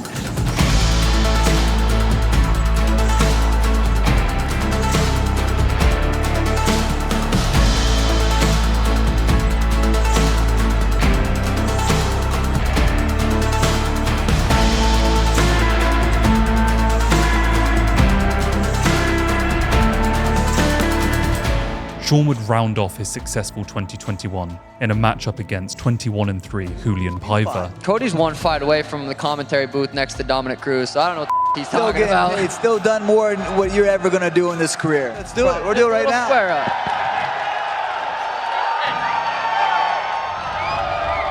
The fans know what to expect from my performances and my fights. It's just a matter of showing up, and I show up every single time. So.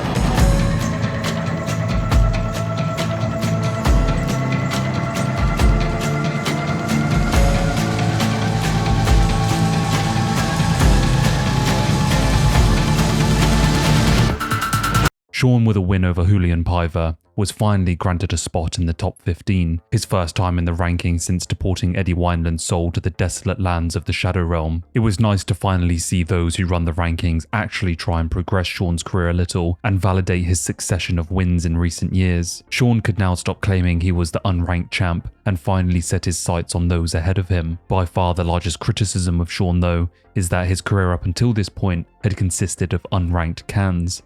Many perhaps rightly claiming that the UFC was simply protecting their rising star and allowing him to fight clearly lesser opponents. And this way of managing Sugar's career was just to fuel his extraordinary highlight reel with cannon fodder, carcasses for the pantomime. But there was more to the story than just claiming the UFC was protecting him. I have a contract to fight a certain amount of fights, and I'm going to get paid a certain amount of money, whether I fight Louis Smolka, the dude I was supposed to fight, or I fight Peter Yan, the #1 bantamweight in the UFC. I get paid the same. I'm gonna fight this dude, and I'm gonna fight this dude on a Conor McGregor pay-per-view. Because you just keep getting better too. I just keep getting better. I'm gonna keep improving.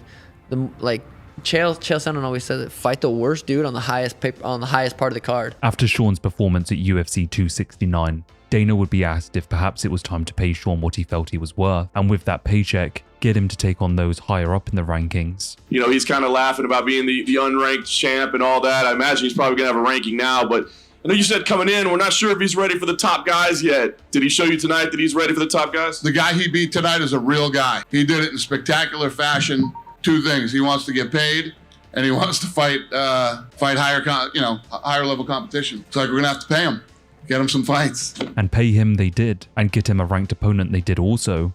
In May of 2022, Sean would be scheduled to face off against top 10 ranked bantamweight vet Pedro Munoz at UFC 276, a man who had only lost to former or soon-to-be champions in the last couple years, a credible threat and a notable jump up in competition.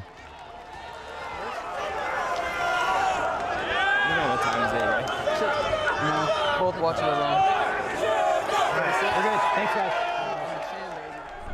The fight would not go as expected though.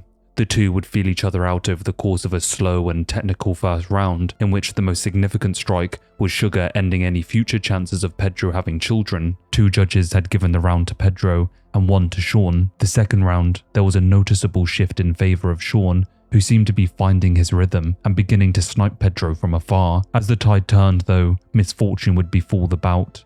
Just before the halfway mark, Sean would plunge one of his digits into the retina of Pedro, rendering the Brazilian unable to continue the bout and ultimately declaring the fight a no contest. It was a massive disappointment, not only for the fans, but Sean as well, who, finally given the chance to showcase his skill, was denied at the point the fight was really going to get going. No contests are always a bitter pill to swallow, and now Sean would have to wait on the sidelines for a matchup to present itself.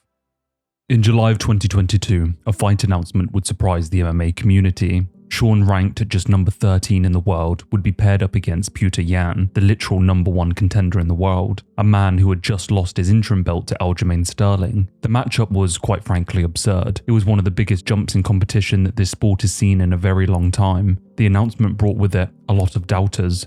Unsurprisingly, Sean opened up as a plus 230 underdog, and to be honest, this outright disbelief in Sean's ability to win this matchup wasn't controversial. Many had written Sean off. I mean, Yan was an absolute monster, many saying that he had the highest fight IQ in the game and was one of the pound-for-pound greatest athletes this sport has ever been graced with. The UFC must have been smoking something special to put this matchup together, but you know, I was all for it. This is what this sport is all about. Sean had been saying for years that he could smash anyone in the top 5, and here he was, about to prove that he could. The vocal online naysayers had their point of view on the matchup, and they weren't exactly scared to let Sean know he was more than likely about to get his head smashed in. What do you think's gonna happen, Peter versus Shug? I think Peter's gonna destroy Sean Really? in the 3rd round by TKO. I'm sorry. I want you to win. What are you sorry about? Having an opinion that's wrong? It's okay. Sean was extremely confident in himself and truly felt that the Siberian Nightmare was going to go home with another notch in his loss column. And the great thing about this sport is, we always get to find out who is full of shit and who isn't. The fight rolled around, and it was time for Sean to put his money where his mouth is. I just believe I'm a lot better everywhere. How do you see this fight playing out? Do you think it's one that you're going to have to dig deep and overcome some adversity, or are you going to make this look like you want to do and the sugar show rises again? Ideally, I go out there, put his lights out early. That's what everyone up here wants to do. Ready for 15 minutes, though. I'm going to smash Peter. How about that? Is that a better answer? For Peter, he says that you're not 5'7", that you're 5'5". Can you confirm that you are 5'7"? There's no way he can't. No, he can't. При чем тут рост? Вы посмотрите на его вид. Это как девушка с дороги. Any response, Sean, or are you just going to leave that one there? No, that was good. That was good.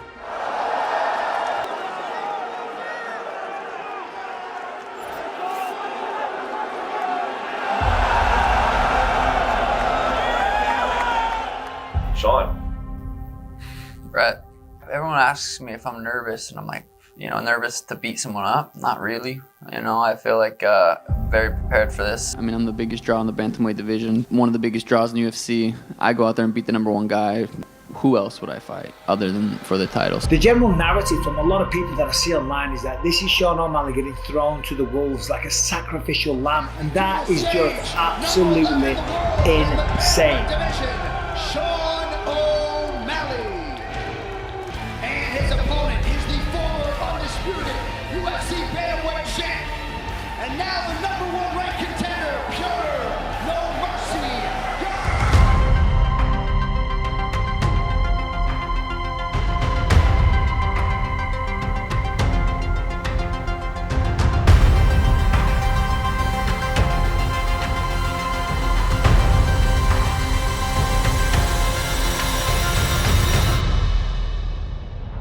At the end of the fight, Yan was thought to have edged out the extremely close bout. As I sat there, anxiously awaiting the decision, I knew my boy had got it done. I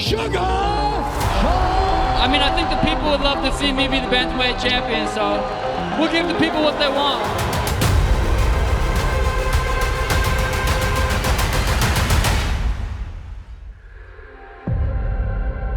The fight with Petr was not only one of the most entertaining bouts we have ever been blessed with in recent memory, but it was probably one of the most controversial as well. Enough cannot be stated about what a war both men put on. Pushes and pulls as both men vied for dominance inside the octagon. From knockdowns to eye sockets split open, the fight was an absolute barn burner. The decision, however, definitely annoyed a lot of people, but to call it a robbery is a little bit of a stretch. It was as close as fights can get, and I'm not going to sit here and count punches like the weasel. All I'll say is, the fans won. I've watched that fight many times, and it never gets old, and watching it live was enthralling. Sean walked away with his hand raised, from barely clinging on inside of the top 15 all the way to number 1 in the entire world. I think that despite what people think of the decision, Sean absolutely proved that he deserved to be considered one of the best bantamweights on the planet. The entire fight he was cool, calm and collected, something that many fighters cannot claim to be. It was as impressive as a performance as you can get, and quite rightly, Sean now firmly sat as the next in line for a title shot, proving all the doubters who had cast him down as a UFC industry plant wrong. And now all of this backstory, the 2 lives dedicated to combat sport, had led to a screaming match in the centre of the octagon. The UFC had granted Sean his first title shot, and this matchup promised 2 things. Firstly, a trash talk build-up for the ages, and secondly, a clash of styles in the centre of the course canvas to take place at UFC 292, just 3 months later. I truly believe, and I'm 100% capable of going out there and putting his lights out. I'm fucking fast right now. I'm sharp right now. I'm accurate right now. I will land this right hand. You go and look at my entire UFC career. How many people whether I finished them in the first round or not, I've dropped a lot of people in the first round. Gentlemen, what does it feel like to lose a fight? Like, what does it feel like to actually lose a fight? Aljo, I'll let you answer that one. I haven't experienced that one yet. Lately I've just been dreaming of cracking his chin and watching him fold. I think Aljo is holding it up. If I had to guess, I don't know. I think Aljo probably is, trying to make the most out of being champ because he knows it's not going to last much longer. Official prediction, the Sugar Show goes out there, puts Aljamain Sterling's lights out. He can go up to 145. No one will care. Sean, like from your He's perspective. gonna come out like a spaz, try to take me down. I'm gonna fucking snipe his chin. Who has this guy fought? He is going to get exposed on Saturday night. Exposed. He's coming in at number 1, Sugar Sean O'Malley knocks out Aljamain. Tuesday, Sterling!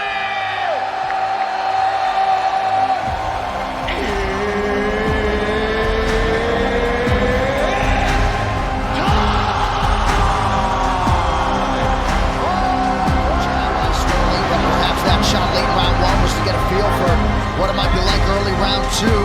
Sterling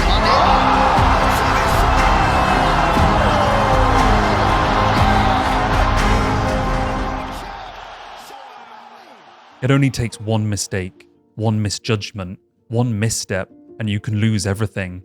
Aljamain Sterling would throw an overextended left hand. Sean would capitalize instinctively with a beautiful punch, leaving Aljo face down, ass up. Sugar would chug a happy dad in front of a roaring crowd, and Dana would sit down in admiration of all his hard work. The UFC weren't playing games with finally getting their superstar to the top of the bantamweight division, and in all attempts to capitalize, would release the knockout immediately for all the fans on social media, something that was kind of unprecedented.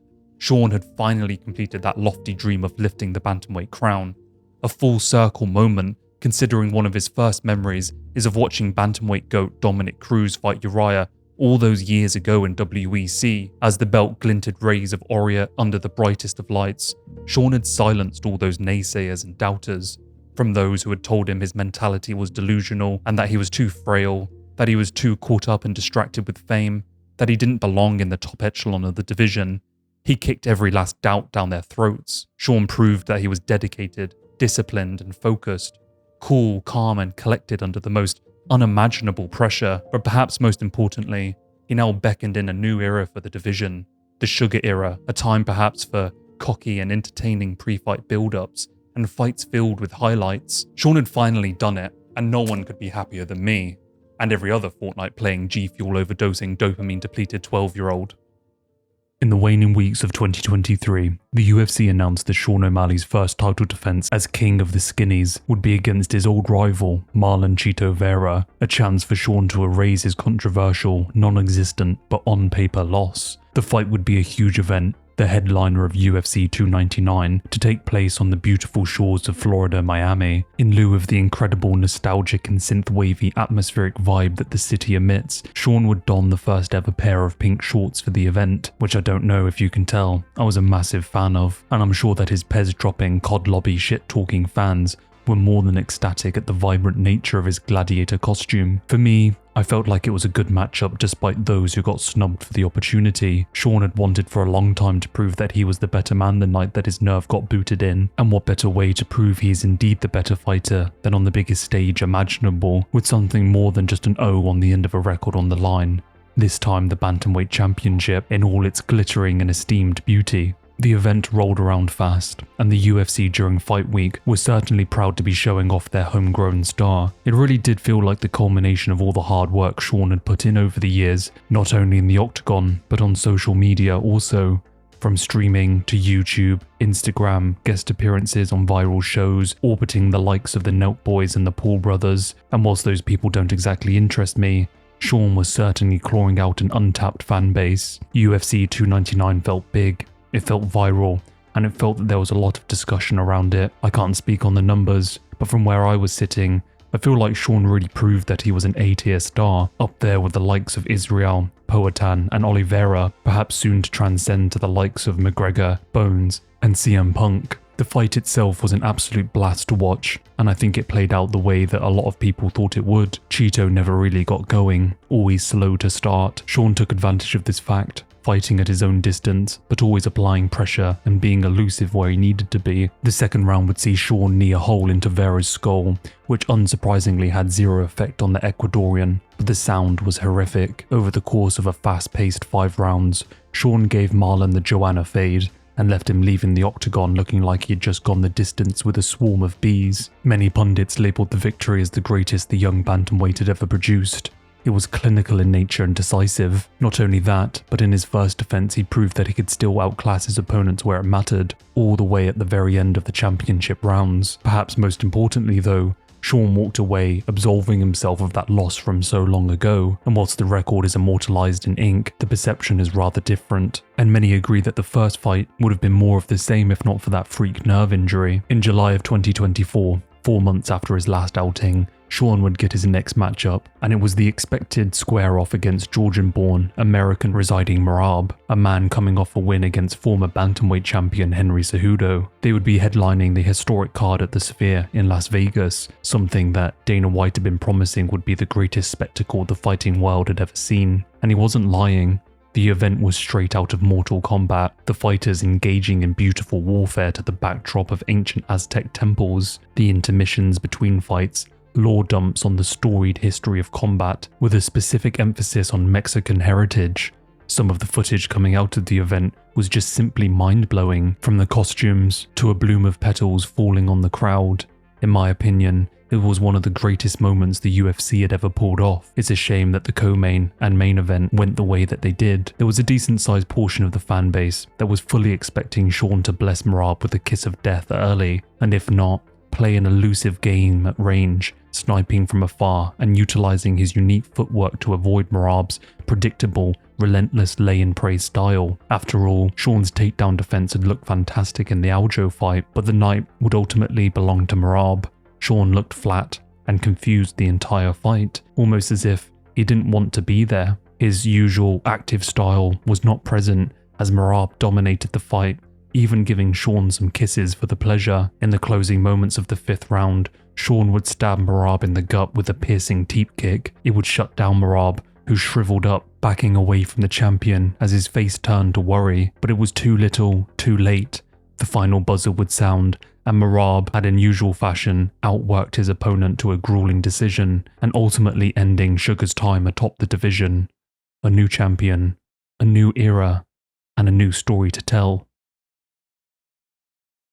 After almost a year layoff after his loss to Henry, Dominic would come back to the fight game in 2021, and in his absence, the division that he had once ruled over had changed so much. Henry had left the sport, and in his stead Peter Yan had been crowned champion. The top 10 a different landscape than what was once there when Dom reigned as king. Team Alpha Male, a fleeting memory threatening to fade into the dusty corners of fight fans' minds. Dominic was now ranked 11, despite only being in title fights for the last 5 years. His matchup against unranked Casey Kenny on the prelims of UFC 259 was a testament that this sport moves on at an unforgiving pace. Seeing Dom in the face-off when I watched it live was a reminder of all that had come before for the last several years of this storied set of events. Whilst I have now produced countless videos on these men, it's so strange to see the different perspectives on how these wins and losses affected each fighter's lives, those interwoven stories, an infinitely complex string of narratives, conflicting messages, inspiring tales and saddening declines. Empathy enters a prism that splinters into opposing directions, and whilst those childhood bedtime stories whispered in the night's darkness made sense of good and evil in simplistic ways, real life is a confusing meander through the bittersweet, morally grey hue that coats any and all interactions. The sport of MMA shines its neutral spotlight on the unique journeys of men, all striving for greatness, all flawed, all lost, all searching for meaning in the cosmic vastness, their live cyclical tales splayed out on strands of web spun by time. If it wasn't obvious, then it is now as we conclude the dissection of this bantamweight history. Everyone carries a unique story, one of inspiration, one of darkness, one if that analyzed too closely would uncover harboring evil or unearth shimmering shards of greatness. We are all so infinitely complex creatures, and trying to pull apart this story in a way that presents a good or bad, a right or wrong, is a foolish endeavor.